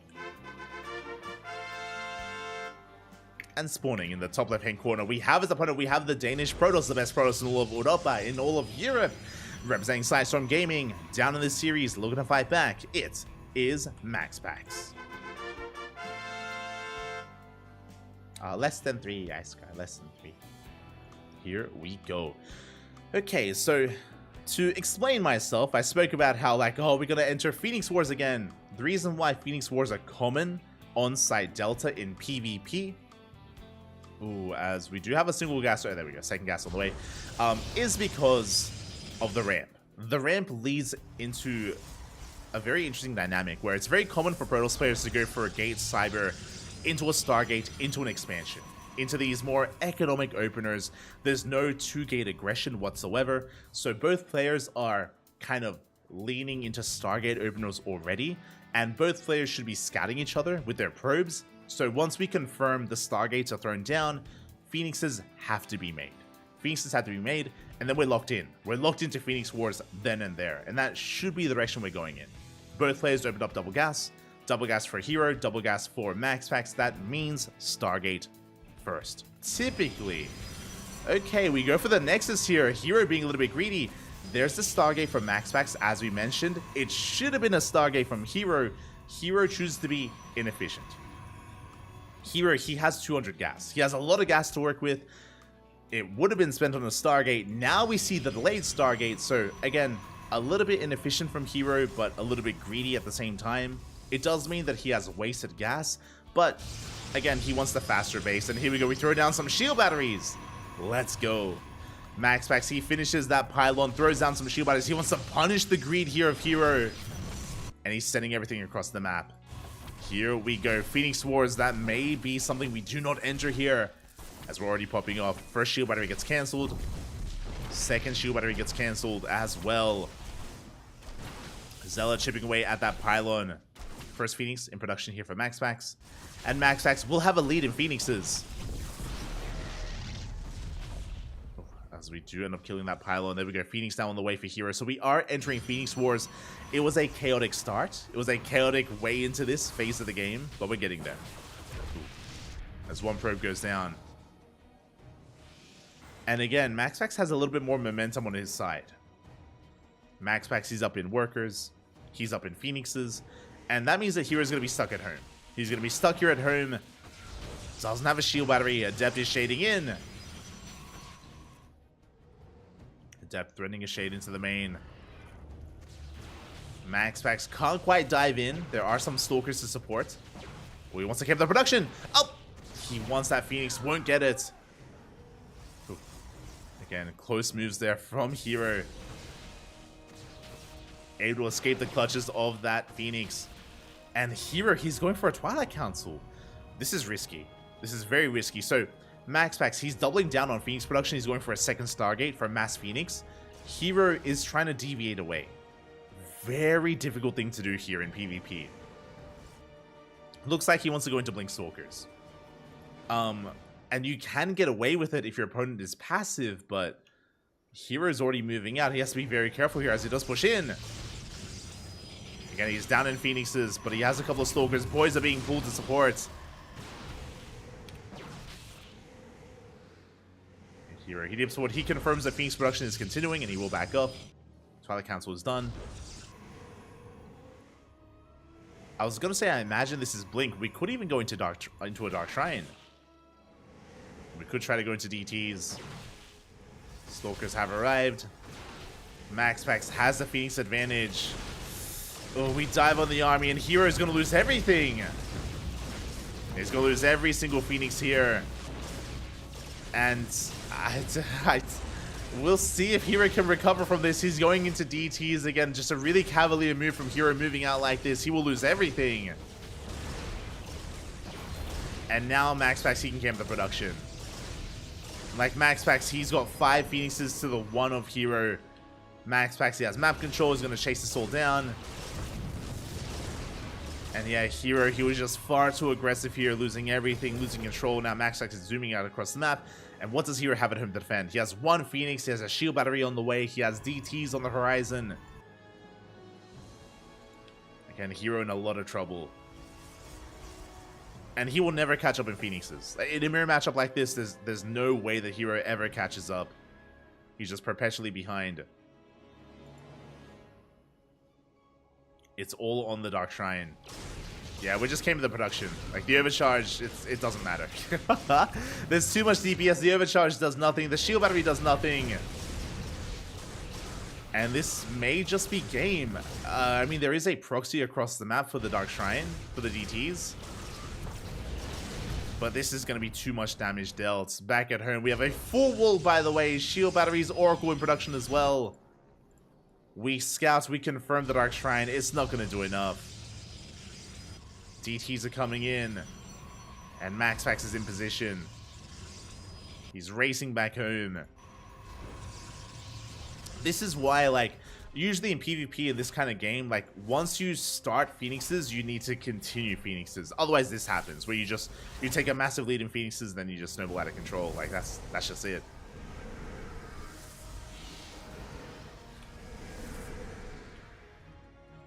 We can see Hero trying to deviate away into Blink Stalkers.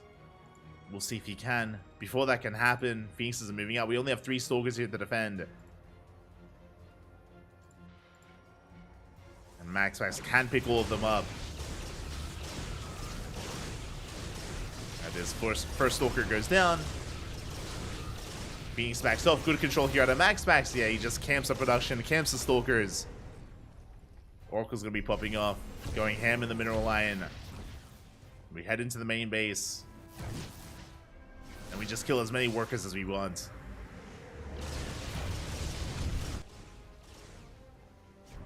Yeah, it's 10 probes going down. Behind this, we're getting to Immortal production. Void Rays. Hero, he's going all in. He's going for an all in. He dives into the main base. in a moment of desperation. We're recalling back home. Ah. Likewise, Hero recalls back home as well. The recall versus the recall. Hero gets the hell out of there. Hero loses 14 workers. MaxPax has a massive worker lead. And again, he's transitioning into Immortal Void Ray. Into massive Immortal Void Rays, charge outs as well. Now Hero, he does have a decent Stalker count. He may be behind in economy, which is true. But that Stalker count is getting quite hefty. It's getting quite large. Not looking too bad for Hero. He's not dead in the water. He's not in a great position, but you know, he's still in this. He can try to recover as MaxPax is taking a third base, again getting into Mass Immortals. Getting into his Immortal production. Now there is a world. So if Hero is able to hit critical mass of Stalkers, he will be able to outposition MaxPax. That is true. He can try to pick apart the army and pick away at the bases. Hero can make this work. Not gonna be easy. Can make this work here, as this is what I mean. MaxPax has his army split up. Very dangerous. Very dangerous moment here. As we pick off the Void Ray, Stalkers are coming in. The Immortals looking exposed. Don't dive on them though. Would you pull back? Oh, there it is. We blink on forward. We focus on one Immortal. We get the Prism as well, and we can get the final Immortal here. They do get picked off. MaxPax caught out of position. This is what Hero was hoping for, but we have charged lots. We have a Gateway army as well. Charged out Immortal from MaxPax. That was still a good moment for Hero, as he was able to pick off 2 Immortals and a Prism. Oracle gets shut down.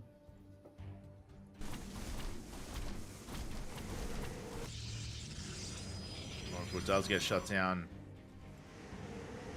Hero going to be reinforcing here on the front lines, going for some DT harass. Third base getting back up and running. Hero now building up to a comparable economy. He has had a third base for longer. Can Hero pull this off? Looking at the armies here, we have 2 Immortals, we have 16 Zealots. Oof, that is a lot of Zealots. Ay, ay, ay. That is still a lot to overcome, and here we go. MaxPax, he dives in. Lifts up the Stalkers, we force the overcharge. Immortal going to focus on that shield battery. Zealot's still going ham. Really awkward positioning though. Really good SimCity. Yeah, reducing the surface area. Forcing back those Zealots. Oh, the DT though. DT is going ham. We have a DT in the natural as well. The Dark Templar, they waddle in. There's no detection. And GG, MaxPax ties up the series 1-1. GG. Very nice move with those Dark Templar. And again, Hero... going for a really risky playstyle, entering Phoenix Wars and trying to escape it, trying to rush into Blink Stalker the way that he did. There was such a big window where he was vulnerable, and MaxPax was just taking full advantage of him. Was pulling Hero apart. GG, well played. With that, we're tied up 1-1. We're tied up here, and this is already looking better than last week, where last week it was a more dominant performance from Hero. Here, MaxPax is fighting back. We have a more back and forth. We have a series. I'm here for it. I am ready for it. And now we're getting into game 3 to determine who takes a lead in this series. Let's go.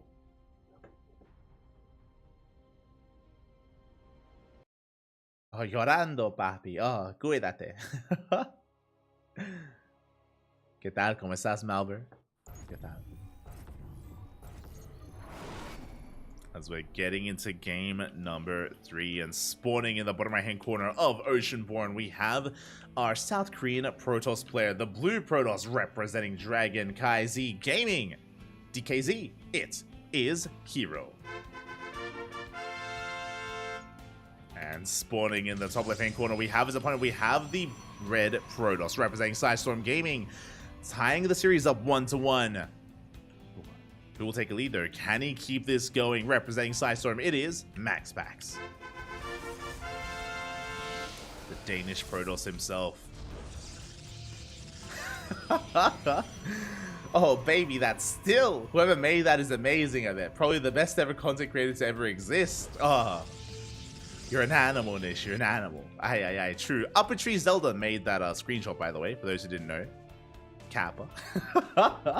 Shout out to Sal. Kappa, baby, Kappa. No, but a special shout out to Nish, the StarCraft observer. He was the animal, the person that did actually make that screenshot, sent it to me. Even made it transparent as well. Put in a lot of work. Put in a lot of work in that screenshot. Thank you, Papi. Thank you. Do appreciate it. Where have you been? It's been years, Papi. Oh my god. Thought you died. Este Nish. Good to see you. Good to see you, Papi. As we're getting into our openers. Oh my god. No, we're good. But here we go. I guess he's talking about the opener. Okay, so we do see MaxPax going for a 2-gate opener. Let's go. 2-gate opener out of MaxPax for the first time in a very long time. And Hero setting up double gas, going for a gate into Cybercore, into Stargate. Yeah, what Steadfast just said makes sense. This looks like the name should be reversed. Hero opening up economically. There we go. Going for the expansion. MaxPax, again, for the first time in a very long time going 2-gate. The last time I saw MaxPax open up 2-gate like this was against Firefly. If you remember, it was it December of last year or January? It was a couple of months ago where we casted MaxPax versus Firefly in the finals. I don't think Zombie Grub or Steadfast were casting that. I remember it was just me and Chicken Man. It was me and Chicken Man. But it was the finals of ESL Open Cup Americas. It was MaxPax versus Firefly, and Firefly forced the ace match.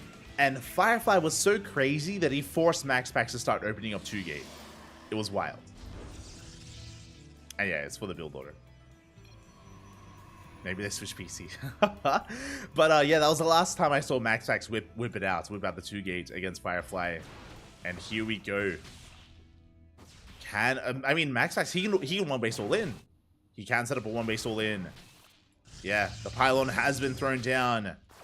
Aggression being applied here. Oracle's on the way. MaxPax, he does slip in. Yeah, Hero a little bit late to wall off. Probes are going down. We get 2 workers here at the natural. Shading into the main. Oracle is on the way. And what are we going to commit with here?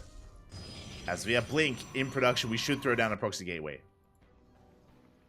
Looking like a one-base all-in setup, and Hero, he's falling apart! The Oracle goes down, the Stalker as well, no mining in the main base, late mining in the main, and Hero, he's having a very hard time defending. Ay. Hero. Oh my god, losing his first Oracle was brutal, by the way, losing so many workers. Another gateway on the way, proxy being set up here by MaxPax. Again, he's pulling off the one-base all-in, and Hero stumbling out the gate. And where's the Void Ray? He doesn't know. A delayed Void Ray here by Hero. It may just be too late. The Stalker count is getting so high. 5 Stalkers against the 2 of Hero. Pylon is exposed. Yartosis Pylon! It's going to be going down. We focus on the Stalker. Nice retargeting there by MaxPax. We pop the overcharge, barely keeping it alive. We barely do keep it alive there. Hero is holding on. We have a massive wave of pylons behind this. Pylons and shield batteries. Can we turn water into wine? Can we somehow hold? As more Stalkers are on the way. First Void Ray has made it, but again, there should be 2 Void Rays by now. There should be like a second, maybe even a 3rd Void Ray. Like this defense feels so unnatural for Hero. He's like, but MaxPax does this all the time. What do I do? How do I pull this off? Gateway under fire. Ooh, bit of mistargeting there by MaxPax. Focusing on the Stalker. Yeah, Depth is going to be shut down. Bit of an overextension by Hero, but he will make it back in time. I mean, Hero, he's holding. Has a second pylon set up. Stalker's on the way. MaxPax throwing down another gateway back at home. Cancels. Never mind. I assumed it was going to be a 4-gate, 1-base blink all in, but the cancel tells us that maybe MaxPax wants to take an expansion. Stalkers are going down. Ooh, we barely do come in from behind. We focus down the Void Ray. Yes, the surround is real. Second Void Ray goes down as well. Hero trying to make this work, but he's being overwhelmed. Down to 4 Stalkers, 4 versus 5. And Hero, he will lose everything. As I say that, though, here come reinforcements. Hero bouncing back. A very, very shaky fight here. A very messy fight between both players. MaxPax reinforcing back at home, or back across the map. Applying more pressure. Hero being forced back. MaxPax trying to catch him. And the Hero is setting up with 4 gates, by the way. Sorry, with 5 gateways on 2 bases. And the longer this goes on, the better it is for Hero. Hero, he's held. He has a better economy. He's up 10 workers. And MaxPax, he canceled that gateway. I'm a little bit in shock. Like, MaxPax, he's still all in. And the longer this goes on, the better it is for Hero. Overcharge, barely keeping that gateway alive a little bit longer, soaking some hits. We are breaking out. Let Epsay threaten a shade. Into the main base. Hero, he has to respond. Yeah, we shade into the main. We will focus down probes. We get 1, we get 2. 2 workers go down. Hero collapsing on the army. Does he have a Temple Archives? He does not. So, Hero, the only thing he can do here is expand. Defend and expand. Doesn't have Blink. Yeah, he just can't trade as efficiently as the army of MaxPax. But he will focus down that gateway. Or he will try to. He does deny the warp in. Big moment there for Hero. Focuses down the pylon, denies the warp in. Takes down the pylon as well. That was a kill, not a cancel. And MaxPax, he's running out of steam. Hero snowballing out of control. GG gets called. Hero defends. And Hero, he pulls off his MaxPax impression. GG. Hero does a better MaxPax than a MaxPax plays a Hero. There you go. That's kind of what we learned there. As again, Hero, he's able to hold on, he's able to buy time, able to shut down the proxy, able to shut down the army. And Hero takes a lead in this series 2-1. Uno más, 1 more is all Hero needs to become a back-to-back ESL Americas champion. MaxPax, he needs to win this game here to force the ace match. Let's go. The pressure is on. Is it Pilo the pilot? Oh. The callbacks. I mean, it was Nartos' pylon, but he got a friend. Got a friend in the end. Kept Artosis alive.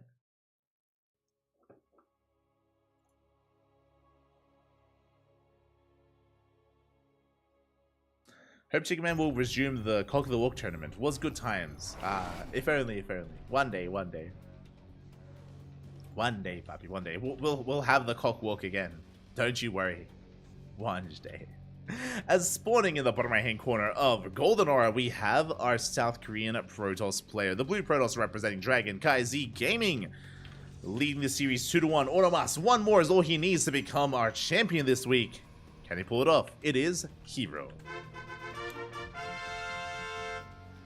And spawning in the top left-hand corner, we have his opponents. We have the Danish Protoss player, the best Protoss in all of Europe, representing Storm Gaming. He needs to fight back here and now to force the ace match. It is MaxPax.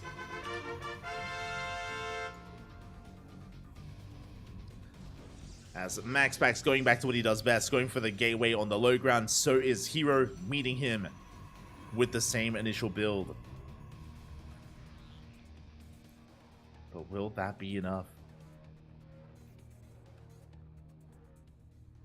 As the probe scout is coming in, we can see Hero opening up double gas, so it should be leading into, I mean, I say it should be leading into a Stargate. We have seen Hero rush into a faster expansion despite having the gas for a Stargate, so he's willing to do either or. MaxPax also taking the gas. So again, Stargate should be on the horizon. If that's the case, we could be entering Phoenix Wars properly for the first time. We avoided the Phoenix Wars on Site Delta. We did avoid it there, but we may not be able to avoid it here on Golden Aura. Things are about to get rowdy. Zealots are on the way. Both players are going to be looking to delay their expansions. with those probes, with those pylon blocks. And this should be leading to a Stargate and Phoenix production. Should be.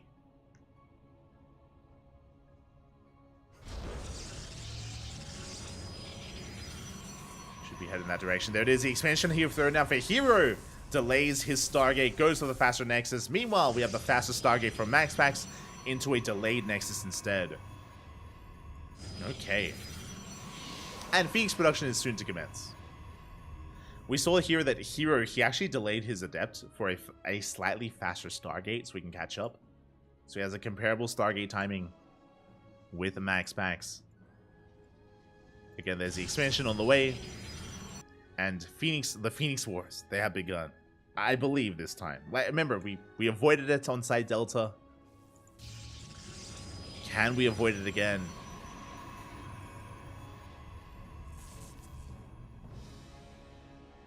We are here to find out. There we go. First Phoenix on the way for MaxPax, and we should be seeing a Phoenix on the way for Hero as well. And I mentioned before that once you lock yourself into making Phoenixes, it is very difficult to stop. Very difficult to slow down. We do have a bit of a skirmish going on with the Adepts and with the Zealots. MaxPax, he shades in. Does slip in the main base. Can he get a probe? Gets a free scouts. And it looks like... Oh, no, doesn't quite get a worker. There we go. One probe goes down. Almost getting a second. As he does shade the hell out of there. Second Stargate on the way from MaxPax. Getting to mass Phoenixes.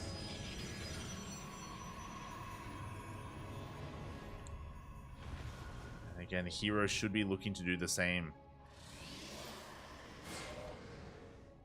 Phoenixes are amassing.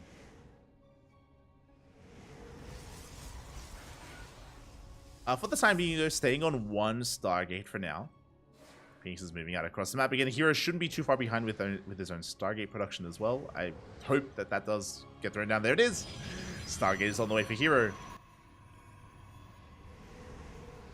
Hero has a slightly higher worker count instead, with the faster Nexus. Adept shading across the map will slip in. Will slip in towards that natural. Won't be able to get much done here, but slips in nonetheless. Yeah, as it is going to be hunted down. The shade did reveal the second Stargate, so Hero knows he's behind. He knows that he's behind in the Phoenixes, and he should be staying back at home. He should be just chilling back at home and waiting for MaxPax to push into him, and ideally fight with reinforcements, with a shield battery, with an overcharge.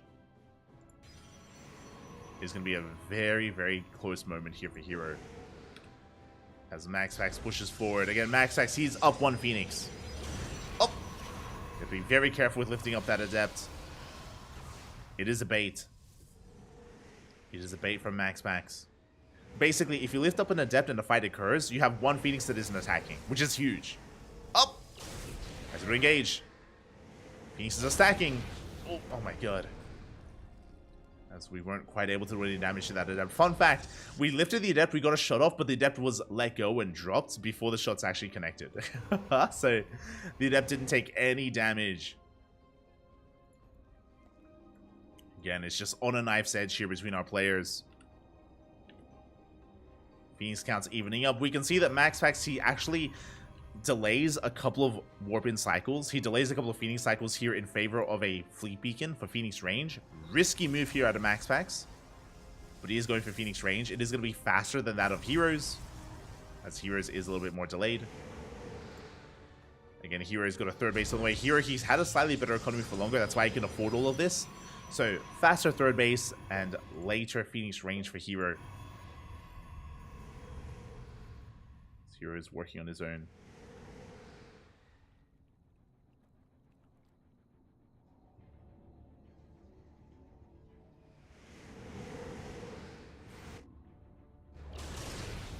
He's working on his own. We do end up shading in. Anion Pulse Crystals now in production here for MaxPax, being chronoed as we speak. Now, we could see a different dynamic here. Now that we've entered the Fleet Beacon stage here of the Phoenix Wars, we can start carrier production. It is risky. It is very risky to move into carriers because carriers take a long time to build, and there's going to be a window. If you start making a carrier, there's going to be a window where you stop making phoenixes and your opponent continues making phoenixes, and if they hit you as you're building carriers, then you will die. Like, you straight up, you just will have a phoenix deficit and you will just die then and there. Or it's so difficult to maintain yourself in that position. Mothership is on the way. So I shouldn't say you will die, it's you can die. You're vulnerable. Mothership on the way for Hero. Oracle as well. We can see MaxPax doing a great job here, just stacking his phoenixes. He's pushing in. Again, MaxPax, he has a 2 phoenix lead. We'll pull back. Mothership is about to pop out. 3rd Stargate is on the way for Hero. Honestly, this is gonna come down to one fight. It's gonna come down to one big fight here. See how this does go. Big shout out to Bike Rush in the chats. Hello, welcome. Thank you so much for the raid. Hope you had a great stream. Hope you had a great ladder session. I'm a little bit unfamiliar, but I'm assuming you were laddering StarCraft. If so, welcome everyone, welcome. We're here in the grand finals of ESL Open Cup Americas. This is a weekly Open Cup organized by ESL. It is open to all regions, and this is the grand finals, the best of 5. Hero is 1 game away from winning this all. MaxPax has to fight back Hero now to force the ace match. And we are in the middle of Phoenix Wars. We're amassing Phoenixes. We spoke about it earlier. We do have a carrier on the way from MaxPax. Risky move. We'll see if we can get away with it. Hero's pushing in. Does have the Mothership. Does have the Mothership behind this, trying to camp the production. Trying to camp that Stargates. Looking at the units tab here. MaxPax is ahead in Phoenixes. Uh-oh. This is not a fight that Hero wants to take. Oh, he dives in. Does dive in. Again, the Mothership a little bit too far behind, and Hero, he plummets a little bit there in that Phoenix count. But here comes the Mothership. Here comes the Cloak. And if we don't have detection, we can force MaxPax back. Yeah, we camp the Mineral Line. Probes are going down. We cannot engage. Not with the Mothership. Big move there from Hero. He catches the Mothership of MaxPax. Oh, not quite. Doesn't quite get it. Hero does take a Phoenix lead. And from here, he will back off. Again, ahead in workers. Can be the production. Observer has popped out. And we're pushing in. Mothership tanking a lot of hits. Mothership does tank a lot of hits there. Bleeding out another couple of Phoenixes. Yeah, it feels like Hero is coming out on top in this trade, but the carrier has arrived. Carrier is spawning, is coming out. Oh. Trying to tank some shots. Hero is still up in those Phoenixes. The overcharge putting in some work here underneath the army. Does put in some work. Mothership goes down. The carrier tanking a couple of hits as well. But this may just be too much. Yeah, Hero, too much of a lead, too much of an advantage. He is looking to snowball out of control. As we have 18 Phoenixes to the 6 of MaxPax. He was just bleeding out Phoenixes the entire fight. The entire time. He also lost a wave of workers. Hero maintains his own worker lead. And this may just be it. Working on +1 air attack. Working on rebuilding that Mothership as well. Does Hero have detection? He doesn't. Hero, he lost the Oracle. And he doesn't have an Observer. MaxPax could try to go for a Cloak here. Picks off a Phoenix. We dive on the army. The Mothership, ooh, barely survives. Barely does make it out there. Oh, Hero bleeding out a Phoenix. Has to be careful. Trying to expand. There are pylons here to stop him, taking the southern base instead. But Hero is going to be backing off. MaxPax, he has a moment here to recover his Phoenix count. Catching reinforcements, gets 2. Oh my god. Almost gets 3. A nice catch there from MaxPax. Does bleed out 10 workers, but does shut down some of those Phoenixes. We can see MaxPax, he was down quite heavily earlier, but he's slowly catching up in those Phoenixes. He still has that carrier as well, and he's getting into more carriers. There we go. Carrier production for both players, both MaxPax and Hero on the way. I do think that Hero is giving MaxPax a little bit too much time. I think we could still be assertive here to even pick off more probes. I don't think Hero knows how far ahead he is when it comes to the Phoenix count. He's up 5. He's up 5 Phoenixes and he's up in supply. But he doesn't know that. Does stay back at home, and he's allowing MaxPax to get into his carrier production. He's making 4 carriers at a time. Oh my god. The carrier count getting a bit insane. +1 is finishing off for both players. And I'm a little bit surprised. I'll be honest, I thought that Hero would have ended it then and there when he was in his face, but because he backs off, the game continues. The game does continue. And we're now entering the carrier versus carrier portion of PvP. We're even on carriers right now, making 3 at a time for both players. Now a 4th on the way here for MaxPax. And now it's all about site defense, like cannons, shield batteries. There it is, a wave of cannons on the way for both Hero and MaxPax. So it does provide a pretty big defensive advantage here. Pylons are being shut down. Additional pylons being thrown down here around the map. Hero is going to be the first player to max out. Again, I do think that he's been a little bit too passive here despite his advantages. And he's just giving MaxPax the opportunity to bounce back in this game. Now moving out with only Phoenixes. It looks like Hero wants to trade so we can make room for more carriers. Risky prospect. Risky maneuver here. Hero engaging. Leading out a couple of Phoenixes. Yeah, you can see that as we lose them, more carriers on the way. Robo as well, for I imagine Observer. Yeah, the first Observer's in production. We have the gold! Hero does take the gold base as his own. MaxPax is taking a carrier lead. A big reason for this, as the armies are maxed out, is MaxPax does have less Phoenixes. So the lower Phoenix count of MaxPax is actually helping him quite a lot. His carrier count is getting a bit out of control. He's up to 8. He's soon about to have 12. He's about to have 12 carriers. Meanwhile, Hero, he's only working on his 9. 8th and 9th carrier on the way for Hero. He's maxed out. He has to get rid of Phoenixes. Hero, he's falling behind in the quality of his army. He has to get rid of these Phoenixes soon.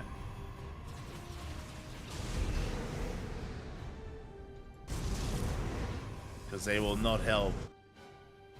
Not in the carrier battle. Yeah, MaxPax is up to 10. He's soon up to 14. Oh my god. 14 carriers. That's a lot of carriers. Hero is going for a gateway explosion, going for Archon production instead. Oh, interesting choice. We are lacking ground upgrades, so we're not really set up for that. You can see MaxPax doubling down, working on +3, working on +2 armor. Phoenixes are engaging. Now Hero throws away a bunch of Phoenixes. But what does he replace them with? He still has double the Phoenix count of his opponent. There it is. Now he's killing his own. Killing his own Phoenixes. And this should have been done earlier. The problem right now, as he's killing his Phoenixes, this is good. This needed to be done earlier because carriers take so long. Carriers, they take so long to produce. And MaxPax, he has 14 to the... He's up 5 carriers, which is significant. He's got 14 to the 9 of Hero. Okay, we're going for a cannon rush. Let's go. The 15-minute cannon rush on the right-hand side. But MaxPax, he can take a fight. Hero, he is making 5 more carriers. They're on the way, but they're not done yet.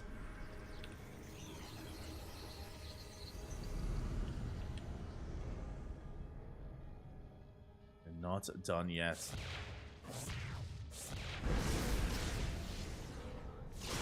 And now you can see MaxPax killing his own Phoenixes as well. Feels Phoenix, man. You used to be so important in this matchup, in this dynamic, and now we just kill them all. All the Phoenixes, all the probes as well. So this is going to come down to one big fight. It's going to come down to one big engagement. Hero is diversifying himself. He's working on Blink and Storm. I don't know if I like the setup here, but basically Hero, he's ready for a tech switch. After a fight, if he loses all of his carriers, he's ready to warp in with Stalkers. He's ready for the Stalker warp in instead. 19 probes go down. Hero, he still has too many workers. He has 88 probes, which means MaxX will have a super maxed army. Max, because he just killed 20 workers, that is enough room for 5 more carriers. So his army is going to be larger. He'll have far more DPS. He has a super maxed army, and Hero doesn't know. Uh-oh.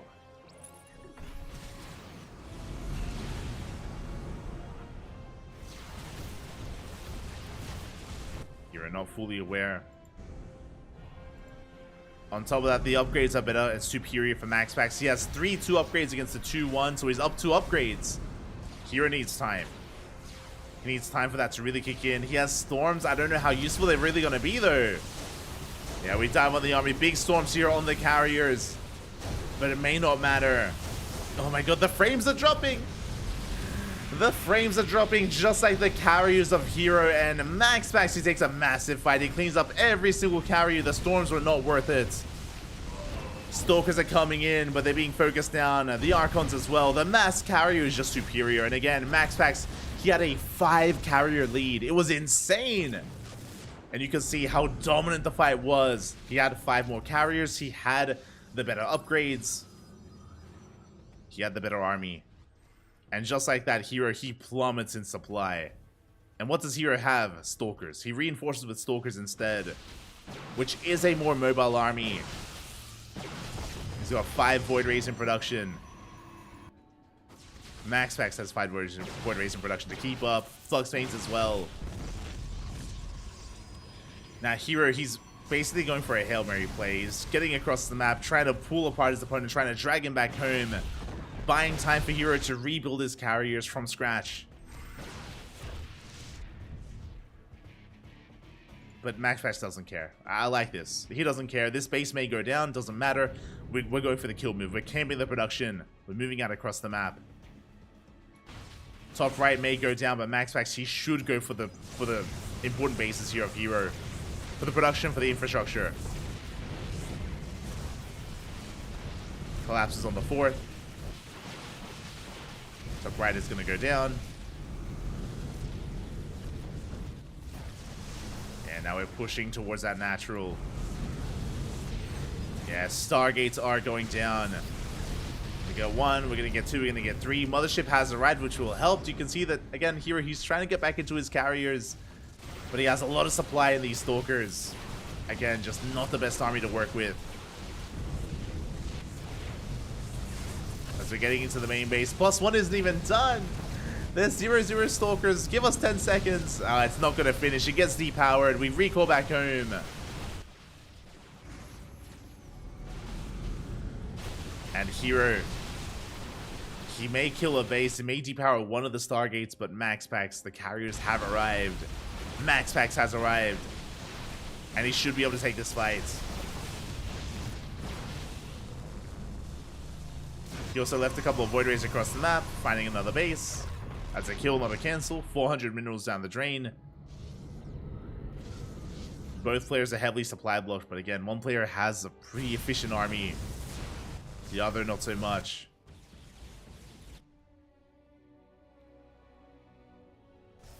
Oh, MaxX, he wants it. He wants the carriers. He's coming in. May even come across the Stalkers. Stalkers are spotted. Yeah, and I think Hero knows that he can't really fight this head on. He shouldn't try to fight this head on, but he may have to.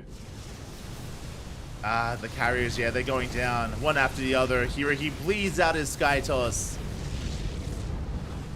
And he has to go for the base trade. It's the only way.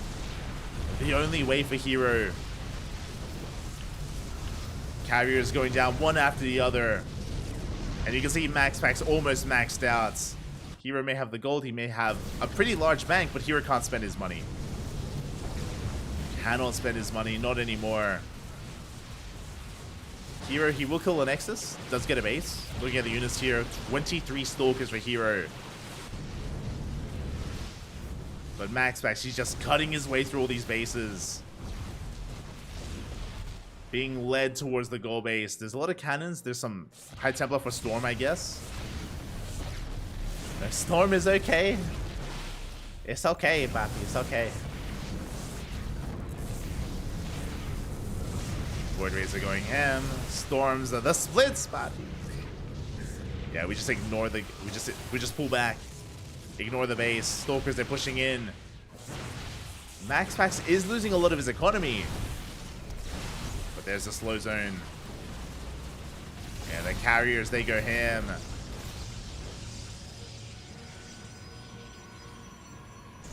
Hero is getting another base up and running with production. Is getting some gateways up. True.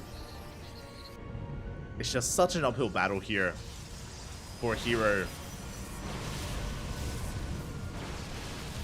Void Rays, they're coming back in. They catch the Stalkers. Finally, they are caught out.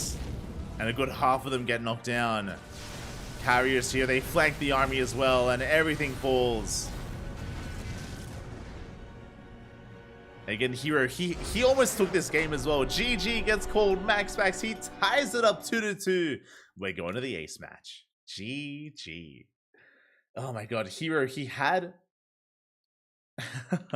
Hero, he had an insane run himself. Like, remember, he took a massive lead in the economy. He took a big lead when it came to the Phoenixes. He was camping the production. Hero had a really good initial fight with his mothership. And then he backed off. Like, Hero, he was just a little bit too passive in the aftermath. He allowed MaxPax to recover, to get into his own carrier production, to rebuild his economy.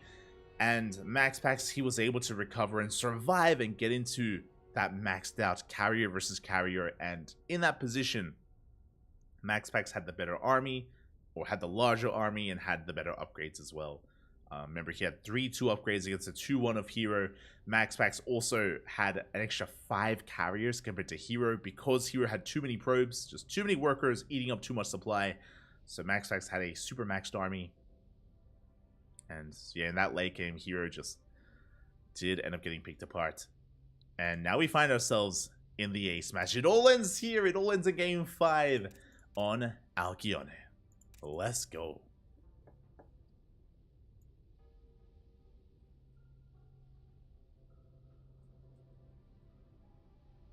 Let us go.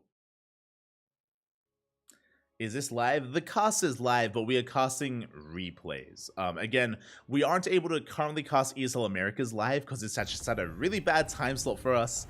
So these games were played a couple of days ago. A couple of days ago, they were played live. We are here covering the replays at a much more European and Oceanic friendly time. Here we go. Just because this is played live at like 2, 3 a.m., 4 a.m. in the morning, it's at that I can't. Can't quite cover it live, unfortunately. But here we go. We're diving into game number 5, the ace match, and spawning in the top right-hand corner of Alcyone, we have our South Korean Protoss player. The Blue Protoss are reigning ESL Open Cup Americas champion, but he's being forced into the ace match. Can he bounce back? Can he bring it back? Representing CranKy Gaming, it is Hero.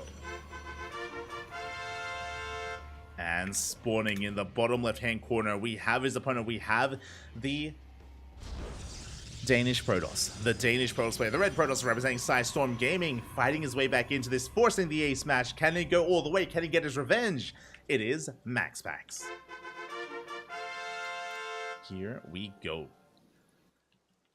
Again, we've made it here to the ace match, to game 5. And I appreciate that we've made it this far already. I spoke about this earlier, but we casted these two players in the finals of ESL Open Cup Americas 215, and it was a lot more one-sided. Hero won the series 3-0. Last week, Hero, he was our champion, taking down MaxPax 3-0, but now we're fighting back. Now we have a more competitive series. MaxPax opening up with a gate expand. Very greedy build here from MaxPax, and will he force the one base all in? Oh, it doesn't look like he will. Hero going for what looks to be a proxy pylon across the map. but it's a hidden pylon. This is poised for a proxy Stargate, which is not all in, which means MaxPax will get away with this economic opener. It's a very greedy build from our red Protoss. There's a Nexus before Cybercore, Nexus before Stargate, of course. And Hero, yep, is going for the Stargate opener. Is going for the proxy Stargate. Now, this is designed to proxy an Oracle to get into the mineral line and to do some economic damage. And we need to do economic damage because of how greedy MaxPax is. And Hero still doesn't know. Hero is still in the dark as to what MaxPax is doing. Behind this, opening up 2 gateways. MaxPax following this up with a Robo, a very safe opener out of MaxPax. So MaxPax, if you remember, he saw the missing pylon. Or he didn't see the pylon, but he saw that it was missing, so he knows it's being proxied. This Robo opener is to keep us safe. It's to defend against an all-in. So MaxPax going for a very safe follow-up. Shield battery here on the low ground as well. But the Robo and the shield battery will not help against the Oracle. Again, because it is not an all-in.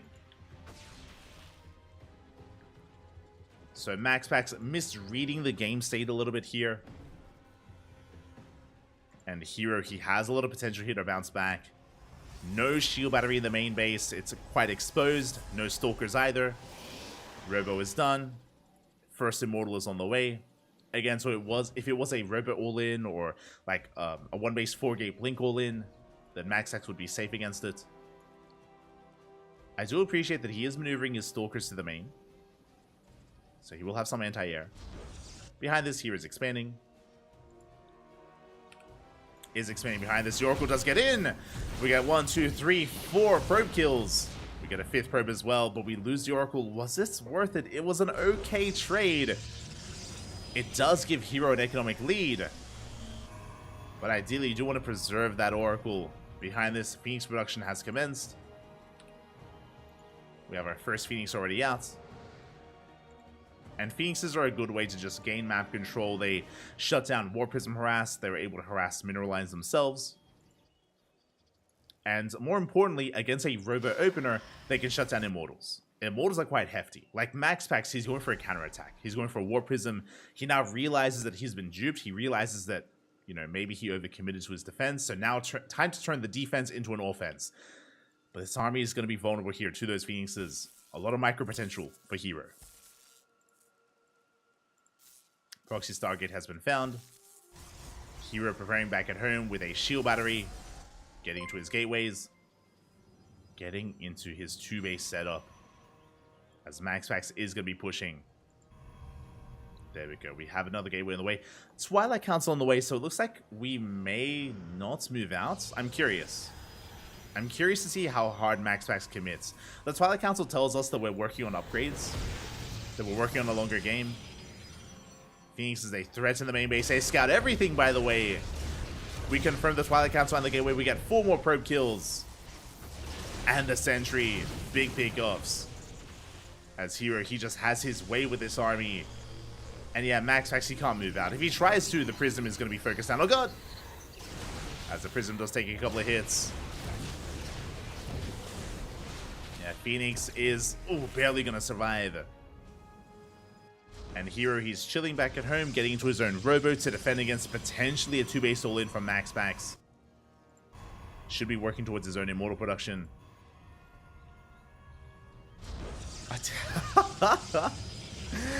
And in the midst of this, as we pick up another probe, a big shout out to our lovely subscriber in the chat. You know who you are. Siema, papi, siema. Dzień dobry. I'm not saying your name. I can't say it. What do you mean? You're an animal, Bobby. But thank you so much for supporting us for 4 months. Thank you so much. Hope you enjoy the content. Hope you enjoy the casting, the StarCraft. The Breccia. Yeah, I did. You know who you are. As this is going to be a 2-base all-in, by the way, from MaxPax. How many gateways do we have? We have 3 gateways in the main base. We have 1 gateway with the National. It's going to be a 4-gate Blink all-in from our Protoss. But Hero just continuing to threaten Shades. Does commit into the main. Ooh. Yeah, not too sure if I'm too fond of this. Forced to recall at the same time at Phoenixes. They get into the main base. They get 2 more probes. They pick off 2 more workers here. And eventually MaxPax is going to have had enough and just move out across the map with everything he has. And Hero, what do we have to defend? Shield battery, overcharge, 2 Immortals. essentially for force fields, a pretty good setup. Again, Hero hasn't expanded. If Hero took a third base, he'd be in some trouble against the push. Speaking of, MaxPax expands. Okay. You have my attention. I assumed it was going to be a 2-base all-in, but no, we have a third on the way. And I believe Hero doesn't know. Yeah, he hasn't seen the third base. Now, the dynamic is going to be shifting here. It looks like MaxPax, he's maybe recognized that he can't kill his opponent. So he's going to be chilling here, defending on 3 bases. Hero, he doubled down. He threw down extra gateways to defend. And this defense can now move out across the map. Hero, he may decide to push. We'll see. Forge hasn't spotted Big Scout. Hero may not have seen the base itself, but seeing a Forge is a tell that we've expanded. That is a tell. As we are working on upgrades. Hero, he throws down his own Forge, and he throws down his own third base. So Hero's going to be behind in the third base timing, but again, he should be safe, and we should be now entering the mid-game. I guess it's been a very tense start. A very tense start here to this Game 5. MaxPax has been taking a lot of economic losses. Likewise, though, he's stabilizing. Is setting up here on 3 bases. And, yeah, Hero can't really do anything about it. Is opting not to push, is just chilling back at home. Shield batteries being set up, probes are being produced. MaxPax takes an economic lead because he has a faster Nexus, so faster 3-base satchel, or faster. You can make 3 probes at a time, that much faster with the chrono boosts. Meanwhile, Hero continuing Immortal production. He has access to Archons. MaxPax going straight for Disruptors. The Bay is on the way. Disruptors are on the horizon. I love that here from MaxPax. High risk, high reward. It's a good way to catch back up when it comes to the quality of your army. Meanwhile, Hero is going to be the first to take a 4th, so that's how he recovers with a faster 4th base. So Hero will have the better economy. MaxPax will have potentially the better army. Potentially.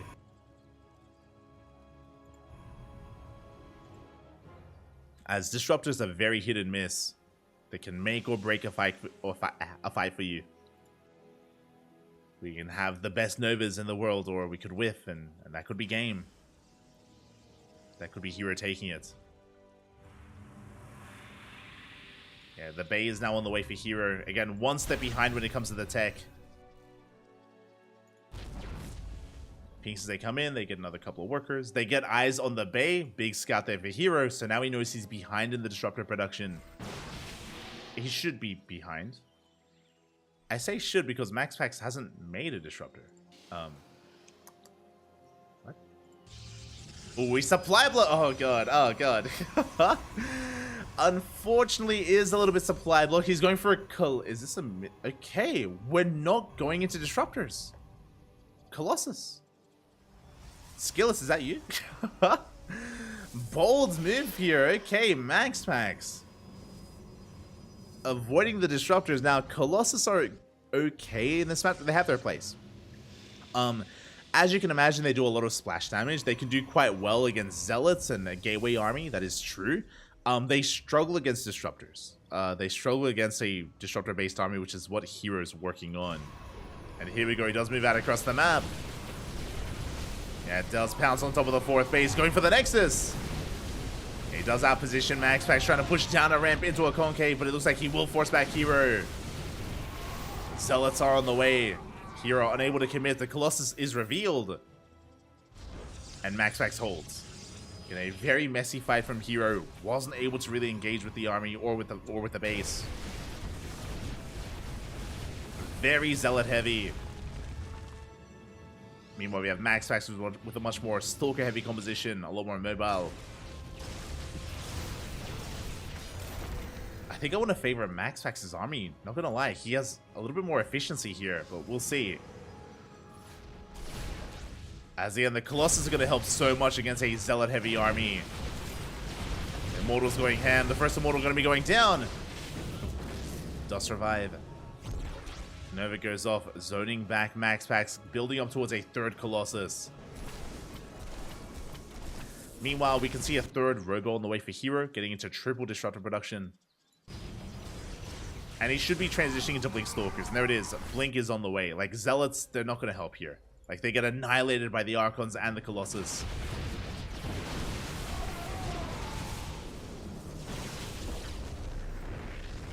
MaxPax backs off. We're going for some Zealot harass here into the main and the natural. Big warping into the main base. Up. Nova takes out an Archon. Probes are going down.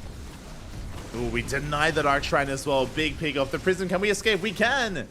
Prism does recall back home. 15 probes go down, and Hero, his economy is in shambles. His production as well. Very nice damage dealt here by MaxPax. Doesn't commit with the army. He's still just perfecting it. More Stalkers, more Colossus. Again, I still favor MaxPax's army overall, but Hero has potential with those Novas. Ooh. Connects once again with another Archon. Hero, he can spike a little bit harder with this. Nova's like, oh! They connect. Big connections to the Colossus. This is what we spoke about. The Colossus, they take a lot of damage. One Colossus falls. Zealot run by continuing. It's eventually going to be dealt with. MaxPax moving out. That's a lot of Disruptors. How many Novas do we have? 9! 9 Disruptors for Hero. Is pushing in. Nova's leading the charge as well. Blinking on forward here. Refining his army with Stalkers instead of Zealots now. The Novas, they keep going. Big connection. Another Colossus falls. Takes Nova to the face. Another grazes the Colossus as well. And you can see the Colossus struggle against the Disruptors. They all go down. Big connections. And now it's just Blink Stalkers. We have a couple of defensive Disruptors as well. We come in for a surround. Hero, have we overextended? Zealots from the right-hand side. We need some good connections with those Disruptors. And we do.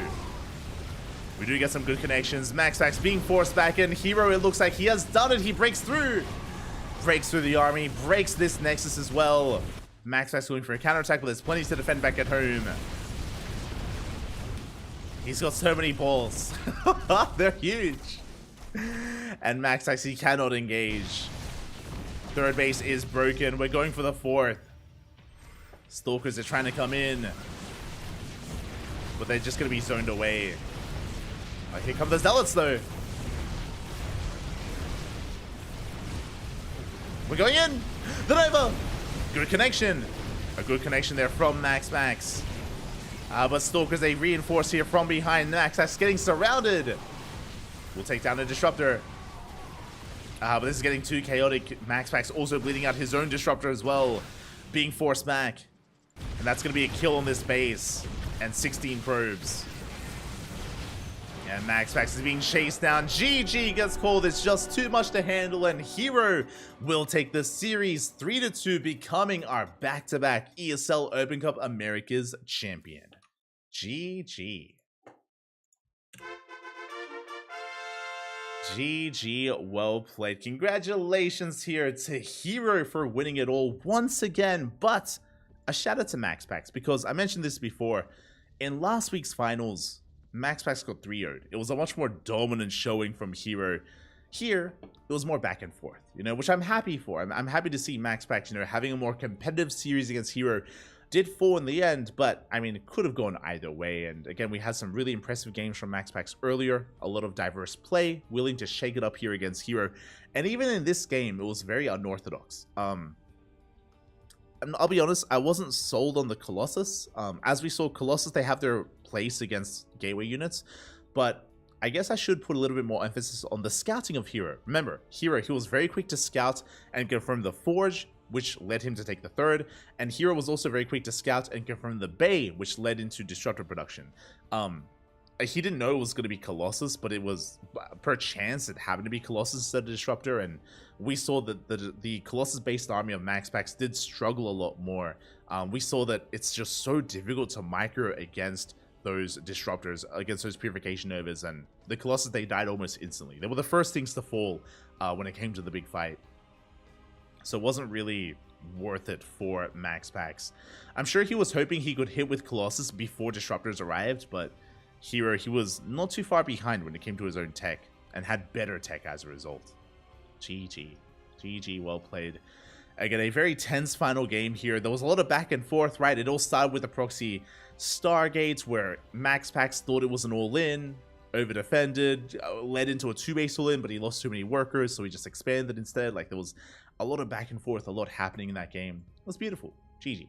GG, well played. Congratulations to Hero, and my condolences to MaxPax, but, you know, I'm sure this is not the last we've seen of MaxPax versus Hero.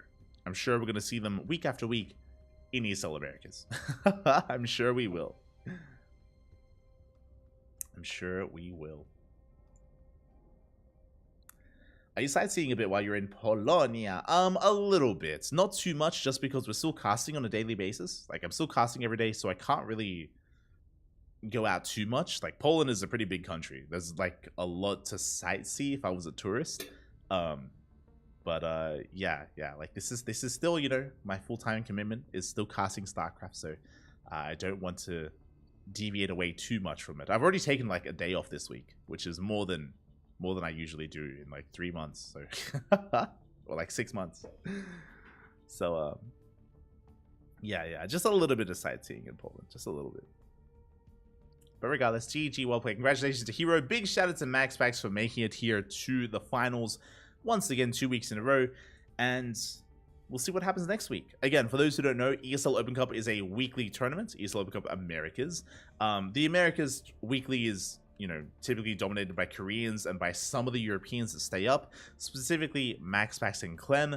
But ever since IEM, Clem hasn't been a part of ESL Americas. Why is that? Well, Clem is still competing. He's still playing in ESL Europe. Like, we still cast ESL Open Cup Europe, and Clem is there, but he's not staying up for Americas. What does that tell us? It tells us that at least currently, Clem has fixed his sleep schedule, and he's no longer a degen. He's no longer a degenerate papi. He's now going to bed at a reasonable time, which means he's not able to stay up until 4, 5, 6 a.m. playing in ESL Americas. Again, ESL Americas is at a really bad time for European viewers and European players. MaxPax and Clem traditionally would stay up until like 6 a.m. playing, but Clem hasn't ever since IEM, so it looks like he's probably fixed his sleep schedule, and he's probably going to bed when the sun sets, sort of thing, you know? So, because of that, we haven't seen Clem in this tournament for a couple of weeks, but that may change, you know? Depending on what you want, maybe we want him to just ruin his sleep schedule again and become a degenerate and play in Americas like MaxPax, or maybe not, you know. That depends what you want. We'll see though. We'll see if Clem returns to us. Otherwise it's just been non-stop PvPs. It's just been Hero and MaxPax in the finals 2 weeks in a row. Can we get the hat trick? Can we get it 3 weeks in a row? We'll find out.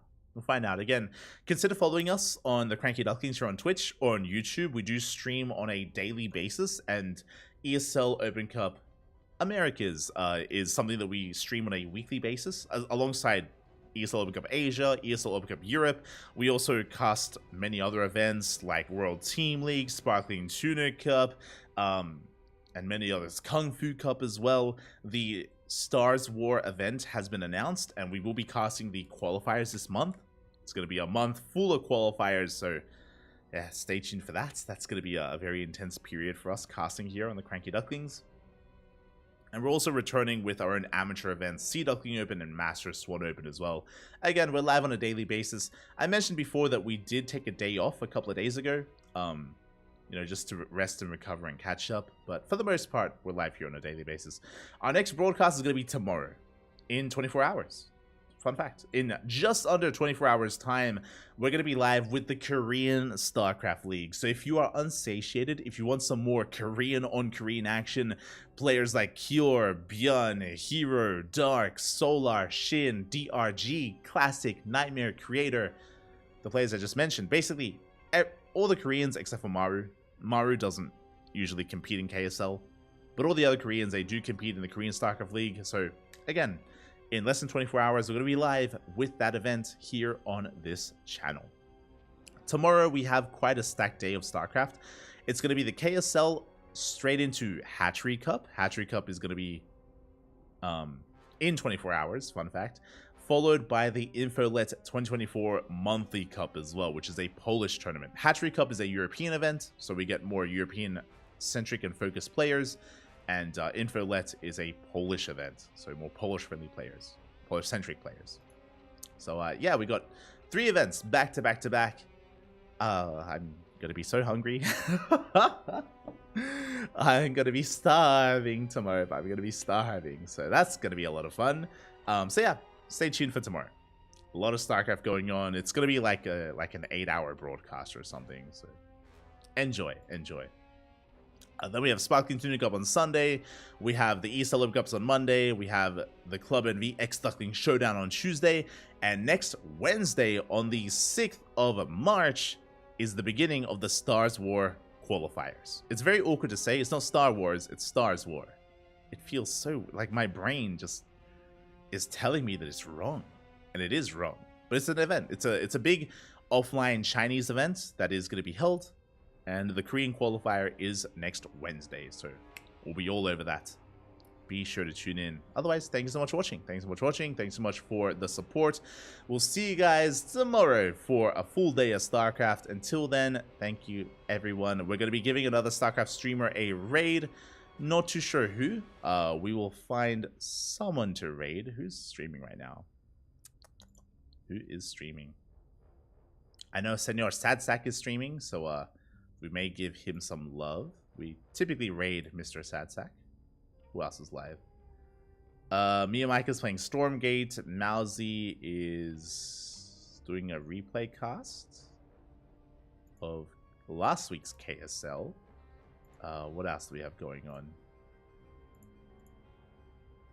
What else do we have? We have Coconut Games has plenty of viewers. Loco has plenty of viewers. We usually try to stream smaller channels. Oh, sorry, try to raid smaller channels because it does benefit them more. Could raid SC2 full. Tempting. Starving Ducks. New team confirmed. Oh, let's go. Smooch.